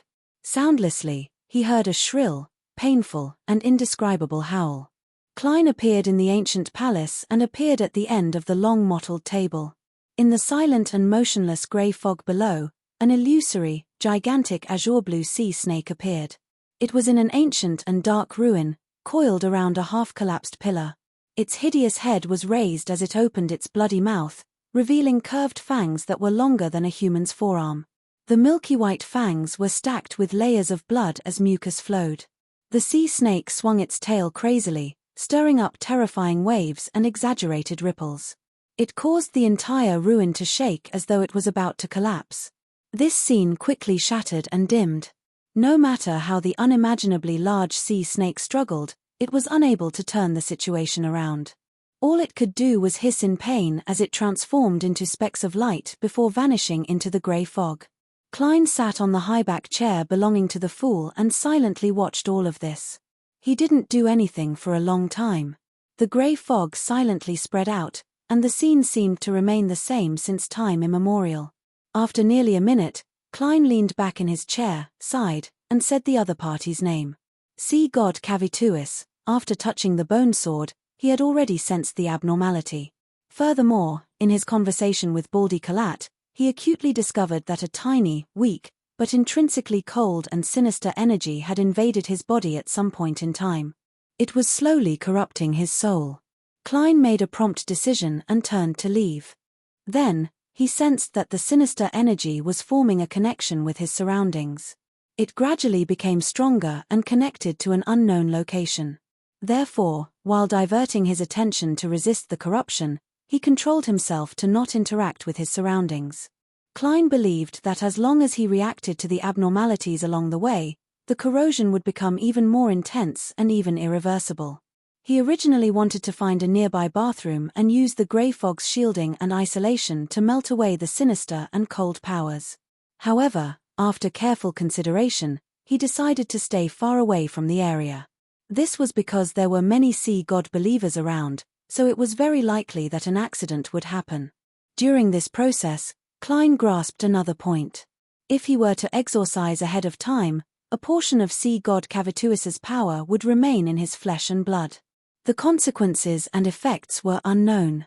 He had no choice but to patiently wait for the opportunity, waiting for the cold and evil energy to completely permeate his spirit so that he could purify it in one go. After recalling the entire incident, Klein tapped the edge of the table with his finger and muttered to himself, "He's not that strong." The sea god's level was much lower than he had imagined. His original plan was to use the same method he had used on Amon's avatar to deal with sea god Cavituus's projection, which was attempting to corrupt his soul and occupy his body. However, before he could fuse with the Dark Emperor card or throw out the paper angel, the other party had been dispersed by the grey fog without leaving a trace. Based on this, Klein came to the conclusion that sea god Cavituus's level was lower than blasphemer Amon's. Although the latter might be better at infiltration, it was only an avatar back then. Was it smashed to the ground by the Lord of Storms, or was it a demigod that wasn't at the angel level and was only a relatively powerful demigod that could respond to believers within a certain range? Klein recalled in puzzlement and discovered that sea god Cavituus's condition was rather abnormal. The foundation of this evil spirit's existence is rather weak, as if it could collapse at any moment. Furthermore, it and the ruins it was in have the feeling of fusing with the spirit world. It's because of this that it was able to escape the encirclement of the Church of the Storm. Klein leaned back in his chair and had a vague guess. Today's matter isn't a coincidence. It's all because the archaeologist, Letitia, took away an important item from the Forgotten Temple, causing sea god Cavituus's situation to worsen, making it difficult for him to maintain his existence for long. As it gets its believers to find that item, it makes preparations to possess a body to survive. That bone sword should originate from its demigod body. It hides a bit of its power that it projects over. As long as the target is suitable, it will invade the body of the person it touches, corrupting the soul, establishing coordinates, and allowing its spirit to transfer over before dissipating. However, it's clearly not good at such matters. Yes, it's not the snake of Mercury. It's unable to self-circulate and reincarnate. It's also not like blasphemer Amon, who can reside in the souls of others. If it really occupies this body, it will only cause the flesh and blood to completely collapse, creating a terrifying monster. According to this logic, Cavituus, who is on the verge of complete destruction, will do many more crazy things. Klein frowned slightly. Without further delay, he fell into the grey fog and returned to the real world. He unlocked the door, opened the door, and entered the living room, which startled Danny's, who was pacing back and forth. Danny scrutinized him from head to toe and asked cautiously and warily, "Are you all right?" Klein maintained his persona as German Sparrow and calmly replied, "That's right. Done. It's settled." Danny's looked left and right before glancing at the bedroom. He suspected that what he had felt was an illusion and that there was no sea god's curse at all. What is he doing in the bedroom? It only took a minute or two to remove the sea god's curse. Hiss. This guy has a lot of secrets. Danny's took 2 steps back and gave way. Beside a table with a lot of junk, Baldy Kalat, who was sitting in a wheelchair, said to the tattooed man, Edmonton, with a look of regret. "What a pity. Just a little bit more." He didn't pick it up. All he did was touch it. Edmonton sighed as well.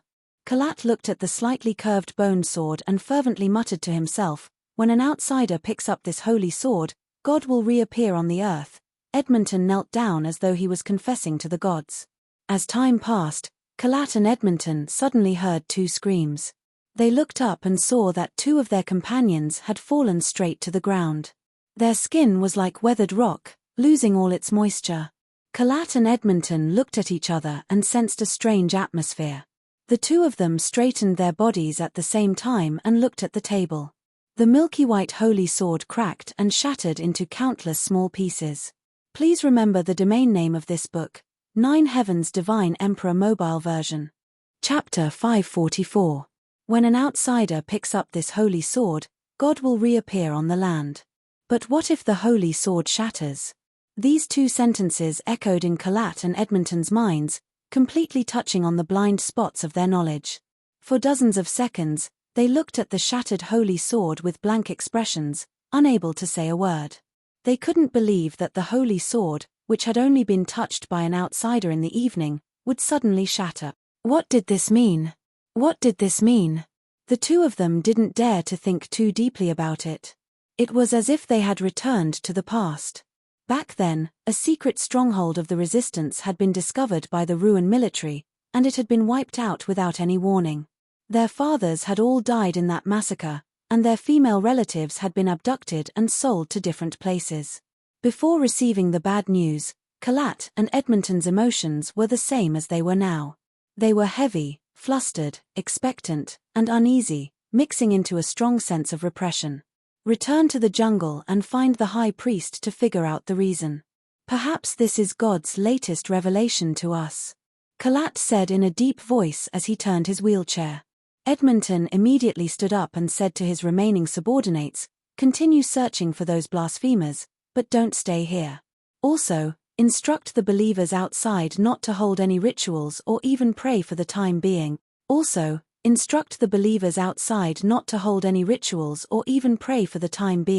The unexpected turn of events made him especially vigilant. Bayam, in the corner of the street where the Cathedral of Waves was. Danny's held a stack of folded white paper and turned his head, a little nervous, worried, and puzzled. "You mean to put them up in different parts of this street, and finally at the door of the Cathedral of Waves?" He was very afraid that the cathedral's door would suddenly open and a group of fist-waving priests and bishops would rush out. They would attack him without asking why he had posted the notices. Klein maintained his cold state. Yes. His original plan was to hand over the matter of sea god Cavituis to Mr. the Hanging Man so that he could alert the Church of the Storm. However, considering that the other party still held the secret of Banzi Harbor and might have even handed it over, it was easy to arouse suspicion if he received any more important information in such a short period of time. Therefore, he ultimately decided to do it himself. As for the solution, it was very simple. Put up a few notices at the entrance of the mandated punishers so that they could see them the moment they came out. There was a small problem with the execution of this plan. Klein couldn't tell which shops and companies around the Cathedral of Waves were the mandated punishers' identities to the public. He had no choice but to get Danny's to put in a little more effort and paste them in all the conspicuous places, including but not limited to the main entrance of the Cathedral of Waves. "I should have just run away. Why would I think that this fellow has saved my life? Perhaps it's because if it were any other powerful adventurer, I would have already turned into a gold pound. No, who would have thought that this lunatic would so easily resolve the sea god's curse?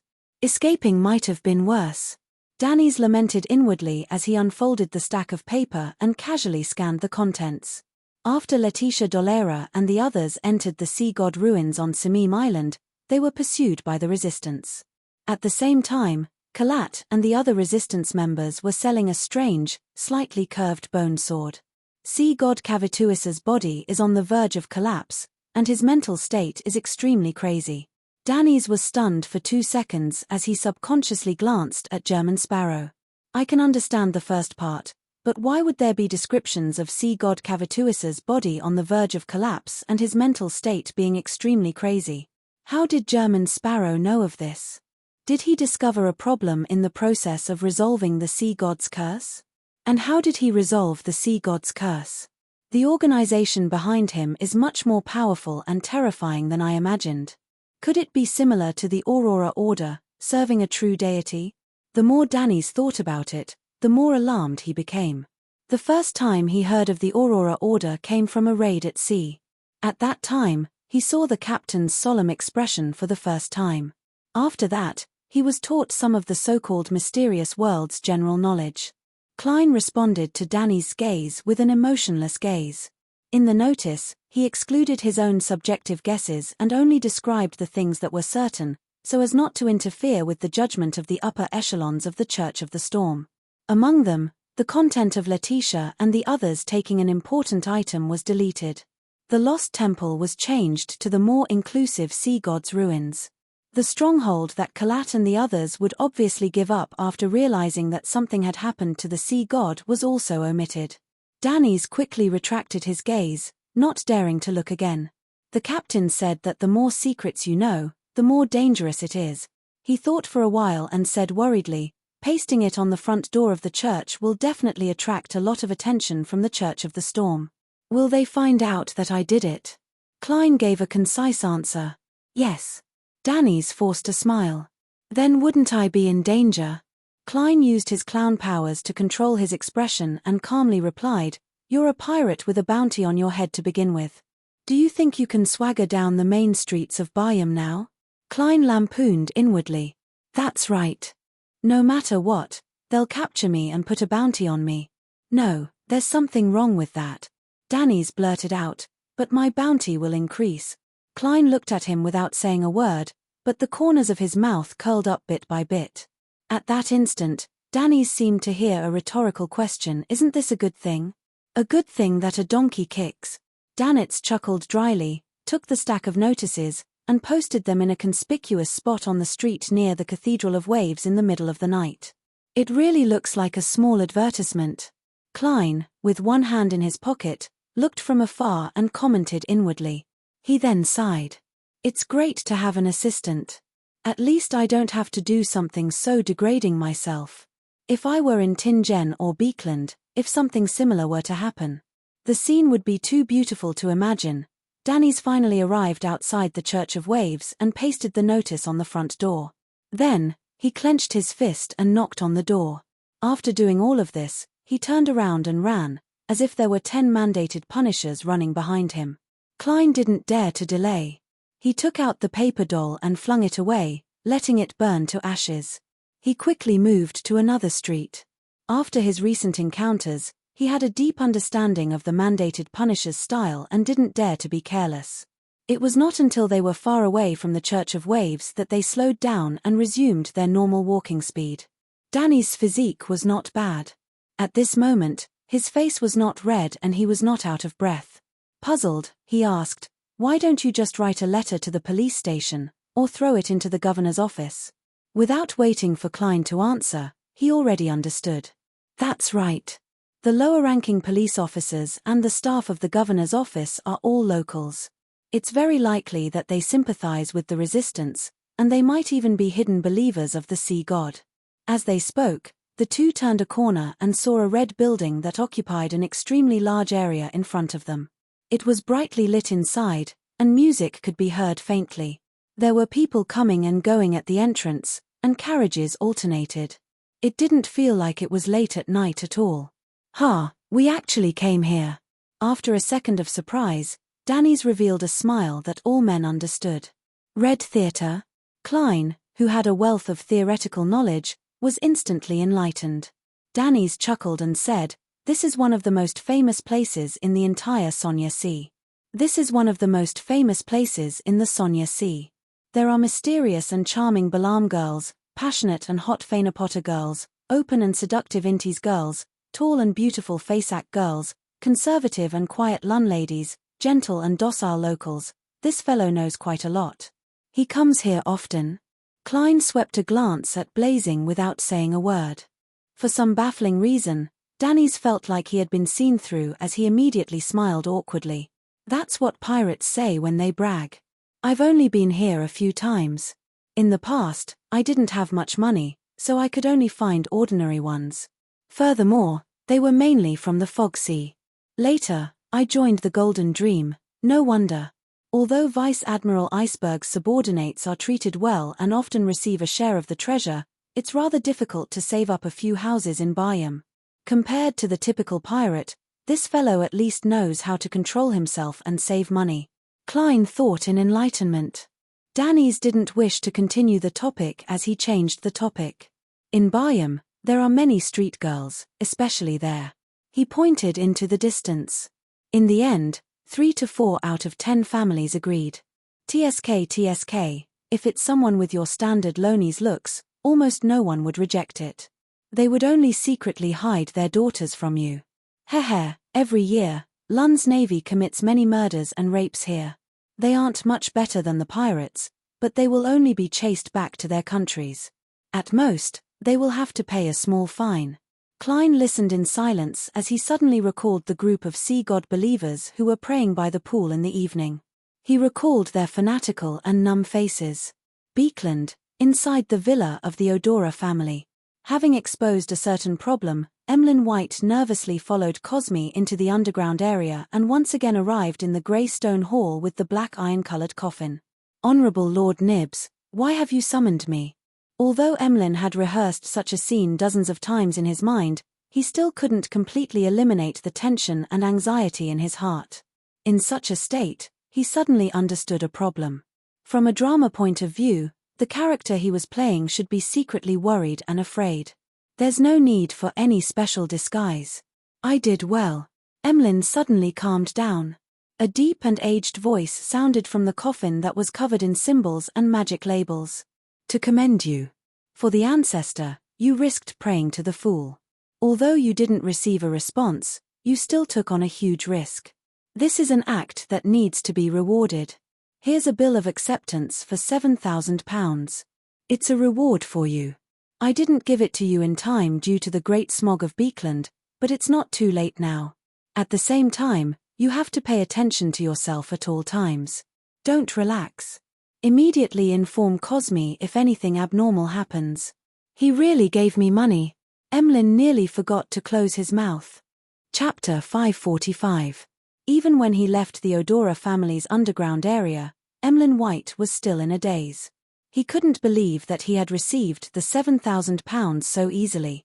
The draft in his hand felt light and weightless, but it made him realize the absurdity of reality. The hanging man's method really worked. Lord Nibbs didn't expose me or punish me. Instead, he gave me a generous reward. And all this was to feign ignorance and encourage me to continue experimenting so as to observe in secret. Are the thoughts of the sanguine that complicated? Emlyn sighed as he fell into a daze. Soon, he reined in his wandering thoughts and turned his attention back to the £7,000 reward. With this, I can buy the Baron's relics from the hanging man and concoct them into a potion. I'm about to become a Baron, sanguine Baron Emlyn White. Emlyn's eyes lit up as his footsteps sped up. Within the sanguine, without the bestowment of a senior or the corresponding ritual, the level one was born at would be fixed at that level. It was almost impossible for one to advance through time. As for the sanguine who were about the same age as Emlyn, apart from the extremely lucky ones whose ancestors were nearing the end of their lifespans and had no choice but to bestow power to their descendants through a ritual, most of them were still stuck in the concept of adulthood. It was impossible for them to obtain the title of Baron in the next few decades. Emlyn's father and mother had lived for so many years, but up to now, they still hadn't become a Baron. They didn't even see any hope. When he walked out the door, Emlyn couldn't help but glance at Cosme Odora. This old sanguine who was active during Roselle's era is only a Baron now. And I'm about to reach this level. One day, I'll become a sanguine marquis like Lord Nibbs. No, a duke, or even a prince. Only then can I shoulder the responsibility of being the saviour of the sanguine. Yes, the Baron's relics are only about £4,000. There's still quite a bit of money left. I can buy a few more dolls and get them some new clothes. Emlyn subconsciously straightened his back as he walked in high spirits. City of Silver, Berg household. Derek lit the candles and prepared for the sacrificial ritual. After the frequency of the lightning alternated several times, he finally got his chance. He was very sure that the chief couldn't keep an eye on him at that moment. This was because he had left the City of Silver with Jack, who had recovered from his injuries, and an exploratory team. They were searching for the route that the other party had taken from the so-called seaside to the destroyed city-state. It didn't take long for Derek to set up everything. He devoutly and solemnly chanted Mr. Fool's honorific name. He very skillfully and methodically sacrificed the spirit-eater stomach pouch that Miss Magicians needed, as well as the beyonder ingredients that Mr. the Hanging Man had specified, to the ruler above the grey fog. There were many gaps on the solid city walls of the City of Silver, but they were filled with black and hard soil. There were clumps of fine weeds growing on them, swaying gently in the wind like human hair. Suddenly, they all rose up, as if they wanted to catch something, but they fell back down without any strength. Early morning, Church of Waves.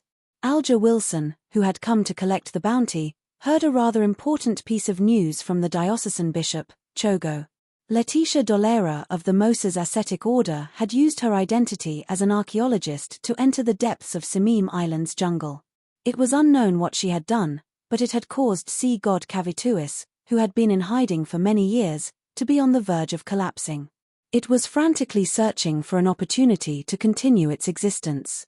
Rumor has it that this evil spirit that calls itself Sea God was defeated by 2 cardinal bishops and military powerhouses after it was discovered in the Rorsted archipelago a long time ago. It could only barely escape and hide. This situation has lasted for more than 100 years without any fundamental changes. Why is it suddenly on the verge of collapsing and unable to maintain its existence? Alger frowned slightly, thinking about what had happened recently that was different from the past. A situation deliberately created by the Moses Ascetic Order? But why didn't they do so in the past 100 years? In order to cooperate with their other plans? Amidst his speculation and puzzlement, Alger suddenly realized an important factor. The most fundamental difference between the past 100 years and the past 100 years was the world had come to Bayam. Mr. Fool's Blessed had come to the Rorsted archipelago. Wherever he appeared, it meant that something major was about to happen or brew. Previously, there was the Great Smog of Beekland. In the middle, there was the anomaly in Banzi Harbour. Now, there's sea god Cavituis's near-death struggle and the unknown plot of the Moses Ascetic Order. No, to be more precise, Mr. Fool's Blessed would appear wherever something major was brewing or about to happen. They had accepted Mr. Fool's arrangements and were pursuing the secret organizations and the activities of the evil gods and angels. With a change of thought, Alger was suddenly enlightened, feeling that he had grasped the truth. It wasn't that something would happen wherever the world went, but that wherever something was about to happen, the world and the other blessed would appear. What benefits does this have for Mr. Fool? Is it purely to destroy the enemy's plot, or is it beneficial for him to remove the seal and reveal more power? Alger held back his puzzlement and decided to seize this opportunity to submit a certain piece of information he had previously received. He clenched his right fist and pressed it against his left chest. With a hesitant expression, he said, "Your Excellency, while I was tracking down the remnants of steel, I heard some news." "What?" Chogo had originally planned on arranging for this bishop-level captain to search for traces of the resistance at sea, but he was forcefully interrupted. He was momentarily vexed. Alger recalled and said, "Someone mentioned Banzi Harbour in the chat. Someone mentioned Banzi Harbour in the chat, saying that something happened there, but the descendants of the Medici family hid themselves well and weren't discovered. Banzi Harbour, something happened." Chogo took a step forward and pressed. "What else did they say?" "They said that the church had a bishop who had fallen there, but nothing else." "Your Excellency, is the Medici family a darkness family from the 4th epoch?" Alger deliberately asked. Chogo's expression sank. "That's not something you should know. I will report to His Excellency Cotman immediately." This referred to the Cardinal Bishop of the Church of the Storm, the Archbishop of the Rorsted Sea, and the true ruler of the extraordinary world of the archipelago, John Cotman. Chogo thought for a moment, then asked, "Who was the one who mentioned this? What does he look like?" Alger was prepared. "I don't know them, and they didn't appear again after that. I remember that the person who mentioned Banzi Harbour and the Medici family was an ordinary-looking young man. He had a thin face, a wide forehead, black eyes, black hair, and wore a monocle. He seemed to notice that I was eavesdropping, but he wasn't angry. Instead, he smiled at me." Alger was describing blasphemer Amorn. He wanted the cardinals to believe that the exposure of the secret between the Medici family and Banzi Harbor stemmed from a battle between kings of angels. This is really a very suitable target for a reason. He won't come out to defend himself, and even if he does, no one will believe him. And divination on him clearly won't have any effect.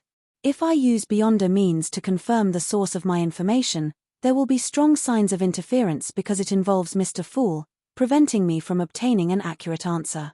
From the looks of it, it's equivalent to what Amorn did. Alger thought in relief. Chogo nodded gently. Find these people and track down the whereabouts of the resistance.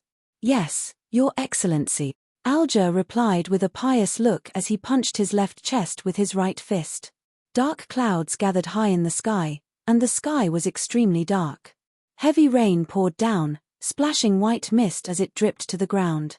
In Bayam Harbor, the blue seawater slowly but surely rose.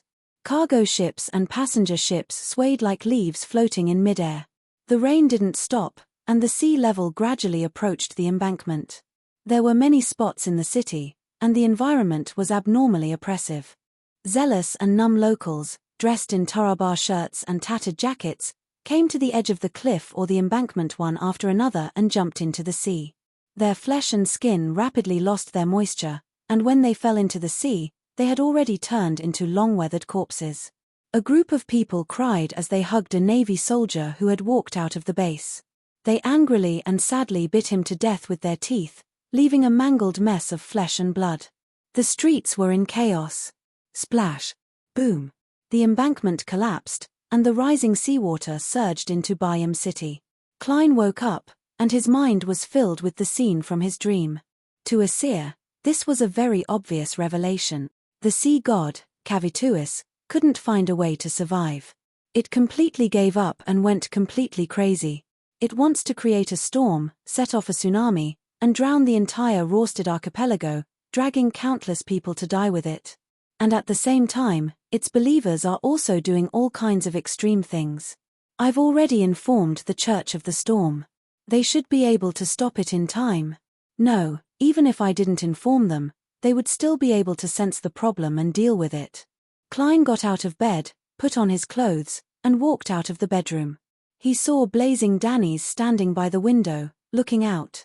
He saw the clouds were low, and the rain was continuous, as if it would never end. Are there signs? Klein walked to Danny's side and also looked at the oppressive weather outside. He could vaguely hear the abnormal sound of the tide. In the silence, an explosive thunder suddenly sounded in the air. The leaden clouds quickly split open, and the falling rain lost its backup. Everything returned to normal in the direction of the pier. The first rays of the morning sun shone down from the sky, and Bayam seemed to be bathed in holy light. Danitz hissed and muttered to himself, "That's right. Jan Kottmann changed the weather, Jan Kottmann, the cardinal of the Church of the Storm? He suppressed the power of Cavituis?" Klein retracted his gaze thoughtfully. Danny's heaved a sigh of relief. "I was quite worried just now. Heh, I was afraid that Sea God, who was about to collapse, would cause a disaster. But Jan Kottmann is here." Seeing that German Sparrow didn't say anything, he added, "If we were at sea, even the King of the Five Seas and Queen Mystic wouldn't be able to defeat him." Captain said that he's a Sequence 3 demigod, and the potion's name is, it's, the Sea King. Please remember the domain name of this book. Jiutian Xinhuang Mobile Version. Chapter 546. Sea King. Upon hearing Jan Kottmann's sequence name, the first thing that came to Klein's mind was the complete honorific name of the Lord of Storms. King of the Air, Emperor of the Seas, Monarch of Calamity, God of Storms. Sequence 3 is Sea King. Sequence 0 contains the elements of Sea King, so it's quite corresponding. I wonder what the Sequence 0 of the storm pathway is called. Klein looked out the window again and saw that although the weather was still gloomy, dawn had already set. The tides had receded, and the rain had completely stopped. He pulled back his thoughts and analyzed the situation from the information Danny's had revealed. The potion's name is Sea King, which also means that the corresponding Sequence 3, demigod or saint, has to act as Sea King. And all acting has a prerequisite: one has to have all the required abilities. As a Sea King, even if there's a range restriction, he's definitely a powerful ruler in the waters he controls. He can walk freely at the bottom of the sea, stir up tsunamis as he pleases, raise the seawater, and dominate marine life. In their home ground, they're definitely able to suppress all demigods at the same level. The King of the Five Seas and Queen Mystic are about this level. However, due to the different levels of digestion and the different control over their powers, there's a certain difference in strength. But regardless, as long as they're at sea, it's very difficult for them to defeat Sea King. With the abilities displayed by the Sea King, coupled with the ocean environment, it wasn't difficult to understand why people would worship him, believe in him, and pray to him if they hadn't seen the eternal blazing sun, the true creator, and other true deities. Many of the deities worshipped in the primitive world might be at this level.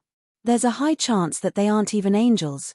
Yes, not to look directly at deities refers to true deities.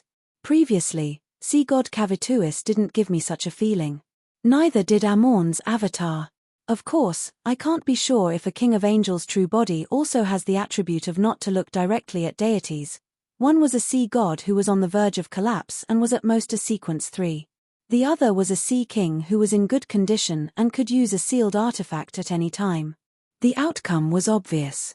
Jan Kottman would definitely be able to suppress Cavituis's madness and prevent the seawater from drowning Bayam, preventing the entire Blue Mountain Island and the many cities on it from becoming lost underwater ruins. After a few more days, the last of Calvetua's madness would pass and it would completely collapse and dissipate, and the matter would be resolved. This was the simplest and most effective way to deal with it. It would not bring about any panic, and most people here would not even notice anything unusual. However, there were also some problems. First of all, there couldn't be any accidents. It was unknown what the archaeologist, Letitia, had done on Samim Island and single-handedly orchestrated the destruction of Sea God. The Mosa's ascetic order or element Dawn backing her might take the opportunity to seek something. This was the greatest latent danger. Yes, the Governor General's office and the military should also have a high sequence beyond here. This is the kingdom's colonial stronghold in the central Sonia Sea. Things wouldn't worsen too much. Secondly, there were the fanatical believers. As Cavituis became crazier and closer to death, there was a high chance that they would become sacrifices.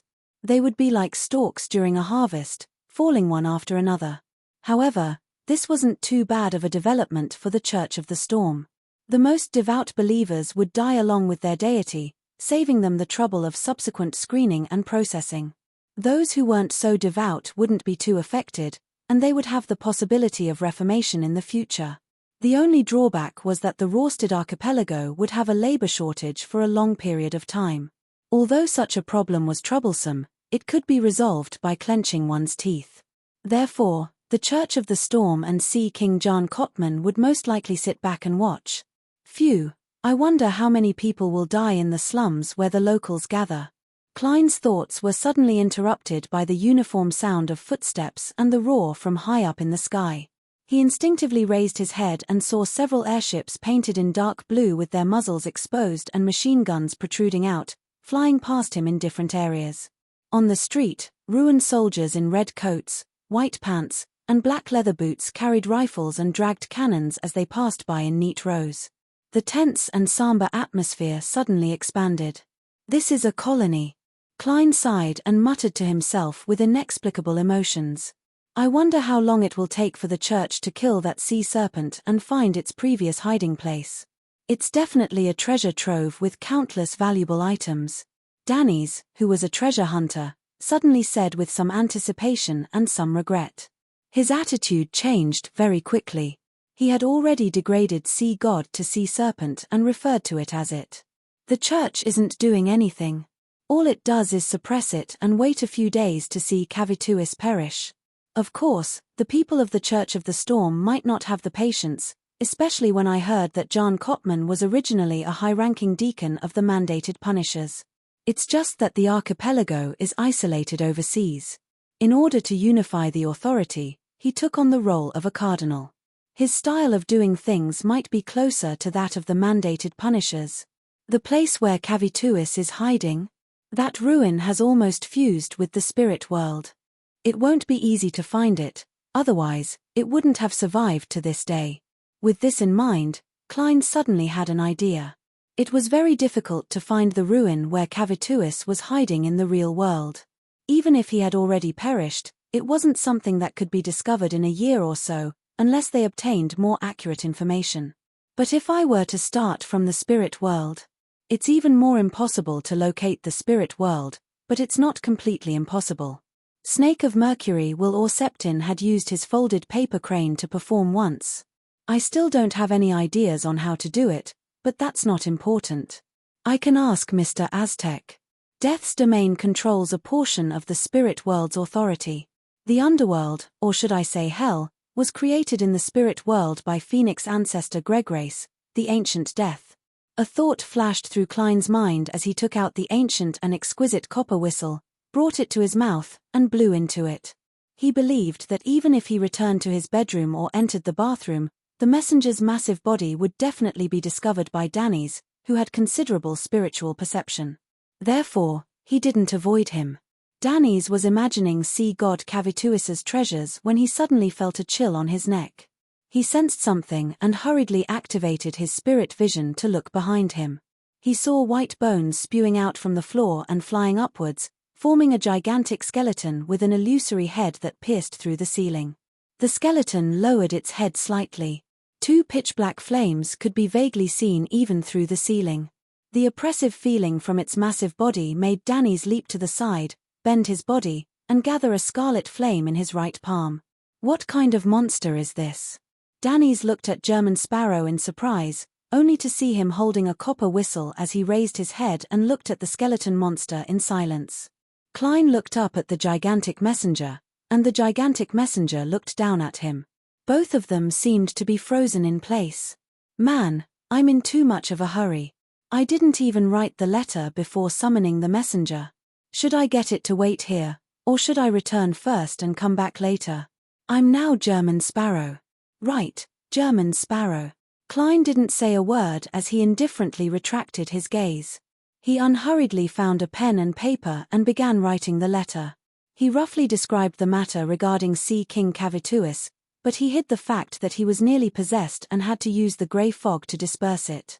He mixed the ruins where Cavituis was hiding into the dream. Perhaps I can think of a solution from the spirit world, but I lack the corresponding knowledge. I hope to receive your guidance. Klein folded the piece of paper and turned his head, only to discover that the messenger's lowered hand had clenched at some point in time. He pretended not to notice anything and threw the letter up. The messenger paused for a second before opening his palm and catching the letter. Its body suddenly disintegrated, and the white bones fell down, drilling into the floor. What is this? Danny's finally spoke. Klein glanced at him and calmly replied, Messenger. Messenger? Danny's was taken aback before he understood what he meant. Such a massive and terrifying monster is actually a messenger. German Sparrow does have a powerful and secret organization behind him. If I had such a messenger, everyone on the ship would be envious of me. That would be really, really cool. Danny's imagined the scene of him bragging and showing off his messenger when he returned to the ship. Putting away Aztec's copper whistle, Klein found a chair and sat down, preparing to enjoy his breakfast in a while. After a while, he heard knocking on the door. Danny's warily went over, and with the peephole, he discovered that the person knocking on the door was a middle-aged man wearing a boat-shaped hat. Erland, how did you find this place? Danny's opened the door and asked. The visitor was none other than the captain of the White Agate, impartial Erland. Erland, who had wrinkles at the corners of his eyes, looked into the room and chuckled. When you checked into this hotel, you registered with the identity of German Sparrow.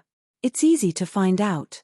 Because this identity is very legitimate and clean, and in the eyes of the Church of the Storm, I'm part of the military. Klein slowly got up and said to Erland, who had entered the room, What's the matter? Erland pointed outside. There was an accident in Bayam, but it's not a big problem. The military and the church are conducting a citywide manhunt. They are a few powerful beyond us, archaeologists in name. In order to find the target as soon as possible, the military has used all their resources, but it's still not enough for such a large city. Heh, They believe that although your origins are unknown, you are very friendly to us. They hope that you can help with the investigation and prevent any accidents. They will pay you after the matter is over. This should be your credit for exaggerating my friendliness. In other words, after the Church of the Goddess and the Church of Steam, I can receive money from the military again? Klein was momentarily filled with mixed feelings. Seeing that he didn't answer immediately, Elland added, "Don't worry. Although it won't be a big problem, the earlier we find the target, the earlier we can control the corresponding disaster." Klein fell silent for a moment and nodded gently. "And this might save a few more people." Okay. Chapter 547. Seeing German Sparrow put on his coat, hat, and pick up his cane, Danny's realized that he had been forgotten. He coughed and said under the two pairs of eyes, "Do I need to go with you?" "It's best not. Who knows what will happen?" Previously, he was only temporarily off duty in West Harbor, but he had encountered a rather strange incident.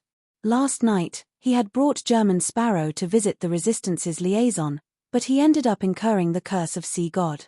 Today, he was following this madman to investigate Letitia and the few archaeologists. Who knew what would happen? Danny's looked down at his left arm, which was still bound with a splint. He felt that in the past few days, he had encountered more things than he had in the past few months, or even half a year. "You can stay here, but someone will come to investigate later." Erland chuckled. "Someone will investigate? Then, the great pirate, Blazing, will be caught and turned into gold pounds." Danny's frowned and laughed dryly. "Apart from receiving bounties, there aren't many opportunities to earn money from the military. I'm very willing to give it a try. The only problem is that you will have to wait a few minutes. I'll put on a disguise, Mr. Captain. I don't wish to cause any unnecessary misunderstandings and put you in a difficult position. If I don't put on a disguise, I'll only be pinned down on the spot and arrested when I, a great pirate, work with the military and the church." Danny's imagined himself being pinned down, kneeled in the back, and struggling like a catfish. Erland thought for a few seconds, took out an iron-black mask from his inner pocket, and threw it over. "Just wear it. I'll explain the rest." "Yes, there's no need to waste time on a disguise that isn't very useful." Klein evaluated inwardly. He didn't say a word as he turned the handle and walked out the door. Erland followed closely behind. Danny's, who was wearing the iron mask and taking off his coat, hurriedly chased after them. When they came to a street with a lot of puddles and no pedestrians, Klein pressed down on his hat. "How do we find them?" Erland smiled. "Search by area. My Beyonder job has some characteristics. As long as I see a real person, a picture, or a sketch, I can firmly remember the target's appearance and obtain additional senses at the Beyonder level. Yes, I can also detect abnormal factors and grasp inconspicuous traces. By combining the two, I can carry out an effective investigation.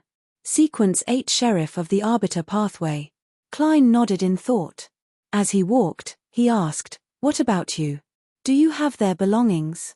Letitia's portrait was attached to the notice that Danny's had posted last night. This was completed by Klein using ritualistic magic and praying to himself. "No." Erland shook his head. "We haven't figured out their previous whereabouts. What we can confirm is that they only returned from Samim Island at around 3 o'clock yesterday afternoon. After 2 o'clock, no passenger ships left the port. Due to the weather this morning, they only entered but not left. In other words, Letitia and the others haven't left by ship yet." Klein understood what Erland meant. Danny's suddenly scoffed. "That doesn't mean anything. Perhaps they had already left Bayam yesterday afternoon and headed for other cities on the island." Blue Mountain Island was the largest island in the Rorsted archipelago. It covered a large area and was rich in forests and mineral resources. Therefore, there were many cities on the island. They were built around the fertile land and astonishing mineral reserves. For this wealth, the Ruin Kingdom first bribed the native princes, then forced them by force. Finally, they directly established the Governor-General's office. In a more efficient manner, they opened up wide roads that connected the various cities and completed a few important railroads. This was done in the form of establishing the corresponding railroad companies and selling shares at the Beekland Stock Exchange to raise funds. Of course, these large projects were accompanied by the deaths of many locals. The dangerous construction environment, the excessive work, the treatment that was close to slavery, and the rather meager salaries caused one corpse after another to be buried under the roadbed and railway sleepers. To this day, a large number of locals still hated the railroad, believing that it had devoured a large number of lives and brought about countless suffering. It was a symbol of evil gods and devils.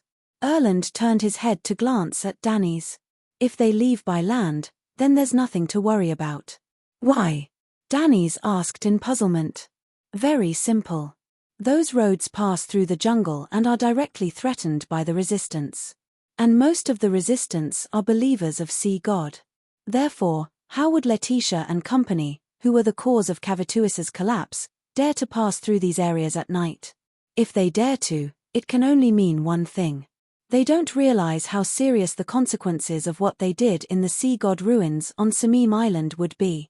This also negates the speculation that the Moses ascetic order or the element Dawn have other plans.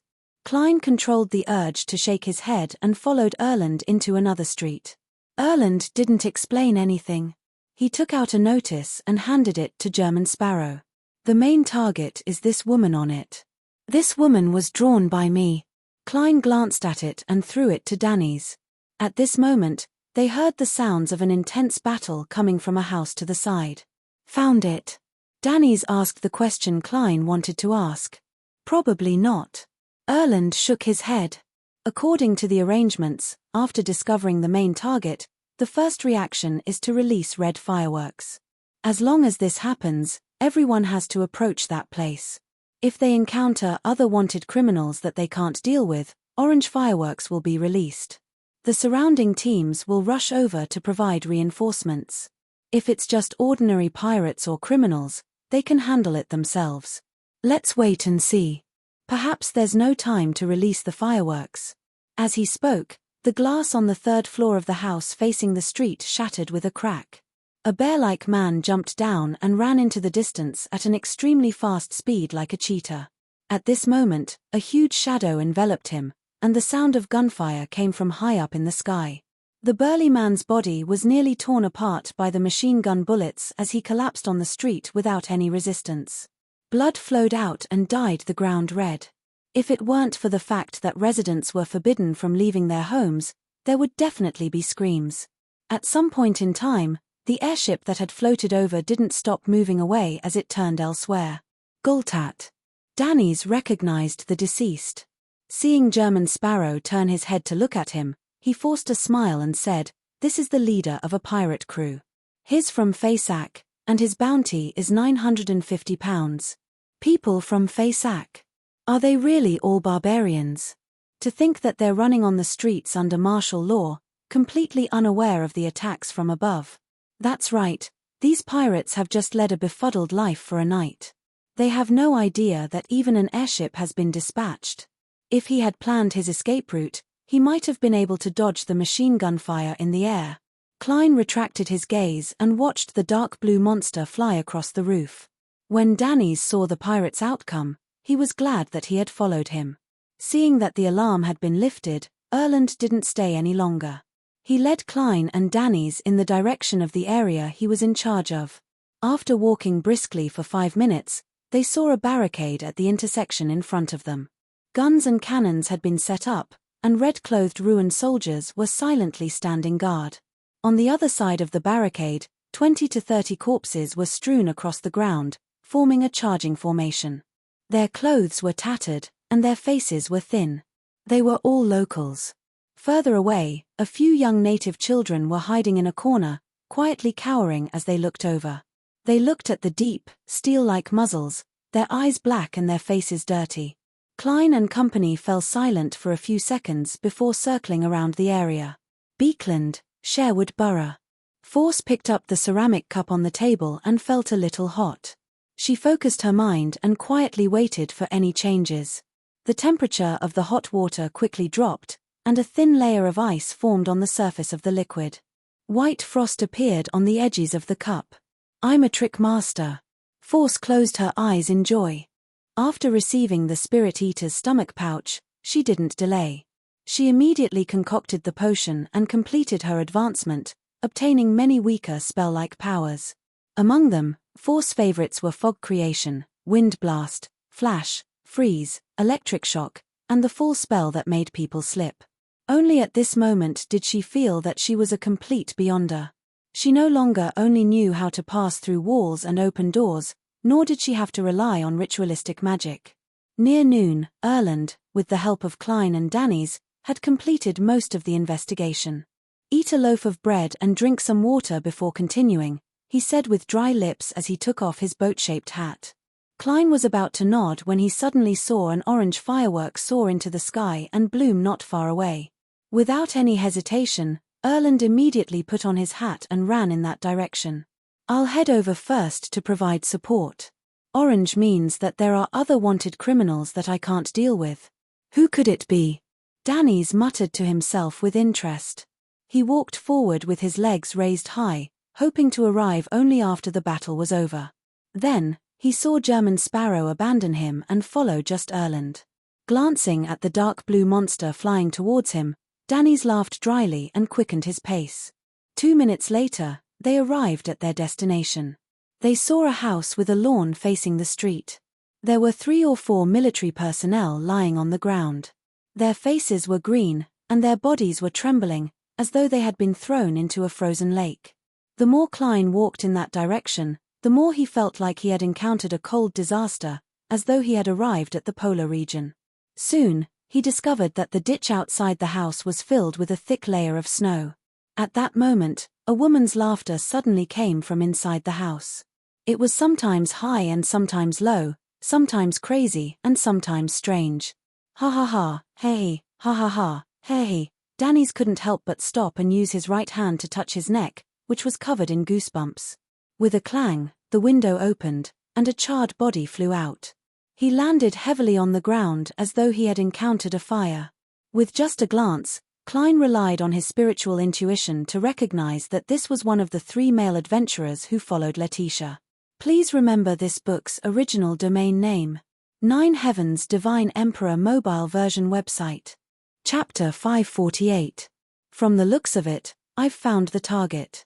Klein retracted his gaze and made a rough judgment. As there were no portraits, and the dead adventurer's face had been charred black, Erland clearly didn't recognize him as one of his targets. After observing the situation and listening to the creepy laughter for a few seconds, he pointed at the 3 or 4 military personnel lying not far away from the house and said in a deep voice, "Drag them back first. Drag them back first and wait for the other teams to arrive before launching the attack." Or, he hesitated for a moment and looked up at the approaching dark blue airship. Erland didn't say anything else, nor did he instruct Klein and Danny's. He ran towards the military personnel who had fainted from the cold and had purple faces. Tap, tap, tap. The closer he got, the weaker his footsteps became. Eventually, his body turned stiff, and every step he took was abnormally difficult. As a former boatswain of the Royal Navy, Erland was experienced. He made a prompt decision and stopped moving forward. Instead, he slowly turned around and walked back. The more he walked, the smoother it became, but his body was still trembling uncontrollably. His eyebrows and sideburns were covered in a thin layer of frost. A quick freeze that defies common sense. A catastrophic extreme cold. With Erland's attempts, Klein grasped the danger level of the area and sighed inwardly. Unfortunately, the brooch of the sun can't produce true heat. It's a mental stimulation. Although it will also cause an obvious reaction in the body, it will at most allow a person to last 3 or 4 seconds in such a cold disaster. Glancing at Erland, who wanted to say something but couldn't open his mouth, Klein swept his gaze towards Danny's. He threw away his cane and said in a deep voice, "Fire! Fire!"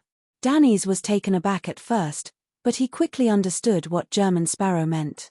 He had also seen the entire process of Erland's failed rescue attempt. Danny's condensed a scarlet flame in his right palm and threw it not far from the military personnel. The fireball traversed nearly 20 meters and landed on the ground. It didn't produce an explosion as it quietly rose into the air. The scarlet pillar of fire emitted a sizzling sound as it shrank and dimmed rapidly. Suddenly, it expanded, as if it was struggling on its deathbed. Klein, who was wearing a black coat, jumped out and landed right next to the military personnel. He bent down, stretched out his hands, and grabbed her clothes. Then, he pressed his feet against the ground, exerted strength from his waist and back, and fiercely threw himself outwards. The military personnel immediately soared into the air and flew out smoothly. He landed 10 meters away from the area where the chill was the most severe. After doing all of this, Klein snapped his fingers, and before the chill seeped into his flesh, he lit a match that he had specially separated from his pocket. The scarlet flames surged out like water and instantly drowned him. By the time everything dimmed, Klein had already disappeared. Flames leaped out, sometimes bright and sometimes extinguished. With Dannett's fireball and his own matchstick, he constantly flashed in the extremely cold region and easily threw the few military personnel out. After 2 to 3 relays, he carried the last military personnel back to his original position. Erland had clearly calmed down as he gave him a thumbs up. "I'm very glad and honored to have made the decision to seek your help today. Captain, I like your tactful praise. Also, remember to increase the pay." Klein nodded politely, turned his body halfway, and looked at the open windows of the house. He heard the laughter inside turn stranger. Danny's curled his lips and cursed Erland inwardly. "Didn't you see my contribution? Although my fireball has become like a prop for a magic show, it's still a real contribution. This fellow's nickname is the Just Erland, but he's actually not just at all." As he muttered, a shadow enveloped the area as the airship arrived in midair. "Evacuate the people in the surrounding houses," an officer on the airship shouted from afar. After Erland and the 2 other teams cleared the nearby houses, the airship lowered its altitude and adjusted its cannons. Boom, boom, boom. The cannons fired continuously, blasting at the house from which the strange laughter came. Hearing the explosions and seeing the intense flashes of fire, Klein held his cane and felt a little wistful. This was the firepower coverage tactic he advocated. He had once proposed it in Tingen City, but he had never been able to put it into practice. But today, the overseas colonial military had shown him the real scene.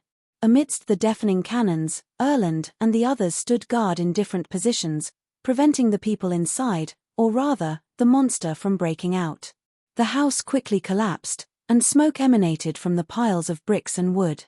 All the snow and ice had already dissipated. Suddenly, a thick bolt of lightning flashed and struck the airship with bared fangs and brandished claws. Klein frowned as he saw the airship come to a complete stop. He heard the steam boiler emit a jarring sound. The dark blue monster in the air seemed to have lost control. It emitted a sizable amount of smoke as it floated to the side. From the looks of it, there's an external layer of protection from the ammunition.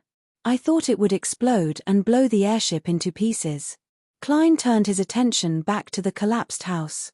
When he first felt the deep cold and saw the charred male adventurer, he thought that he had encountered another demoness.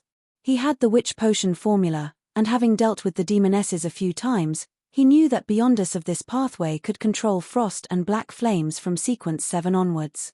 However, the lightning had made him reject this judgment. He believed that Letitia was indeed a member of the Moses ascetic order or the element Dawn, and that she was a genuine woman. Just as Klein had this thought, the pile of bricks and wood was lifted. A figure mixed with bright red and charred black crawled out with her elbows. She was a woman and could vaguely distinguish Letitia's original appearance. This made Erland and the others surprised to find that their target had been found.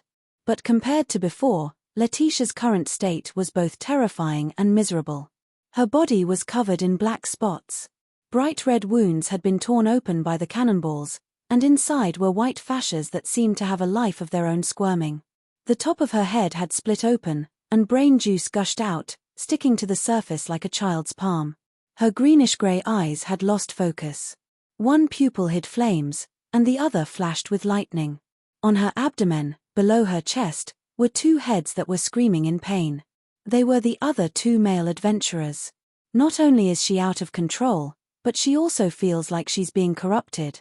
She's already seriously injured after that round of bombardment, and her aura has dropped to the extreme. Klein didn't take action. He watched as the military beyond us launched their attacks. Psychic piercing, whip of pain, purifying bullets, small caliber cannon fire. With this round of attacks, the rampager Letitia, who only had time to dry up the ground and spread outwards, completely disintegrated and turned into a dismembered corpse. Her torso fell to the ground, and the heads of the two male adventurers rolled out. Klein narrowed his eyes and found a yellowish-brown sheepskin book hidden in the flesh of Letitia's abdomen. On the cover of the book, there was a line of words written in Elvish, Book of Calamity.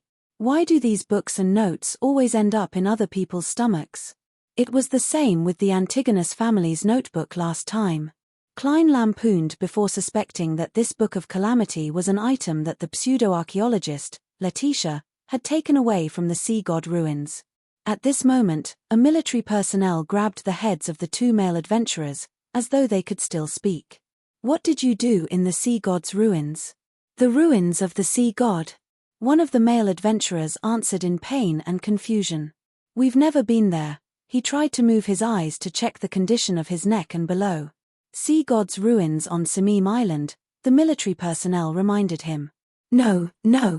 The male adventurer wanted to shake his head but was powerless. We went to the ancient elven ruins. Letitia found a book inside. She liked it very much.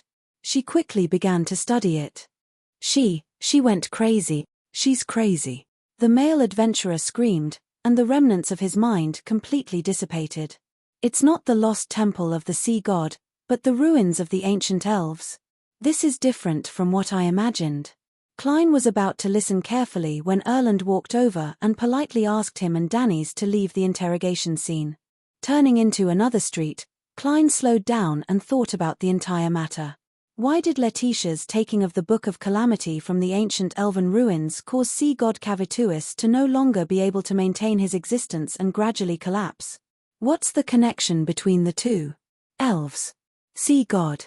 According to Little Sun, the ancient god, Elf King Saniathrim, wields the authority of the present Lord of Storms. In other words, there's no doubt that the elves have a sequence 3 Sea King, as well as an even higher sequence 2. Could it be that this sea serpent, Cavituus, happened to discover an elven ruin at the bottom of the sea and directly devoured the Beyonder characteristic left behind by a high elf, and he was lucky enough to survive the sudden death and loss of control before successfully obtaining the status of a demigod, gradually gaining the faith of the natives of the Rorstad archipelago? Klein slowly came up with an idea, and he had no choice but to thank Mr. the Hanging Man. Initially, Little Sun didn't reveal the corresponding authorities of the 8 ancient gods.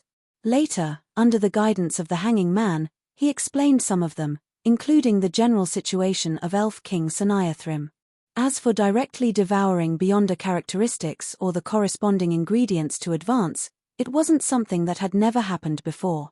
Before the potion system was perfected, human ancestors had made similar attempts in order to obtain Beyonder powers. However, only a small group of extremely lucky people survived and became Beyonders. They didn't turn into monsters or lunatics, nor did they die on the spot with their flesh and blood collapsing. The success rate of such an attempt was 1 in 1,000, 1 in 10,000, or even lower. After the potion system was established, no one was willing to take such a huge risk.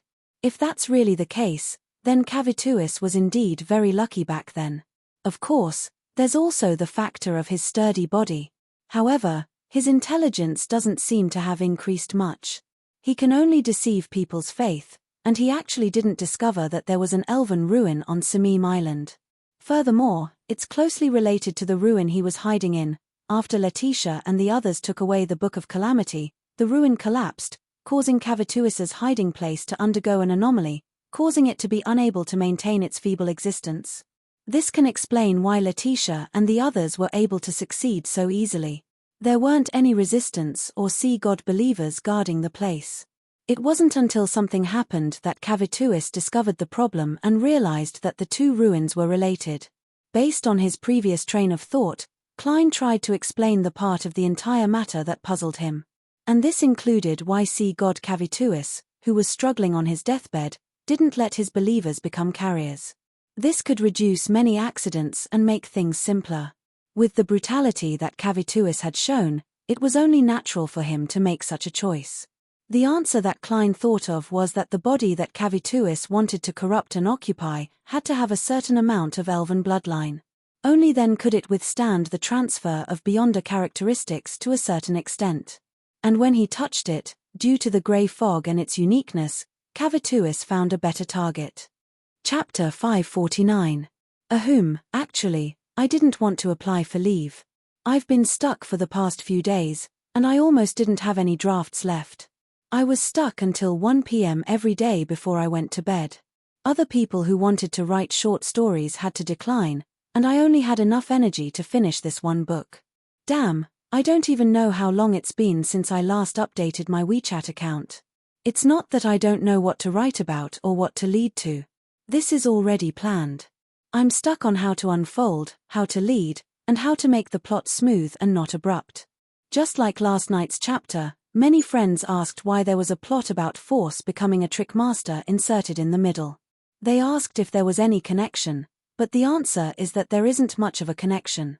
It's mainly for a transition. The front part of that page was mostly about preparing to find the person, how to find the person, and what they saw on the way. If they directly went into the last few paragraphs where most of the investigation was completed and the actual content of the investigation was found, it would seem abrupt, and the structure of this paragraph would be completely top-heavy. If they wrote about the investigation in the middle, there wouldn't be anything interesting to add, and it would seem very boring. Therefore, turning the camera, talking about what happened at the same time somewhere else, talking about the ability of a trickmaster, and then turning the camera back, it would naturally and gently omit the middle process of finding the person. This is because people will tacitly agree that when the camera moves away, things are still developing. Because I've been stuck on similar topics recently, I've been a little tired recently. Actually, I'm not stuck anymore, and everything that needs to be unfolded has been drawn out. However, my neck feels uncomfortable again, so I can only rest for a while. Today and tomorrow, I'll update a chapter at 12:30 p.m., and the day after tomorrow, it'll be back to normal. Thank you, everyone. Thank you for voting for Little Coup and my friends during this period of time. Finally, I'm asking for monthly votes. Also, Sequence 3 Sea King wasn't the first one, but I didn't change it after watching the movie. I said it a long time ago, I'm a fan of special effects, and I can't watch blockbusters. In the beginning, Sequence 3 was Son of Wind, but not long after the serialization began, I realized that it overlapped with Sequence 2 Calamity, and could be combined. Also, the main oceanic domain didn't show much, so I started with Sea King from the Lord of Storms Emperor of the Sea. Please remember this book's domain name. 9 Heavens Divine Emperor Mobile Version. Chapter 550. Just as Klein sorted out his thoughts, Erland caught up to the two of them and said with a smile, "We've found the target. The investigation is over. I'll send you back to the hotel first. I'll bring the reward in 2 days. Also, it's best if you don't go out today." Klein maintained the attitude that a German sparrow should have. He only nodded slightly and didn't respond. On the way back to the Wind of Azure Inn, Danny's clearly had questions or sighs he wanted to express, but due to the presence of the military personnel, Erland, he could only change the topic and discuss with great interest which pirates would be caught in the citywide investigation today. To him, as long as those people didn't belong to the Golden Dream, they weren't considered friends. They weren't worthy of sympathy.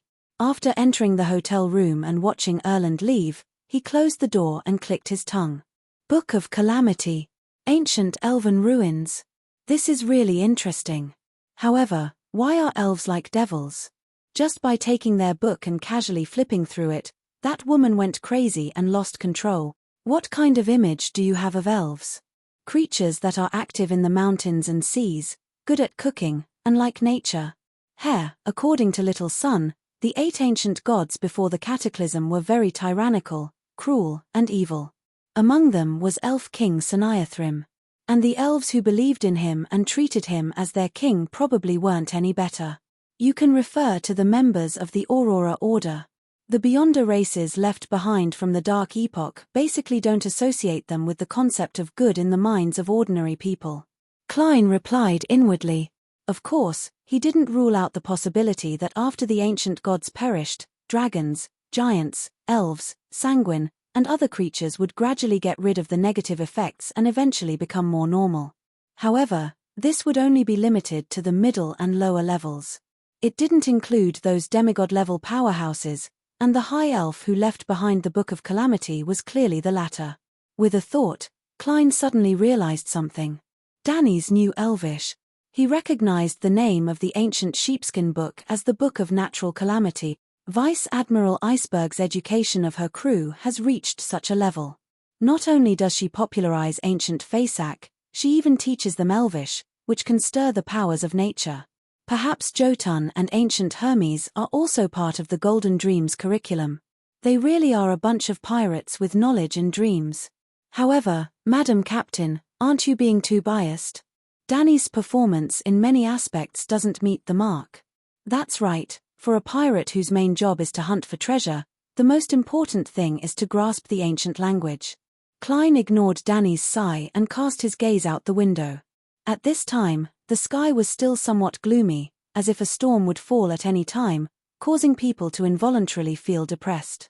Klein nodded indiscernibly, feeling a little relaxed as he thought, after finding Letitia and learning of the ancient elven ruins on Samim Island, the Church of the Storm and the Kingdom's army should be able to quickly use the ruins' connection with Cavituus's hiding place to find this increasingly crazy sea god. Or they can use the ruins to accelerate its collapse. This way, apart from the most fanatical and devout believers of the sea god who will die, the others won't suffer any harm. Klein had originally thought of using the spirit world to locate sea god Cavituus after his death, and before the official Beyondus found his hiding place, he could sneak in and take away the treasure. However, before this plan could even begin, it seemed to be on the verge of failure due to the appearance of the Book of Natural Calamity. Phew. It's nothing. It only exists in my imagination and has never belonged to me. If it's gone, then it's gone. I don't even know what I can gain from it. It's best to resolve this matter this way. Klein retracted his gaze from observing the weather, feeling calm and relaxed. There was only an inevitable sense of disappointment. On this day, he and Danny's followed Erland's suggestion and didn't go out again. They only moved around in the hotel. In Bayam City, there were sporadic gunshots and explosions from time to time. It didn't completely subside until the sky turned dark. The next morning, Klein woke up on time and found that the sky was still dark and cloudy. This meant that the confrontation between the Cardinal of the Church of the Storm, the high-ranking deacon of the mandated Punishers, Jan Kotman, and sea god Cavituus, was still going on. Klein felt the pain in his stomach and was about to take a newspaper to the bathroom. But when he saw Danny's, who was lying in a reclining chair with a piece of white bread in his mouth, leisurely reading the newspaper, he gave up on the idea. Reading a newspaper while sitting on the toilet doesn't match the persona of German Sparrow. Although it'll be boring, acting can't be relaxed. Sigh, I've found another difference in behavior between my true self and my disguised identity. Klein silently concluded and walked into the bathroom. He took off his pants and sat on the toilet. He stared at the pale white wall in front of him in a daze, as if he was trying to read words from it. At that moment, his spiritual perception was triggered. He hurriedly tapped his teeth and activated his spirit vision. Two thick, tall white bones appeared in front of him. They were the legs of the messenger. The messenger stood there with its head sticking out of the ceiling, but the pitch-black flames in its eye sockets could still be seen. It lowered its head slightly and looked down at Klein, who was sitting on the toilet. Klein looked up and froze for 2 seconds. His mind was filled with baffling thoughts. Should I be like a lady, hurriedly covering my lower body, or should I be open and fearless? Before he could make a decision, the messenger threw down a letter and disintegrated into white bones. They fell like a rainstorm and disappeared into the ground. Klein received Mr. Aztec's reply in a daze. It took him a while to react. This messenger is becoming more and more impolite. Can't you see that I'm in the bathroom? Doesn't it know how to knock on the door first or stuff it in through the crack under the door? Klein cursed in exasperation and amusement. On careful thought, he felt that it would be difficult for the messenger to stuff the letter through the crack under the door. A 4-meter-tall behemoth would have to crouch down to reach that spot. That scene is rather funny just thinking about it. I'll add an additional paragraph when I write a letter next time. I'll get Mr. Aztec to educate the messenger so that it knows how to be polite. Klein unfolded the letter and read Aztec's reply. According to the knowledge I can recall, I can provide 2 methods. The first method requires sufficient prerequisites. That is, an item that belongs to you or someone else is with sea god Cavituis. This way, it can be easily located with the help of divination. The other precondition is that you can enter the spirit world. I have sufficient skills in this regard. Here are the 3 most commonly used methods.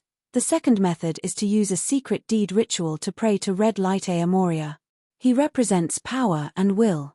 To a certain extent, he grasps the knowledge related to the creatures and locations in the spirit world, so one of the 7 pure lights, red light, is called Aomoria. The principle of a secret deed ritual is to adjust one's state, open up one's body and mind, and allow oneself to match the target bit by bit. Finally, they will overlap and gain the corresponding knowledge. And this kind of matching and overlapping is relative.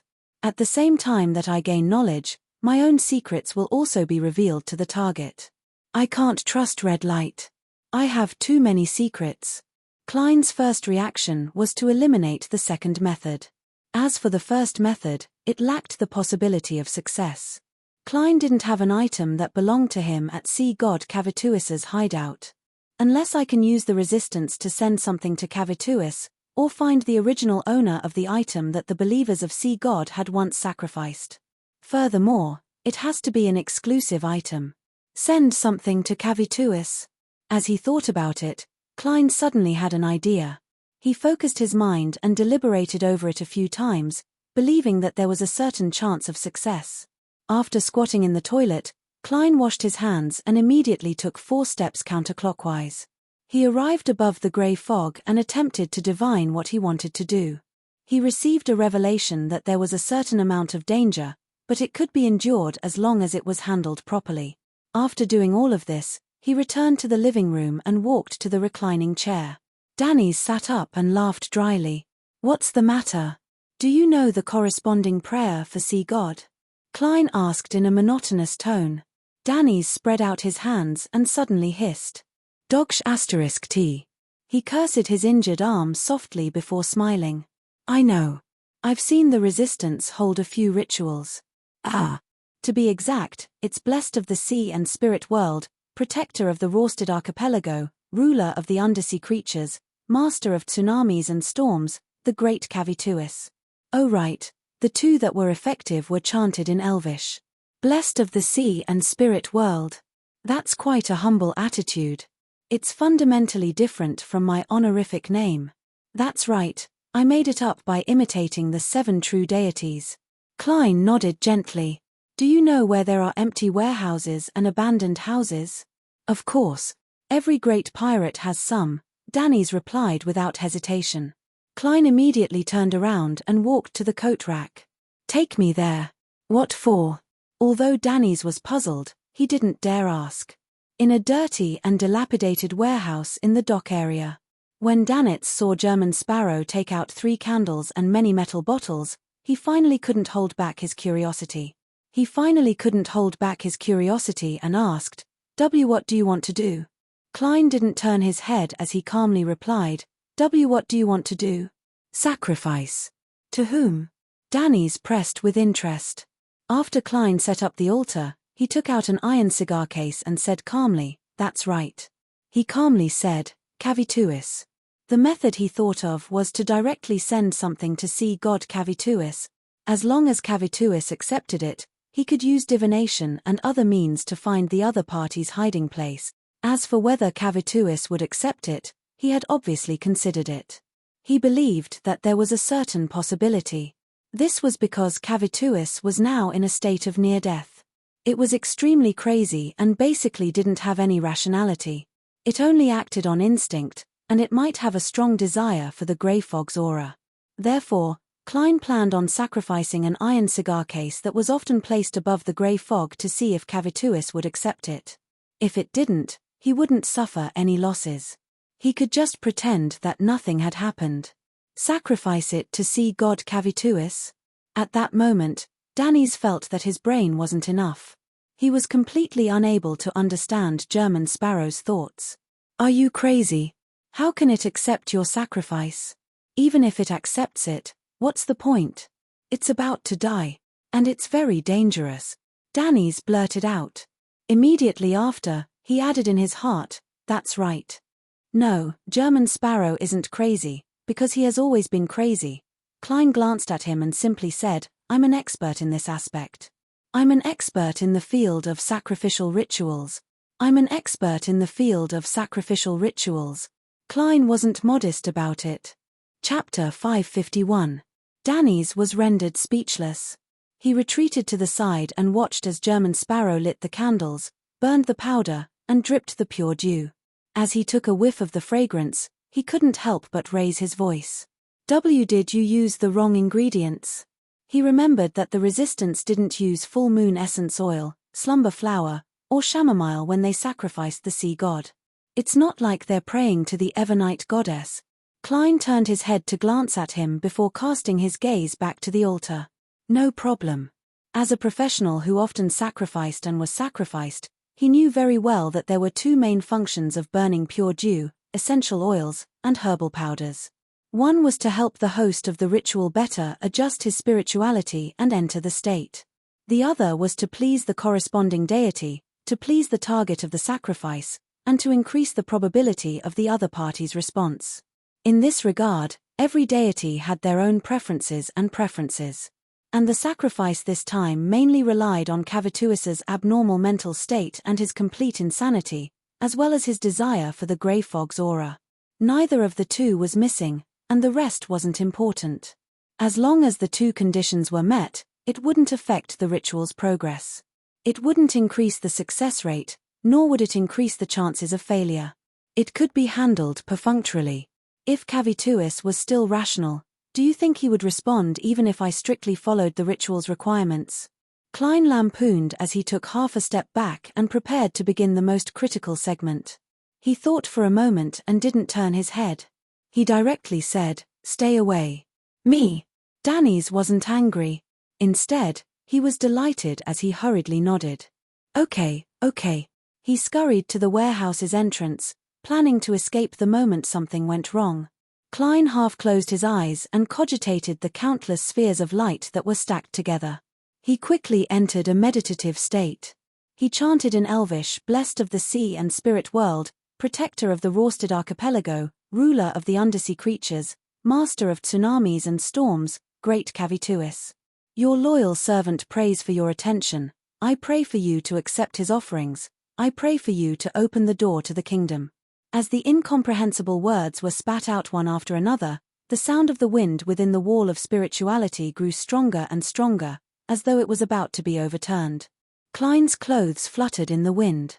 He took out another metal bottle that he had prepared earlier and poured about 5 milliliters of the remaining thousand-faced hunter's blood into the air.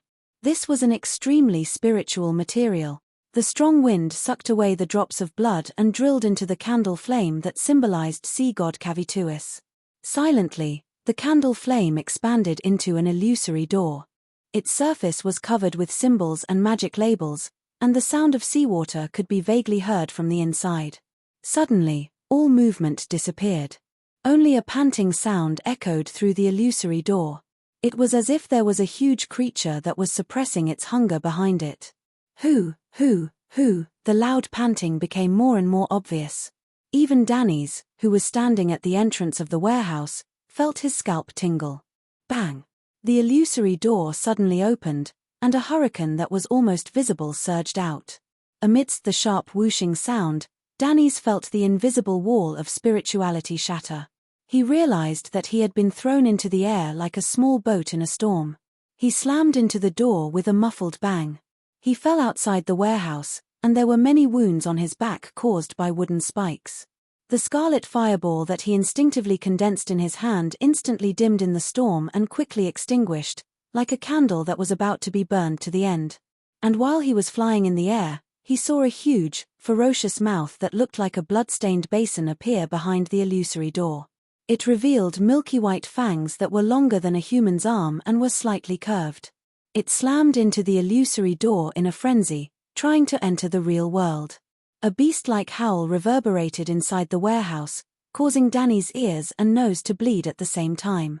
Klein had also flown up from the hurricane just now, and his vision was immediately occupied by a bloody, forked gigantic core that was emitting sizzling lightning. His body was charred black as he stiffened in midair. He had been penetrated by the snake's tongue and turned into ashes after burning paper. Klein's figure appeared on the other side. His hat had fallen off, and his clothes were in a mess. He looked rather pathetic. Fortunately, he knew that something would happen and that there would be danger. He had been on high alert and hadn't let down his guard. He had used paper figurine substitutes in time. At this moment, Cavituis, who was behind the illusory door that didn't shake at all, finally realized that his frenzied attacks were ineffective and stopped. It took a deep breath, causing blue seawater to surge in from all directions. Deep in its throat, it collapsed into a vortex that emitted a terrifying suction force. It was a vortex that could devour a freighter. The iron cigar case on the altar flew up and was thrown into the vortex. The small cauldron that contained the ashes of the herbs flew up and was thrown into the vortex. Many of the miscellaneous items in the warehouse flew up and were thrown into the vortex. Klein also flew up, unable to resist being thrown into the vortex. He attempted to snap his fingers, ignite a flame, and jump out of the vortex's range of influence, but his plan was ruined by the hurricane that accompanied the suction force. His figure suddenly turned thin, turning into a paper figurine. As the paper figurine was thrown into the vortex, Klein, who had appeared in another spot, rose into the air again. He was unable to escape the terrifying suction force. At this critical moment, he no longer hesitated. He made the black glove on his left hand turn pale, tainted with a dark green. He activated creeping hunger and directly controlled Steel Mavetti's soul. Klein's body instantly turned heavy as he pushed out his left palm. An ice wall that wasn't too thick froze in front of him, temporarily isolating him from Sea God's vortex. Taking this opportunity, Klein landed. With a heavy stomp, he sank into the ground. Crack! The ice wall only lasted for a second before it was torn to pieces by the majestic suction force and flew into the gigantic sea snake's throat.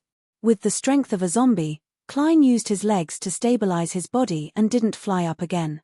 However, he still slid uncontrollably towards the illusory door and towards Cavituis's gaping mouth, leaving 2 deep ravines in the ground. Outside the warehouse, Danny's wasn't affected by the vortex's suction force. He wanted to condense a fireball and smash it to the side to allow German Sparrow to jump out, but he was repeatedly blown away by the raging hurricane. As Klein got closer and closer to the illusory door, his nose was filled with the stench of blood and rot. In front of him was the stained milky white fangs that emitted a cold aura. His thoughts raced as he quickly came up with a solution. The solution was very simple. It was to throw out the all-black eye that originated from Nimblewright Master Rozigo. Since you, Cavituis, have created a seawater vortex and want to devour everything, I'll let you consume another potion without any supplementary ingredients. I'll also give you the mental corruption of the true creator. This way, I don't believe that you, who are already on the verge of collapse, can withstand it. Klein gritted his teeth and reached into his pocket. Perhaps it had instinctively sensed his sinister intentions, or perhaps it was because the crazy Cavituis lacked patience, but at that moment, it suddenly raised its head and let out a long roar, causing the seawater vortex at its throat to collapse and disintegrate, turning into countless water droplets that sprayed outside the illusory door. Whoosh! A torrential rain poured down from the warehouse, and at Cavituis's throat, a silvery white, dazzling ball of lightning that was intertwined with countless bolts of lightning condensed. With a boom, it spat out the ball of lightning. Amidst the torrential rain, the silvery white ball of lightning transformed into eye-catching bolts of lightning that rapidly expanded outwards, destroying the simple altar and occupying the entire warehouse. Sizzle. In the sea of lightning, Klein's figure constantly appeared before being charred black and reduced to paper shreds. Outside the warehouse, Danny's was similarly affected. His hair stood on end as his body convulsed. After using several paper figurine substitutes, Klein, who was almost at his limit, finally waited until the lightning subsided. And the illusory door was affected by the complete destruction of the ritual, and it quickly closed in an unstoppable manner. Creak. Sea god Cavituus's indignant roar was isolated outside the door. In the blink of an eye, the illusory door completely disappeared. The surroundings were in a mess, and there was only a candle left on the altar, weakly flickering with flame. Bang! Danny's leaned forward against the warehouse wall and barely managed to stand at the door. He wanted to speak, but he couldn't help but convulse. All he could do was use his eyes to express his grievance. German Sparrow is really a lunatic. Back in Banzi Harbor, I can still recall the horror I experienced. I still have nightmares because of it. Previously, when I was choosing the items produced by the Resistance, I incurred the curse of Sea God. Along the way, I was so frightened that I nearly ran away. This time, what kind of sacrifice is this? I nearly summoned Calvetua. It was really dangerous just now. Why does he love adventures so much? Why does he love doing things so much? Again and again, he seeks thrills at the edge of death. Is this a manifestation of his madness, or is there a reason behind it? This sea god of Cavituus is still very strong. Even though he's on the verge of death, even though he's separated by the door of sacrifice and can only use a portion of his strength, he nearly finished me off easily. As expected of a demigod who can fight against Sea King. Klein pulled his feet out of the ground and saw that his leather boots were in tatters. At the same time, he discovered that regardless of whether it was luck or necessity, in any sense, Cavituus had accepted his sacrifice. This was because when the gigantic sea serpent created the vortex, it had devoured the iron cigar case and many other items that were tainted with the grey fog's aura. This also means that I can attempt to locate its hiding spot in the spirit world, but I have to wait for it to die. It will no longer interfere with or resist my divination. This kind of search requires entering the spirit world. I can't keep using the grey fog. Just as Klein secretly exhaled, he felt an indescribable madness and hunger emanate from the glove on his left hand. It was as though it would devour the wearer if it couldn't wait for food. There aren't any sinful fellows nearby. Klein turned his head to look at Danny's at the door. Danny's mind suddenly tightened as he felt that he had been targeted by a monster and was about to become its food. The hunger at the level of spirituality made him tremble slightly, wishing that he could immediately turn around and flee. Then, he heard German Sparrow's indifferent voice. Close the door from the outside. All right. Danitz endured the residual pain from the electric shock and pulled back the door that had been sent flying, barely blocking the hole. Klein seized the opportunity to hold a sacrificial ritual. He prayed to himself and responded to himself. He threw the creeping hunger, which was on the verge of losing control, above the grey fog. This mystical item, which had frightened Danny's to the point of not daring to resist, immediately became obedient, gentle, and tame. Please remember this book's original domain name, 9 Heavens Divine Emperor Mobile Version.